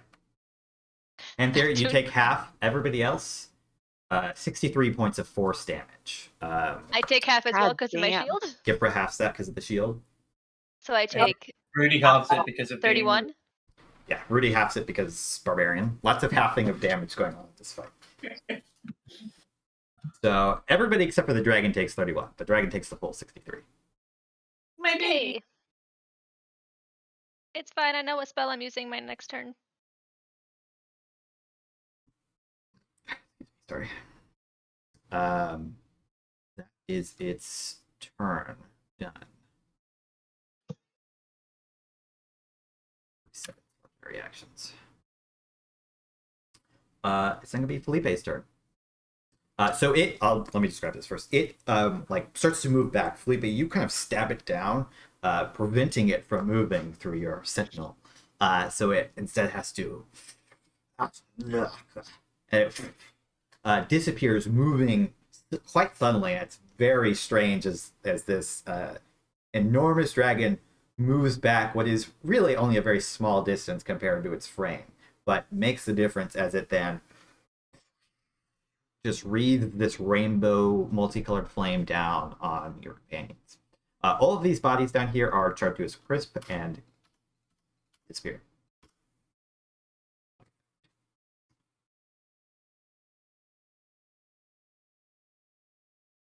Felipe, what are you doing? Okay. How high above the ground is its head, or like the bottom of its head, the lowest part of the ground? Like 15 feet, 10, 15 feet. Okay, great. So I'm going to run about half my movement under it, and then I'm going to, as a bonus action, cast Misty Step, and I'm going to Misty Step onto its head, Okay. poised with my spear in the air, and just try to stab it. And I will make this a green flame blade attack. I have no idea if this thing's resistances or not. Sure, green flame blade. I feel like it cast a storm, so it's more likely to be resistant to thunder. Oh, that's terrible. That just pings off of the horn. All right. Second attack, just normal spear. That one does pierce through. Okay. And oh, that's pretty good for my normal attack. And I will try to hang on to its face. Okay, you're like stripping in there as it swings you around slightly. It's going to be Henthir's turn. If I use the orb at the end of my turn, does Anya not get a turn till next turn, no matter what initiative? They'll roll, and if they're after you, they'll get a turn. Okay, but my thing's terrible, so that would be an insane choice. Well, all right. Let's do one more of these. I haven't used any of my blood curses, so I should do that. Henthir just runs forward. You said we could reach the head still? Yeah. Henthir runs forward, pulling, like, from his hair some of his own blood, and that blood, like, sprays in front of him off his fingers and marks these points, and then he just tries to slash those points. So I use Blood Curse of the Marked. I don't amplify it. Now that I'm thinking about it, does the it use its breath weapon? It only took 10 because it's only one attack, I need to make right? a con save. Yeah, it took 10. And then I'll make a con save against it.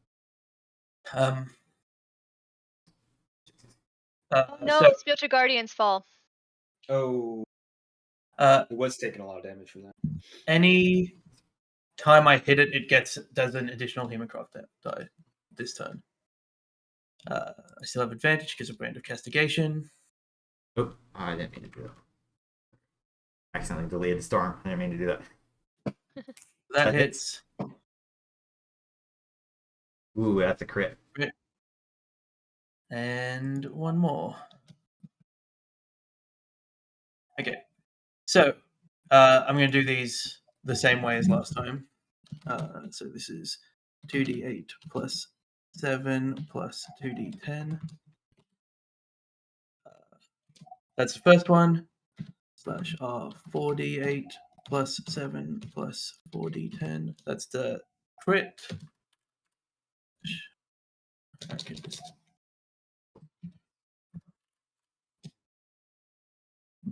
I'm glad I stuck with Henthir for one more round. I was like, I got to use one blood curse this session. That's a big round. Yeah, so Henthir finds the spots that he's marked with the blood and just lashes 3 claws into it. I'm sorry. Ooh, it should fails. be 2, Thank God. it should be 2 claws, so don't take the last one. Okay, so that's the 20 is not there. Yep. Lucky the second one was the good one. Let me look at Storm of Vengeance. How much do I still care about this?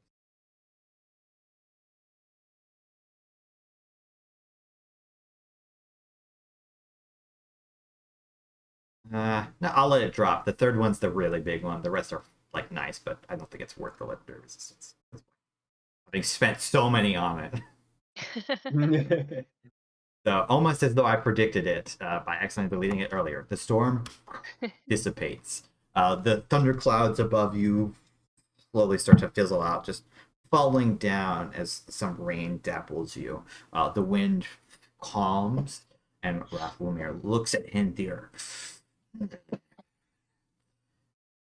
I look bored by him. Is going to use legendary action to bite at you. Knows his advantage this time because Gipre is, or not Gipre, Rudy is not close enough. And also, it's lethargic. Not quite a crit, Yes, but it does That hit. does hit. Uh, Okay.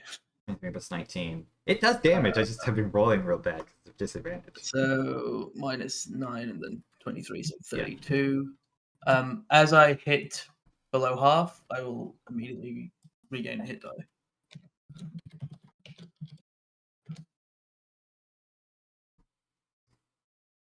Except, Alright.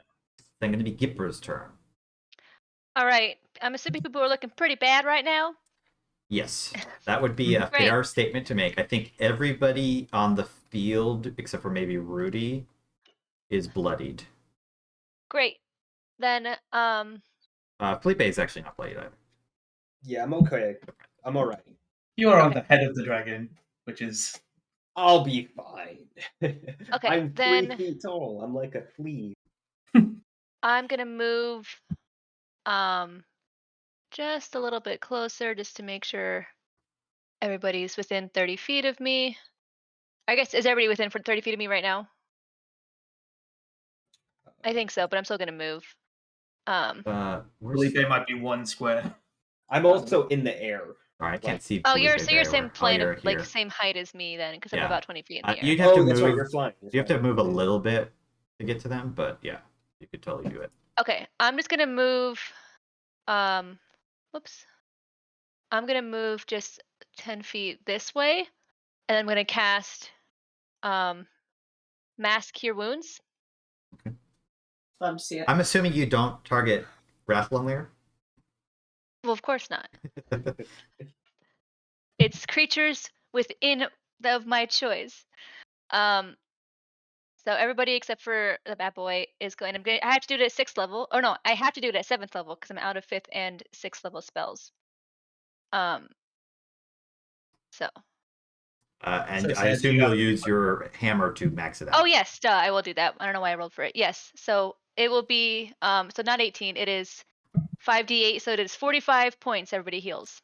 Oh, glorious. It's much nicer than the 18 you rolled. On Yeah. 5d8. Yes, so much nicer than the 18 I rolled. So yes, so my hammer, I raise my hammer up in the air and it glows with radiant energy, and you all feel much better.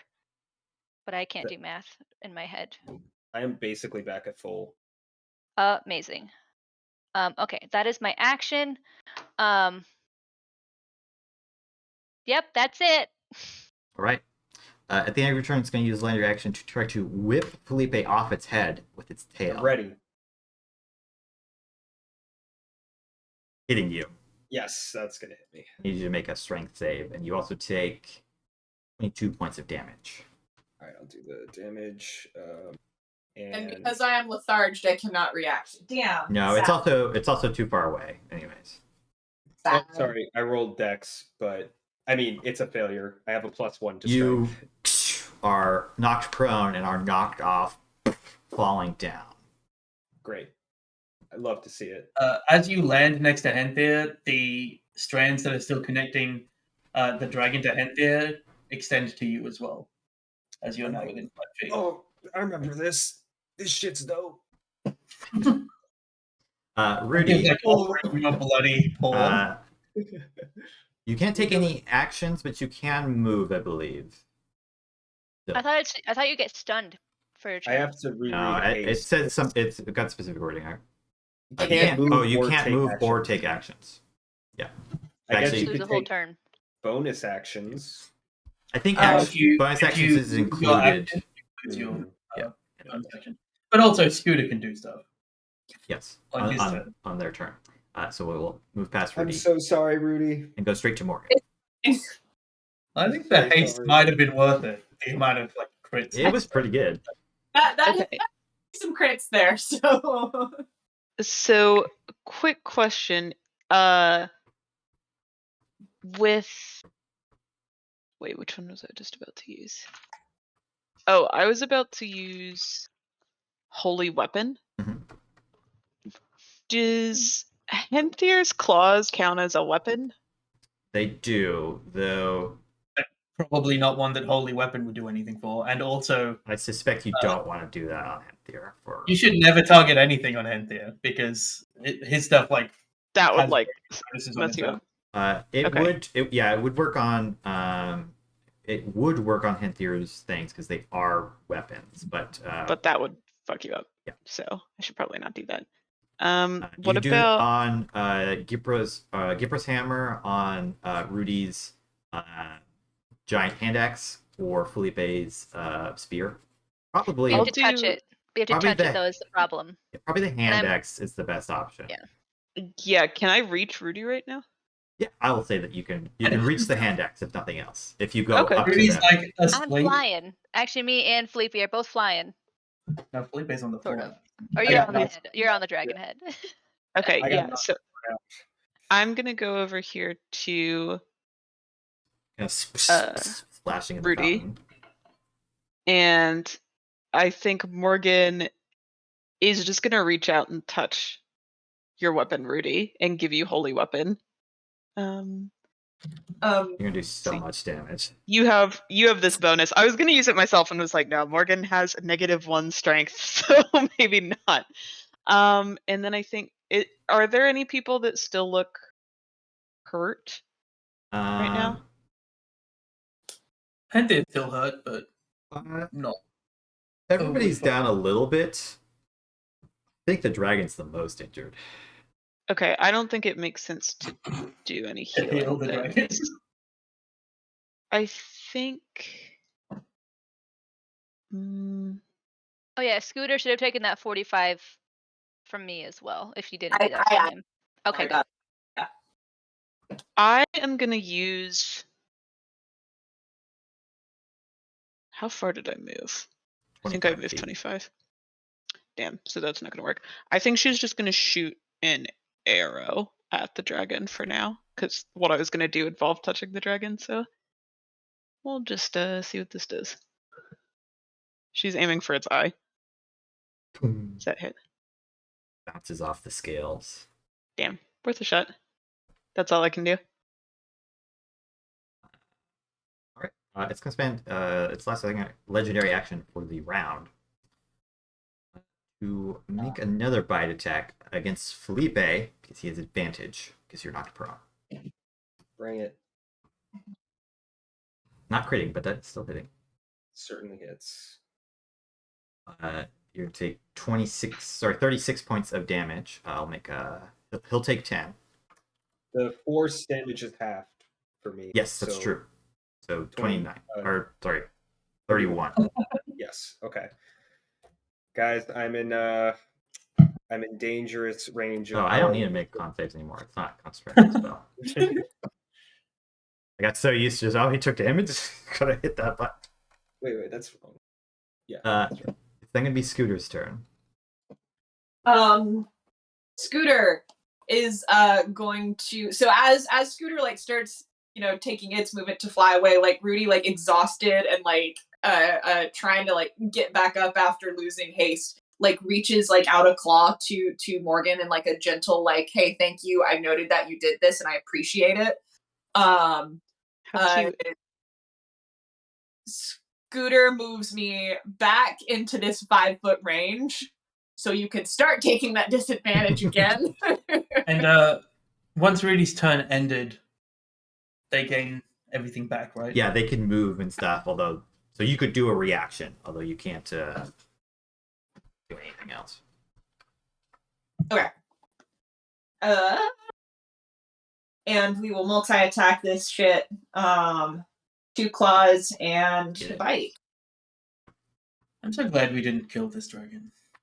First one misses. Only the second one hits. And don't forget to do a 2d8 radiant damage on a hit. No, this is the dragon. Not the So dragon. that's Oh, my bad. Good reminder. Sadly. I'm controlling about 1.5 more characters than I should be. Right. It will be Rathlammlir's turn. I'll just let your actions refresh. Fortunately, there's no storm, so no storm stuff happens. You decided it wasn't worth it. I did say it wasn't worth it.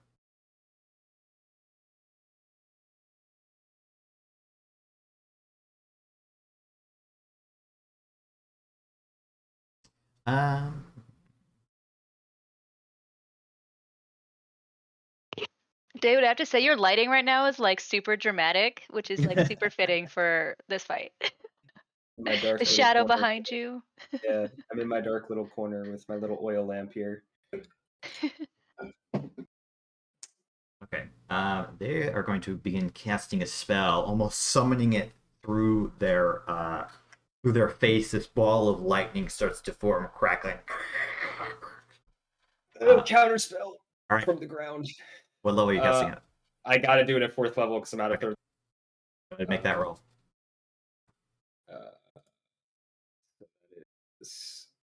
Oh boy. Okay. No more blasts. Just me. So I have to read the wording.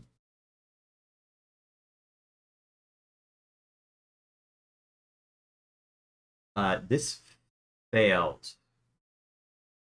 Yeah, just barely. 7th level spell. Yes. It's casting Chain Lightning, but it was casting it at 7th level.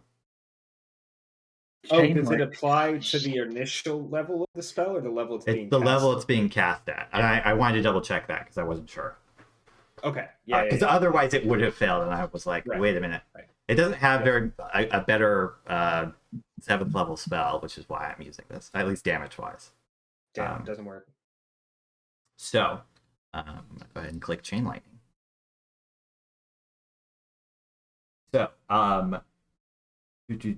a bolt of lightning arcs out, and it's going to arc down on, I think, who does it care about the most? It doesn't really matter because I know it's going to hit. Probably against Rudy because it really doesn't like the disadvantage thing. So it's going to start with you and then bounce to the other 3. So Scooter, Felipe, and Henthir. So I need those characters to make dex saves. I'm going to use my reaction to dampen elements on somebody. Okay. Oh no, I accidentally Does did not the need to be Henthir. advantage, not me. Whoops. Well, Andrew, I don't want to help you, but the upcast of Chain Lightning is to add bolts. thank you. Sorry, I knew I did that for a reason. It will then also bolt to Morgane, being the next closest person. Thanks, Jack. Sorry. Keep it in mind, Morgane, make a dex save. Quick. Okay, this might be good if I... Oh, just kidding. Now I'm going to get hit. Do you want me to roll damage before you decide who it goes to? Yep. Can I ask a clarifying question about one of my very overpowered weapons, or not weapons, items? Yes. Since both Felipe and I took were like targeted that, can I still switch and take Felipe's damage anyway, in addition to like what I'm taking? Felipe, so the way that works, if they're still being hit by the AoE in the same spot, they'll still have to make the save. So it will effectively not change anything for you to do that. Okay. because you were also targeted by an AoE. Because it's instantaneously swapping you places. If something's still hitting you in that spot, you could also use it as a defensive for Rudy. You're just never going to do that. No, that's not who Rudy is. That's It takes. players. Is Sorry, go Rudy ahead. or Morgan, who is closer to death? I am so far away. Moment. It's not Rudy. I mean, Felipe or Morgan. At the moment, I'm doing okay, but I'm also. How much damage is this going to be? 53. Definitely bloodied. I'm like at a third after this. Okay, so I will have Felipe's damage with my reaction. Oh, okay. So I add back 26. That sounds correct to me. Yes. So Henthir also you. only takes Thank you. 26. Mhm. Everybody else, well, not Rudy, because Rudy halves everything. Rudy, you only take 26. So Felipe, Scooter, and Morgan both take 53 points. Both take 53 points of damage. Okay. From this, oh yeah, this one's lower because it's casting it as a wizard spell. Unfortunate. DC's Doesn't not make 20. any difference. DC's not 24. Right. The ball of lightning shoots out right on Rudy and then crackles, chaining to the rest of the characters, who all are shocked by it. Then going to be Felipe's turn. The end of its turn.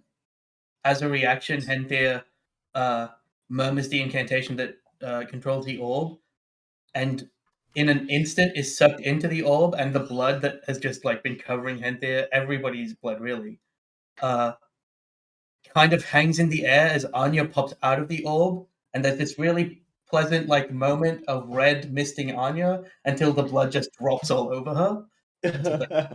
Don't care for this, and I'll roll initiative. Gross. Also, it takes 20 from the chain lightning for hitting the two of us before Henthir. Yes.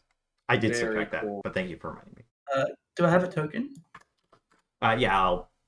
So Henthir goes bye-bye. Jack, that was And the- very cool. That was very I was That was really I cool. liked the description. blood idea, yeah. so I was excited. It says hello. Go ahead and make And fortunately, initiative. I cannot roll higher than it did, but I might roll higher than Felipe did. Holy shit. Yeah, Anya's a gunslinger. Cheers, man. Yes, you did. Yeah. So you will actually go right away because technically this is happening at the end of Yeah. his turn. That's why I did it that way, to be to Smart. Felipe will just look at Anya and be like, everything you got at that thing right now. Anya looks down at you and bonus action healing words you at level 3. Yes, okay. I would 3d4 plus 5. Anya speaks in that way, and I did the wrong d4s. Huh. Love it. And then Thank you. and then I'm going to shoot this thing. She draws Fourth Testament and Third Dawn and just looks up at this dragon and just unloads, and I'll also action surge and make 6 attacks. Oh my god. All right. And the first 5 of them, all 6 of them will be Deadeye shots, so they all have advantage. Holy shit. Let's see What some is Anya's crits. class? Fighter? Is she multi-class?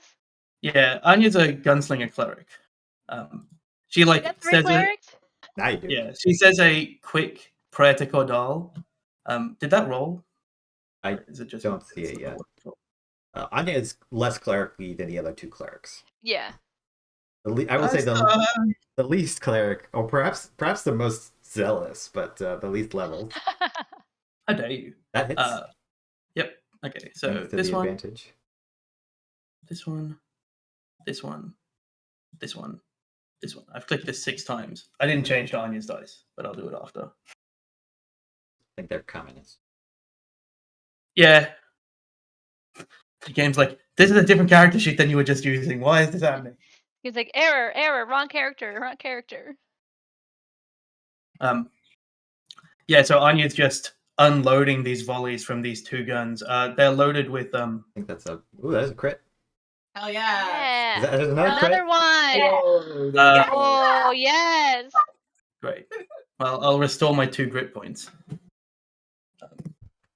Where's my pencil gone? That's a great question. All right, and they all hit. Just one misses. No, Third Dawn, you are the worst gun that exists. All right.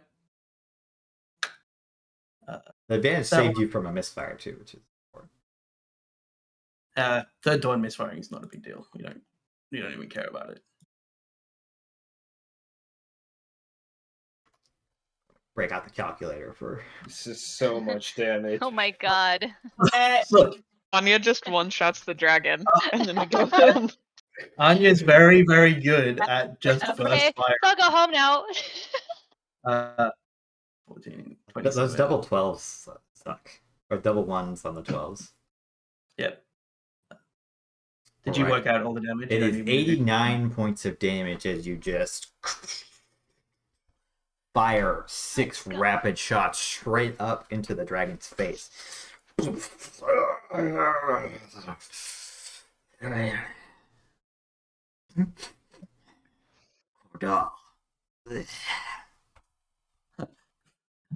And I think Anya says as the final bullet rings out, you are nothing compared to the true strength of a god. It sinks its claws down into the ground and is going to make a bite attack against you. Actually, no, it's not going to do that. It's going to use Rainbow Lances again, spending its 3 legendary actions to do so. I always do that. I can actually hit everybody with 1, so it doesn't really matter that there's 4, but I need everybody to make me a dexterity saving throw. For effect, they all down to the same spot. It was almost a 19. I was so close, I got 23. Felipe, I that got a disadvantage. I got a nat 20 and Hey, I still. Who would have saved? Anya also It's saved. fine. I still take half damage. That's a remarkably low dex save. 4. Oh, I'm rolling good. There goes Morgan. What kind of damage is this, Andrew? Force damage. Okay. So, I take 12. oh yeah, Morgan, you just barely failed. Okay, that's unfortunate. Morgan I'm dead on the ground. drops Okay. unconscious right in front of Oh, Gipre. Oh no. I think everybody else except for Anya and Scooter saved, so they take 12. Everybody else takes 24. Well, I take I half also- because of my Gipre shield. does. I shouldn't say that because you guys have so much damage You gave reductions me on you gave me AoE. a really good shield and I'm using it. Yeah, Give good. me good armor 3 You needed seconds it, ago. I think. I did. I can't do math. Oh my goodness. All right. As that happens, it's going to be Felipe's turn. Okay, Felipe is going to spend half his movement to stand up. And after this dragon just took a barrage of bullets, I'm going to look up at it and be like, I told you when we walked in here, world's changed. You're not the only one with power. And I am going to slam my hands together like this and crack my knuckles and send a rainbow of light at it, and I will cast Prismatic Spray. Nice. Okay. Right on Against the Rainbow Dragon. against the Rainbow Dragon. I love So it. that's the first make the dex save. Which it's not great at. That's a fail. Hooray. Yeah. Yep. Oh, that's wrong. Whoa. I'm just gonna. I wonder if It's like, whoa, it Uh, zoomed in there real quick. A 6. 6. So that is. Yes. So it's restrained, and then it I need is to make restrained. Unfortunately, he can't be petrified, so I won't even bother to make that roll. That's fine, but can he be restrained? He can be restrained, and he is. He can't be. Well, I won't tell you that.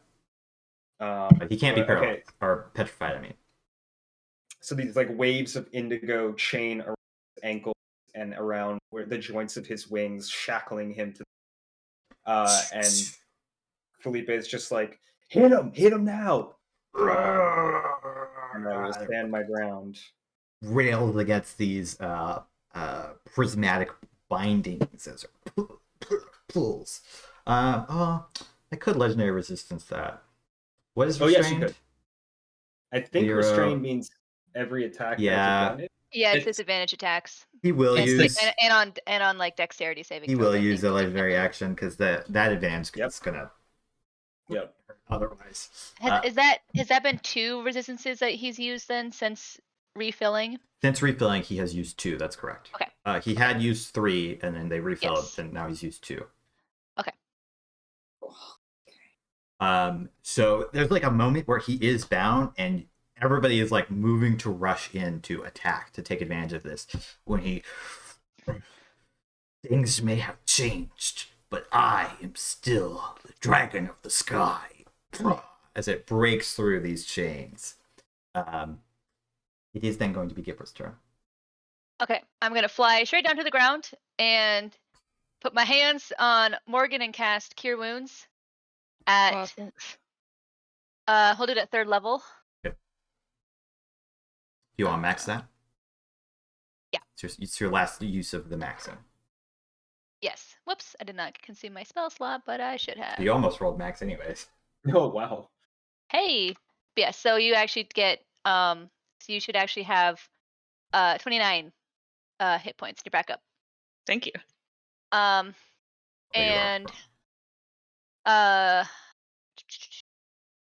see, that was 3rd level. I can't even think of my bonus action. God dang it. That's it. And I'm gonna, yeah, that's it. 'Cause I flew down. So, and then, yeah, I'll just stay there. Right, Rudy. Oh wait, nope. I'm gonna move a little bit. Sorry, I'm gonna move. I flew down 10 feet, so I have 10 feet of movement, or 20 feet. So I'm gonna move just 10 feet this way, just to break us up a little bit. That's it. Rudy, now it's your turn. Cool. In response to Felipe going, hit him now, even though he is not restrained anymore, Rudy responds with, it'll be my pleasure. And I will reckless attack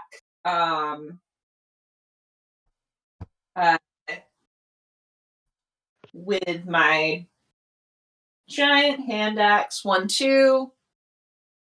Miss. Crit. Well, and crit, but and then also digging claw. That's a hit. Okay, perfect. So many d6s there. Don't forget the extra, so there'll be an extra 48 from the radiant on the hand axe. Oh, it was.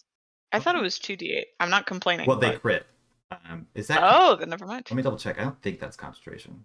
It is concentration. Oh, so it's gone. So it drops. Never mind. Damn. That's unfortunate. I tried. Let me do that. Rudy still thinks the weapon's holy because it's good at making holes in this dragon.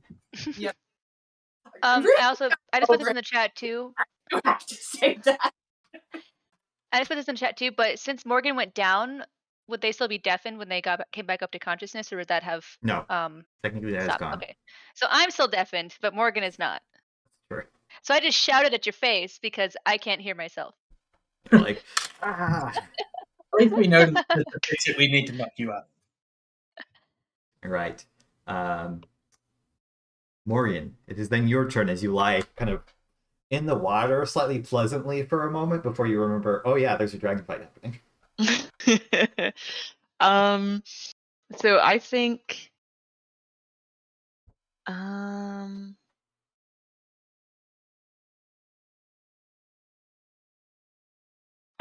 Morgane is going to run towards the dragon. And I thought we're in the fountain. Like you fell over in the fountain. Huh? We're in the fountain. Oh jeez. Does that mean I'm not still prone, am I? You definitely have to stand Yes, up. you are still prone, but you can use. Okay, action so movement that's to- half my movement. Okay, well, I'm gonna stand up. And then move here. Hopefully this works. I'm gonna try bestowing a curse on it and do the one that it has to make a wisdom saving throw at the start of each turn. That's a great one. So let's see if this works.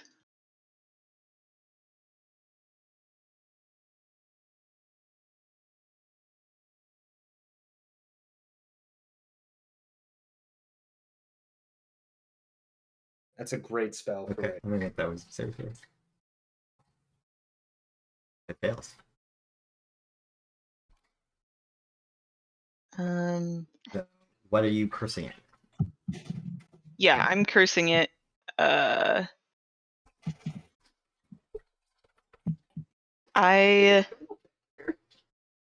Yeah, she puts her hand on it and she says, may you be cursed with the knowledge of too many choices. And now, at the beginning of its turn, it's going to be like so overwhelmed with what it's trying to do that like it might miss its turn. Okay. It's a good curse. This is against your DC each time. Mm-hmm. Okay. Let's go, let's go. I think it is. Yeah. Because it says. Yeah, I don't know Yeah. why it wouldn't be otherwise, or what it would Okay. be.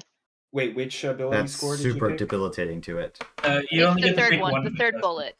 Yeah, I picked the third bullet. I think it's your best option by far. It is the best option by far. I will use. That is so bad that I will use my final legendary resistance Damn. to save against that. Because But he's out. I think I would not be able to do anything for the rest of the combat. That's my feeling. Well, I think that's all I like can. a bad thing, but it's definitely a good thing. Yeah, I don't have any other helpful bonus actions right now. You went through So. 6 of them. Oh, actually, wait. Oh no, I can't do 2 leveled spells in one turn. So never mind. I'm done. Let me make sure you're not prone. That's the one curse of the clerics is we don't have any bonus action cantrips. There aren't very many in the game. I'm not sure there's any actually. It's then going to be Scooter's turn. Felipe's not prone anymore, right? Just double checking that Felipe did. Oh, I That's stood correct. up. I stood Yeah, up. sorry. I just forgot to get rid of it. Just real quick, off stream, just correct me if Mhm. I'm not remembering this correctly. You mentioned that I could sub out the 2 claw attacks for a wing attack. Yeah. We're gonna do that because I really love the mental image of my little tiny baby dragon flapping its wings so hard that it knocks this big guy prone. You are going to want to move a little bit first if you can. Otherwise, that's going to hit Anya and Felipe. Which direction do I need to move for that to not happen? Oh, away from those two, about 10 feet. Okay. That's not a problem. There you go. Okay. Let me make that. Oh, yeah, it's dex save. Yeah.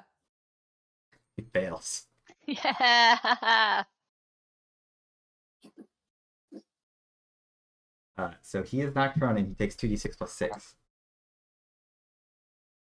2d6 plus 6.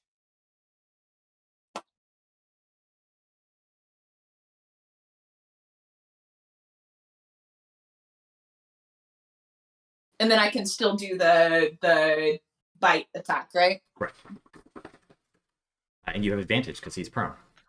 Love it. Love to see it. Oh, Wow. so close. Gotta roll that damage. I can't believe this dragon's not a champion. I saw the rolls, but we've rolled so much in this combat, it's slowing down a little bit. It's thinking about it. I saw the dice move, so. Some of these random sheets that don't really need to be here anymore.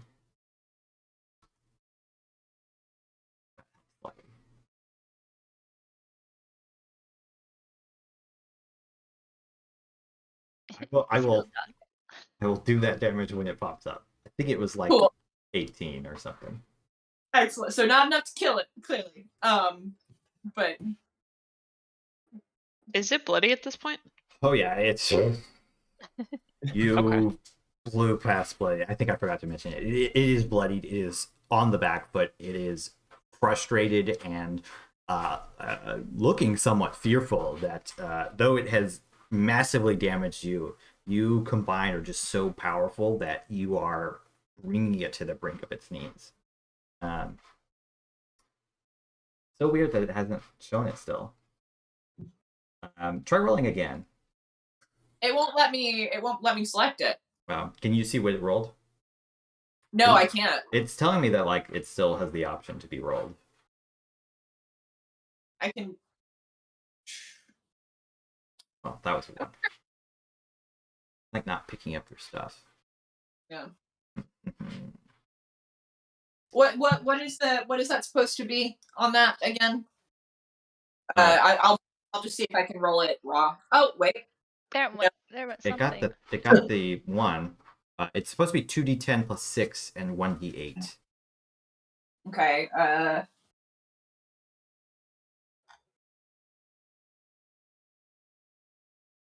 2d10 plus 6. So I'll throw that up first, and then 16. There it goes.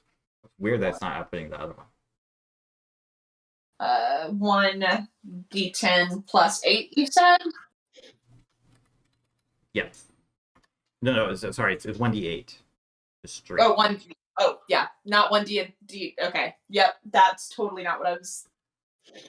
It is past my bedtime. Okay. We're almost there. I remember you're like, this is gonna be a 5-hour session. We had 5.5 hours. And we most of us are playing tomorrow morning. Yes, at midnight. Or At midnight, later there's tonight. a dream. I'm gonna go sleep after this. All right. Okay, so it takes that damage. It's gonna stand up. So Scooterhead like, and the wind just catches its wings such that it forces it down to the ground and has to then stand back up.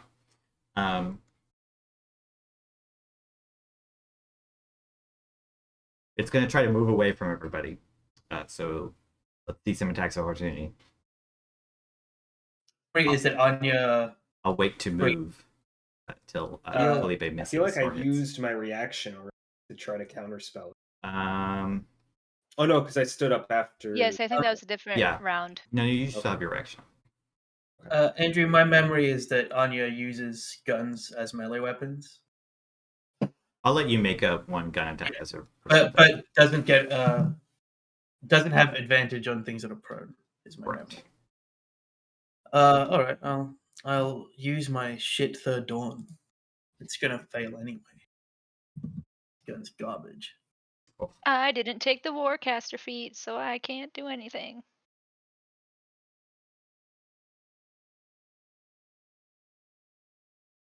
Oh yeah, 23 hits, right? Yes, it does. Yes. Sorry. It's really annoying. Stands up and we just like stab and shoot it in each eye on the way, and then it can't move. It can't move, so it's gonna use, I guess, a third level spell slot. It doesn't have a ton of spell slots, although it has lots of spells. To Misty Step. 30 feet back. I'm usually 30 feet. Have a teleport because it is Brand of Castigation still, and I did forget about it before. I think we're on a different plane, right? Yeah, I think you are not in the same area remotely, and that breaks. I was more thinking about the fact that I forgot about it earlier. Yeah, it probably shouldn't have been able to move, but it would have passed the save, I'm pretty sure. yeah, I also think I could have still hit most of you that I hit already, just not all of you. It's fine. It backs up, and the reason it backs up. Oh my god. Go down stream. Emily just brushed Yoda. That's all that hair that came out. Wow. Oh my goodness. Oh my God. Out from its mouth. Doesn't it have to make a wisdom save for the curse? No, I I decided to use its last legendary resistance Mhm. to Oh, not right, have that right. happen, because otherwise I wouldn't have been able to do this, which is That is correct. Destroy us all. Sorry, y'all. I can't get Rudy technically, I'm gonna say, but I can hit everybody else with a rainbow book. Cool, that's fine. Okay. A 26? I can't even get a 26. You could always crit. If I get a 16, that would be nice. Come on, not to 20, let's go. Wait. Oh, it's so Go close. away. It hovered on a 17 for a It was second, I almost a thought. 1. It's almost a 1. Glad it was a 19. So everybody failed. Everybody who needed I'm to thinking roll. about it. I'm gonna do a thing. And this is damage I cannot have. Or I can have it for myself, but Well- I can't use my reaction for anything. Well, I think we're all 28. in a little bit of trouble. Hey Felipe, how do you want to be on a dragon? I'm okay if you want to think. 55 halved would be 27. Yes. I have Yeah. 2 hit points. I'm Well, okay. that's I'm Better okay. than having no hit points. Hey, I'm not doing my HP was for the Earth campaign. 69. I had 110 before taking that, so it was exactly half of my remaining hit points. Did that knock anybody down? Dang it. I'm close. Did, I do Uh, have Revivify prepared just in case somebody does like go down. Did Scooter take the 55? Yeah, I'm about to pop that on. That's going to be Rathlammlir's turn. It's then going to be Anya's turn. He's worried because he was hoping that would down somebody, but not quite enough damage. Anya quickly spins Third Dawn and drops it back onto her belt, and like from inside her robes pulls out Second Arc, and I will use my action to attack. The first 2 will have advantage as I use the 2 great points I got last turn.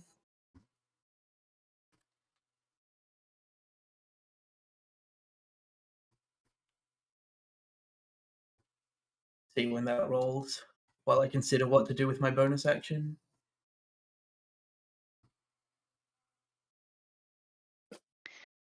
Morgan, did you say you were down to 2 hit points?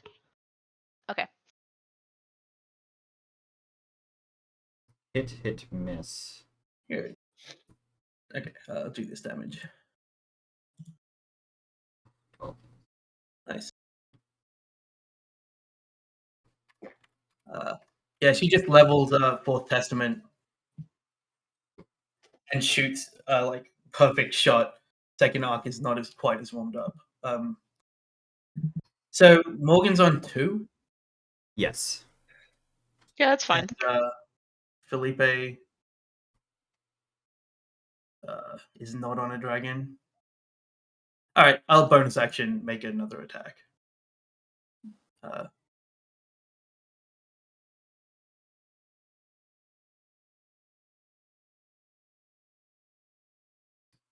That misses. Again, glancing Anya off the looks scale. at the gun with such betrayal. Like, what is the point of you? The dragon's like kind of like not limping because it's on like 4 legs, but the wing is dipped and it's noticeably like breathing hard. Is it is going to, perhaps for the last time, Rainbow Lances, using all 3 of its legendary actions. Okay.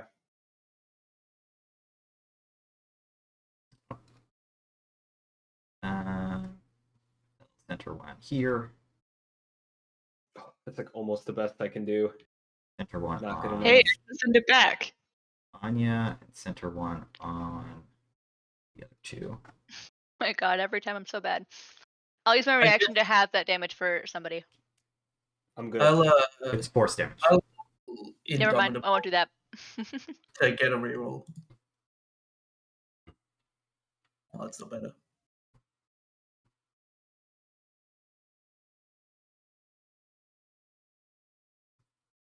Everybody except for Morgan fails. Yeah, Morgan's cloak sends that lance right back at the dragon. I'll make the deck save, which it will probably fail because it actually has to get a 20. It can't dodge its own lance unless it crits. If this kills it, that will be betrayed. That'd be hilarious, right? I would love I'm that. not rolling that good on these 6s. Same amount of damage it did last time. Yeah. Yeah, on 76 Oh, it's like pretty crap. Can I go back and have done one thing on my turn that I forgot is free? Yeah. Second wind. Sure. Okay, I will have used second wind. Gipre will have that. Oh, with it's a your bonus shield. action. Sorry. Oh, okay. I'm done. Gipre tries to use your shield to block some of it. You do get that shield interposed, so you take 10. Morgan takes nothing and redirects it, which it will take that 20. Everybody else takes 20. Rudy halves that. Is this force damage again? It is force damage again, yeah. Okay, so I will take 10. All of its like innate stuff is force damage, just breath weapon, the lances, that kind of stuff. It's only if it's doing like a spell or something like that. It doesn't kill itself, as funny as that would be, but it does hurt.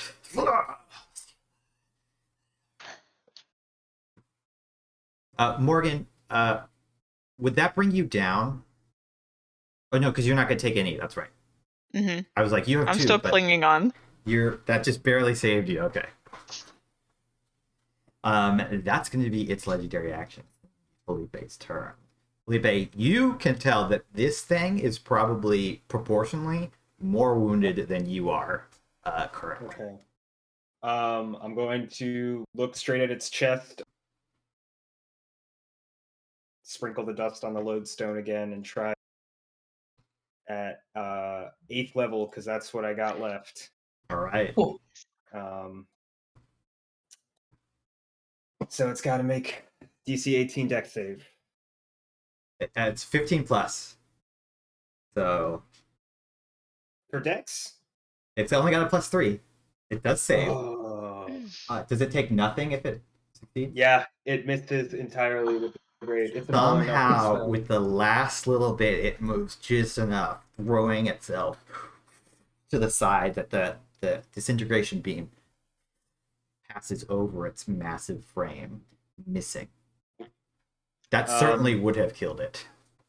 Cool. I am going to also, as a bonus action, second win. Makes sense. And get back 6 HP. Sweet. Gipre. And I'm sorry. going to look over to Gipre. Shit. It's on you. Okay. First off, we're gonna do my divine intervention. We're gonna try it. I really like this way to end. Yes. Come on, Mira. Oops, I didn't click it. This is it. I feel it in my bones. That's 9. That's a success. What do you Wow. what do you say? I will say it's weak enough that the effect will be. I think I'll say whatever you want to happen is what happens. Is by Mira. It's almost dead, so it would functionally, if you wanted to just do a bunch of damage, it would die. So whatever you want to happen will happen. Sorry, I got really excited. I've never had it succeed before. Gipre is just going to clutch the holy symbol around her neck and say, Mira, this creature is of ancient power, but has lived for far too long and has been alone. Your will is mine to command, and I'll just hold my hand out and I'll see what comes out of my hand. I think out from your hand kind of starts to spring forth a solid spear that is clearly enchanted, made out of pure mithril that just rockets forward. It's absolutely massive too. It's not like a normal sized spear. It's like this is like an Evangelion lance. It's like way larger than you could hope to realistically throw, as it slices straight into the heart of Rathlammlir.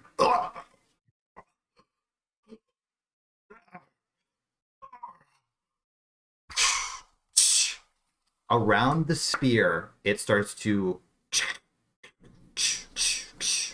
and some of the people closer, Anya, you can see crystal starts to radiate outwards, and slowly, as he he tries to move his arm, like going forward, that solidifies into pure crystal. Up around the rest of its body, it slowly starts to, until it is a pure, enormous, completely crystalline statue. Nothing of Rathlammlir remains except for the remnant of what Mira just turned it into through you, thanks to, and you know deep inside that even your gods could not have done it if you didn't bring it to the brink of death. I will let you guys know, he was at 1 HP. No fucking I way. totally thought that Disintegrate was going to kill him. God. No. I could have just thrown my real spear. I could have just. You could have used a level 1 magic missile. I thought him at like death's door was like 80 hit. Yeah, right? Like, oh, it's gonna take us a couple more hits still to get him down. Nope. Wow. You guys I like chunked it. through 1,500 HP. Holy shit.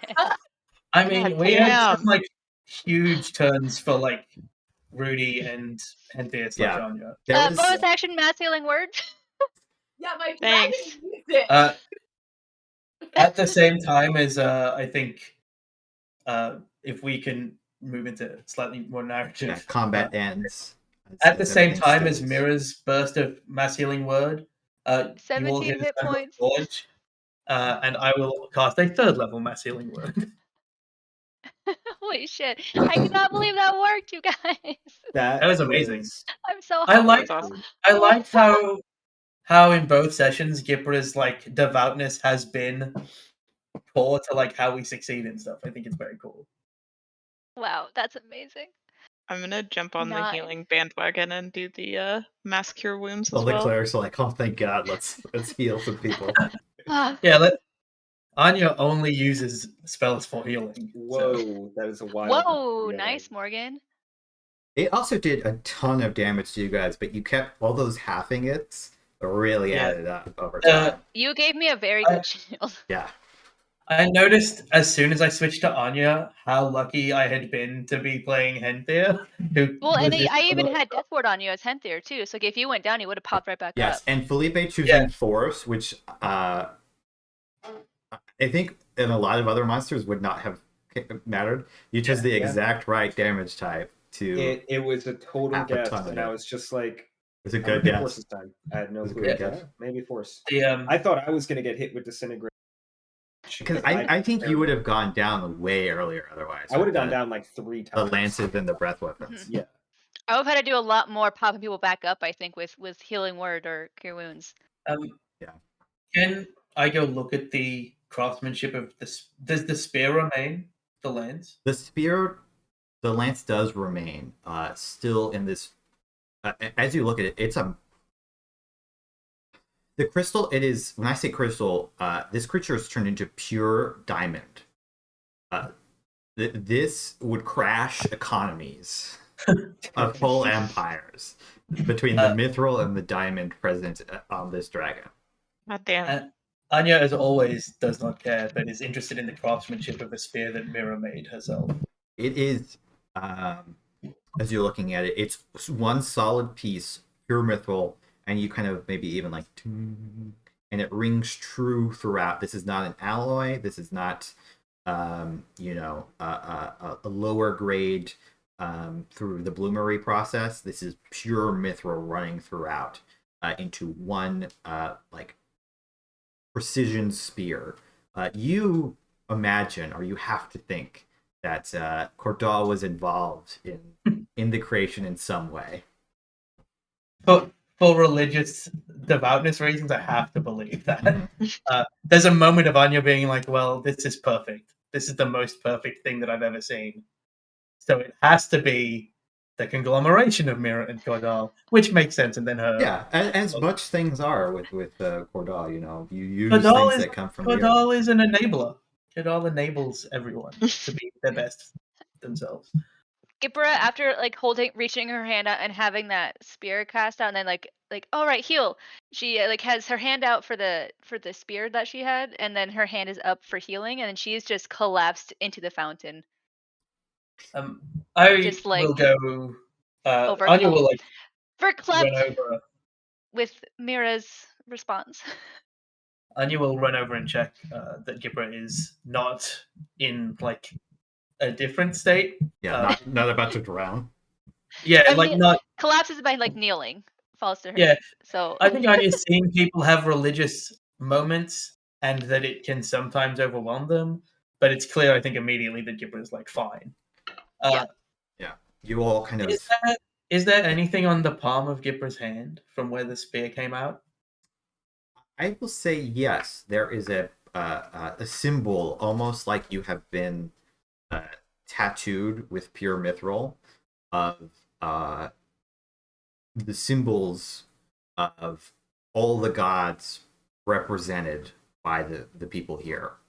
You see Mira, of course, central in your palm.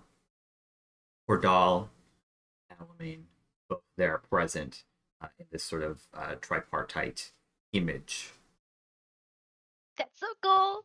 I think Anya offers you a hand where you see the Cordal symbol burnt as if sooted into her hand that she's had since a child. And she says, it seems that I welcome you, sister, to a different level of devoutness. Yes. She'll take your hand and stand up. Yeah, Anya's also extremely weak, so it's not offering you a lot of help with the standing up. But as you guys are recovering, taking a breather, wiping off flecks of blood, ichor, sweat, grime, you begin to see around you what seemed to be real space before, real empty air, starts to shatter and kind of fall away like small glittering raindrops or glass, but falling slowly out. And you realize that this was, though it appeared to be open air, you were in a confined space in actuality, and that space is now breaking as you enter back into real space. Below you, which had you had time to look, would have revealed to just be empty sky far beyond the eye. Nothing below, no water, no earth. You can see down far below you, as you saw earlier, the raised sea, Thwaite, the Elkarn Desert, Sothrin, and further on to the mountains of the dwarves and beyond. This area, this enchantment with the vanquishing of Rathlammlir has dissipated, and you have re-entered into real space.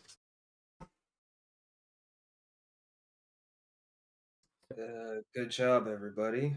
I'll walk over to Rudy and just hold up a hand for one of our usual fist bumps. Return is Rudy. Save the world. Ready for a long nap. Yeah. You guys want to head back or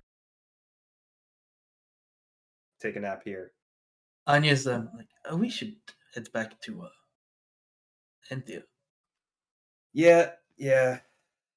Oh my god, Henthir! Oh my Mira! Anya is... yeah, Anya's like, oh, there was nothing there. I was very bored. I was ritually casting Detect Magic over and over again. I thought it would be quicker until I was needed. But I think you notice anyone that's particularly insightful, even Gipre, who knows Anya the least. I think Morgane maybe even. I have a 21 passive insight. Yeah. There's Anya's very close to Gipre, in proximity, and there's a shedding of a loneliness that maybe wasn't evident that she was carrying, to have a kinship with somebody else that is so touched by a god. And she's really bubbly, and she normally doesn't seem to be as young as she really is, but she's clearly looks like a very, very young woman, excitedly, and she's waving at Rudy from where Rudy's up on scooter, but she's very excited about what has just happened. Says, it's very boring, but he probably wants to make sure everyone is fine. Yeah, let's get the hell out of here. Let's fetch Henthir and let's leave. That sounds like a plan. Is that wall of force still there? The wall of force dissipated when the dragon effectively died. Although that was not a concentration spell, it does end once the creature who summoned it disappears. You all, in the aftermath, leave, rejoined by Henthir, who is pleased to see that switching to Anya did in fact lead to the success of the group in Vegas. Fully healed, just from ambient regeneration. Healing. Gipre like runs up to him and goes, "Look!" Shows him the new tattoo in her palm. He bows his head and says, well, it's I take it you have a story to tell." Yes. And there's a moment where he looks back longingly through the portal, like maybe this would have been a good place to wait to die, essentially. But now knowing that you have a story to tell him, he can't make that commitment. He lets the portal close since he's the one linking it. There were demons in there still, right? Presumably. Maybe. Oh, well. That's not our problem. That's a problem for a different day. You can come back. You just killed a dragon. You all level. What? Sweet. Correct. Not enough XP to level to 18. Shockingly a big deal for Bloodhunters to get to 18.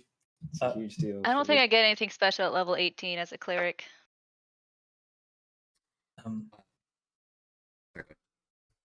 No, didn't have anything to say. You all, I think, as we hit the epilogue, exit, perhaps going to return, maybe in another day or two, maybe a little bit longer, to fully explore this storm giant palace that has now been revealed. As certainly there are secrets here that you did not discover in your time. But equally, Rudy, you are now capable of flying to here, because you all understand where it is relative to the ground, and some of the protections on it have waned. It is not visible from the ground. You know where it is, and if you get close enough, you can see it, and fly yourself up to the skyhold, where Rathlammlir's statue now still sits. I think we will fade on camera with just this shot of several hippogriffs flying and roosting around the crystalline dragon. Very cool. Fade it. Right. Thanks everybody for playing. Thanks if you came out to watch. I had a lot of fun. That was a really good combat. We will see you all tomorrow, hopefully, for some in about roughly 10 hours. Get some more. Got some Lucira Valis Conifer action coming at you. But yeah, thanks everybody, and see you next time.